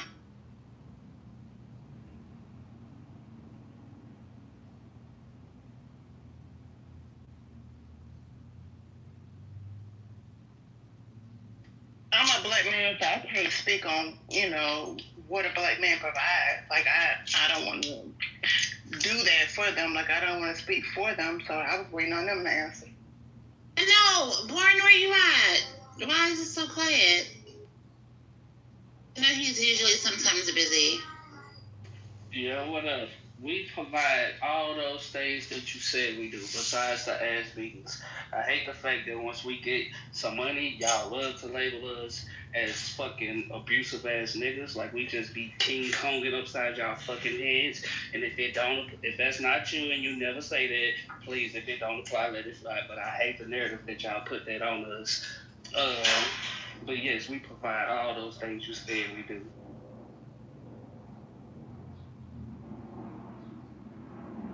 But boring, is that outside of what women do then? Because I guess, don't women do the same things for the men? Or is that a no? That's a no. We just heard Kate earlier when we was talking about 50-50 and paying a man bills. They said, hell no, we don't do that shit. Wait a minute, say it again. You said 50-50 is what? I said earlier, Kate said that, I think it was somebody, I believe it was Mace that said something about, somebody said, not Mace, I ain't gonna put it on him because I could be wrong, but somebody said something about going 50-50 and all that other stuff, paying a man bills, and the woman said, nah, we ain't doing that. So a man would do all those things right there. We be providing. We provide that free time for y'all when we picking up the kids on the weekends, right? And then for the guys that are there in the house, of course, we take it on our shift when it's our turn, right? We cook, we clean. What else we do? We pay bills. We let you go spend our money, even though we don't want to. Like, we provide a lot of stuff. I wanted to ask Mr. Mace, if he comes off the mic, but yeah, how am I killing the room? I just came and joined into the conversation. I didn't even know what you guys were talking about. So maybe you can give me some pointers so I won't kill the room next time, Help us just out. It's because he hates black women. You didn't do anything wrong.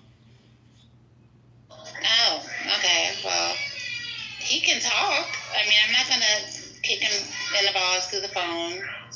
I'm not going to, whatever it is that you're scared of, sir, you're not going to get it from me. So what's the problem?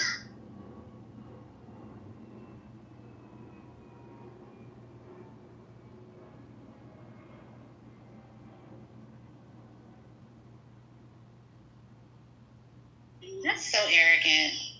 That's arrogant and rude.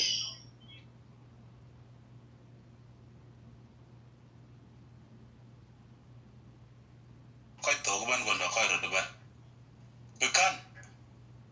A couple of back team, in my opinion, because I've got things with you and a good again those social media. Yeah, Kato in Big Mac, Chain Goral, a Benegochi Chadato,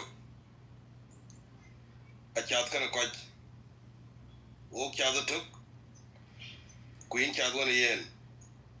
Walk there, indicate on of the Duke of Kolnyang, right? I know the Duke of Makol, indicate on the grand schedule. Because you ping ping due to one reason or another. Kada I took by Kada, a chief or took a little tongue of Tarabab, Ukachanga Bab, Pianum loud out there. So, yen num lao a yeko on the item. Randanga be penny yede. Kaday. And then wet Kiran will. Yeah, girls, be careful.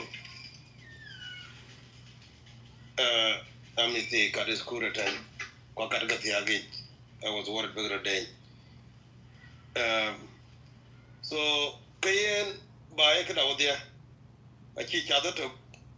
And ping a good win, Chen Manian, Chen mention.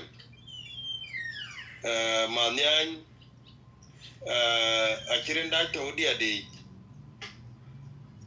And then Rane did get a good charity, Areti, Kada, Jamule, Abaja, Manian, Kujareo, Chiman Kujarai, Queen, commit, Kujareo, Chiman Kujangwira, commit. So Manian is one of the location. Looking when they mention, I pick it up. ending yan bay ko ato ku ka bay pat ko bay te gi kuna chi ke lwel ga chi ngike ending to topograph to the man yan to wealth to go yidi what is the population kana to buy it kuna yare na man yan yare na man yan be ra jalel ko de mi de man yan kimat be ke gor man yan na mi de man yan ko ke kayu mana na gan pet ko ki ka la jor ga ke ku ji ma dian ji ne ler go la ma nya ko go na ne la lo no na cho lo ko go no wer ku le ke ne yen ke pan pol kan ke ne pan ben go kol ga ding ke ne pan big mac o ki lo ma nya na cho ga jit ke go ma tin ga ding ka le pan ga ke ka le ga ke ji ben ba ye ke lora ne ke ta ke le cha ta ko ga nasar wana ji jamlu pole ake kana ma jingno na biya wa sa to ban wo gado ko ma taro o ga ci jam ko lam ku jala jala nyer jal be you remember that conversation we had? Yes, I remember. Ke kino wok ke kadang wok anong nyer kino ga jot bini ga je wan ban yik pi ajara pe juba ko ka kin ga yung mit ka anong nyer man ni jana na moya gar, right? Yes. Yes. It means you look out for your people. You look out for your people in a care court. I check on and yin pas with the Kagada. I ran a jamul alula chawting alula makuno kujo woin, Bawa pio, Makwe Mangai kujo woin, Bawa pio. Nyirga pinya erwon kaga jam to kwai ga tier go me che manye le dong kuna kyor ele ngene kada makwe mangai o buru ti chi wan ke au burun ti jerone ye o burun ti chi wan ke so yen nga lia beret in any platform or any national government or local government pandan Lagos State. Aliab don kien gadi yin ka yabe ni alpi clubhouse ten aki baby ya in the joke ka ko lu joke ka lu mana daga yen lu shawari al kana ki nuru tin le batara ki nyo nyal getting wajala na batara ki nyo nyal ka there is need of something to be done ya na ko ga lo week and all of that ka lu la wari al kan kinum kan kana ngole nuru ka ngole ki nuru batara ki mer ya you see. So there is need of some work to be done. I don't know talk them now real, but we need to work hand in hand. And then I can jamono ke mit ka real or loye pareza biago musaipa. I was with them. I stood with them. I support them. So legislate a jigwir rumbek a jigwir elula rumbek para jeshamar. So jeshamar need to go there to get some work done for Rumbek. Although in Rumbek it was brought to my attention, and I'm back up here, good thing, I'm going to back a bite.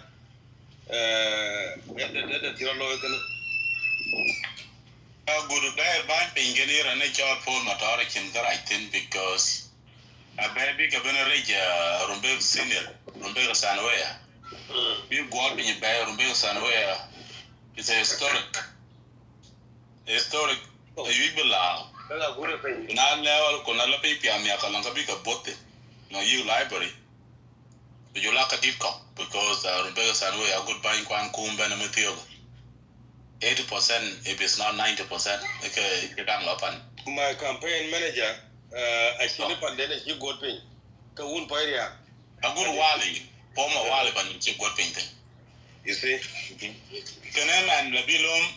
Alabroad ko ti chichoga pinya wela pat bisa babu guru panapin ko ngu guru pin bi ko ni bi dara ko ni timothy kana ja lagi how historic en pane rumbega sanwea ko ngu bi ka luwa tene no future ko bi polo lao yadin kaka ku chiran duel ka pat bi ka choko ni ka lora di chirka ya no lora ran chin pa lo ko pin ku bi ka wan do ka right kuna ni chop ni we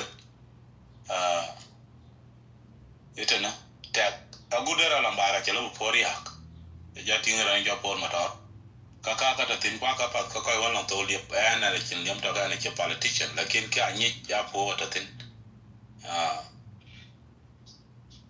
agude ne ko wari ne tinga chen mo chakal chero loe because good chin good pin ke good pin ku yigranda go lo putin ti good pin ku palo and I dig to let him be within 10, 20, 30, 40, 50 years.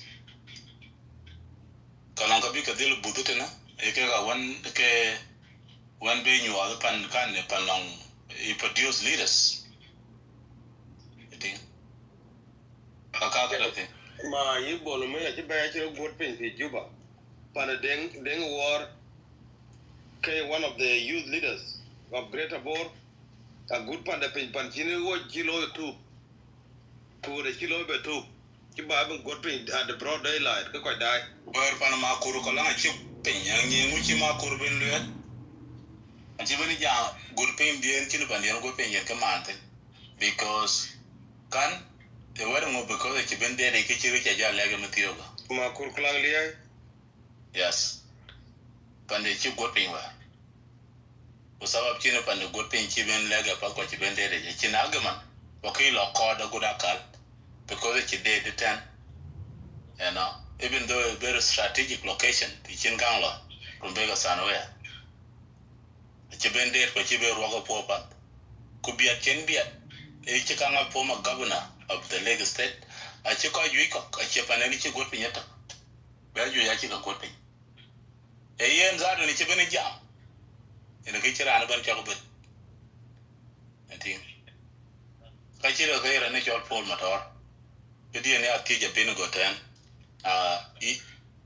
Take your can you told me the Lagos State, for example.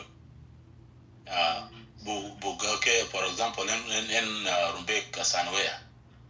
As a Babanaka good people, what is the benefit of it? Joaquin will be you know, Bip and do good in Mutioga. It's a greater good. Be a rock I put the pot. Belang platform on a jamten. Kaka, I can't think a duck. When you get in with your naga benacoing yet. Can a judge at the car? A mapas or district Abijala is still labeled national government. Understanding that I can't jog by a good poor killer jog dumb a jog by top of my jog with jumping or Malandu. Yomo Bedu, who could even by jump for Bajala. A kind of thing. A Mijala Kayachi jam, Ukajachi jam. Quickly you go with nature that you call your child jam. Jiang are jam, quack a yin yo. Kunale Benadamani will do jam. I can be jal nature day, Quake in the Timuko King, a cholo, nugget jam, but Jolly Yog will jam with yoga. You know, a Big Mac anang pony yogun ga Jamton. Can a Bukai market because South Sudanese. And Tonichi, the Duke of Kolnyang Kelwelton. But the Kenya and the Nation Martin, we are tribal-less. Be tribal-less, can it? A book of Gay Mark, Kumarko Gitchin. And I cheer a Benego Chiban, catch you by Tinker and a Ural East or Ural West. In a Katan, a Big Mac, Chibitinker and a Rumbek Center or any of that. Go watching Mark, we are all day a Ben get up. And I hope Bano quite so much. We were they consistent, take a lot beeping. So, can how can we come together as the youth of South Sudan? Thank you. No, I agree, but you have to have a platform, number one. Tiakai Martin. Kugambuka Yamat Kujamkai. And allow people, because this is our nature, the nature level by Berry. It's our nature. Run Kujamra and Yajambu, welcome, Kulum to Crow, welcome gay. Mikala Mata willing act. Kuna yo bilu to yeah, we observe we have a problem. And our national agenda be by Kema Chakalati Kak Kaking a Kagalaban. and I get a chala room kani yan chiwut wunin bi garang iban yal ku bo Africa yal kete dari chiga ka sir gan Africa bila tinga man garang schedule kalas bi lar gwe ku galula garang chala gwe ku garang chi gora garang schedule gola gwe dona gwe chaka schedule. I was trying to neutralize the situation and I could have responded slightly better. Ekene yene ke gato yeah, and anytime and I look at the buy come buy ko ela bay ede and I kill to some extent ku ka cha ba ta da na ja go ja to ji kara jan wato ba ngadi ko long to pa dia. Thank you. Go ahead, Big Mac. No, just be a koi kok. I will laugh at the thing that will quite go good upon the court, because you're a lad, they get quite well laddie, like a twin. Big Mac, okay, Big Mac, continue, Tida and Duga. Paul Matara, we will wait a follow, and I get away mentioned then platform and an antiban because suggestion. Can I repeat it and I get you elaborated more. I was just, again, reiterate my opinion with this orange asshat. It's deflection and distraction. I mean, he's like the dumbest and smartest mofo yet. Because when observing his playbook, if you could call it that, if shit gets too close, hits too close to home, it's distraction and deflection. Why the hell are we talking about President Obama? This ain't got jack shit to do with President Obama. It's him. Epstein. If my 2 cents or 1.5 cents worth of opinion meant anything to the media, whether it's the popular media or these YouTube media people or whatever, this is a gift. And I don't say that lightly or, no disrespect to the victims, but the reality that when these cats in MAGA within his party, if you call it that, are looking at him side-eyed and being like, yo, you done cooked this up for the past several years, that this is a big deal, and now it's not. It's distraction and deflection. I'm going to put out this AI thing to distract and hopefully deflect from the fact that my name is all over these Epstein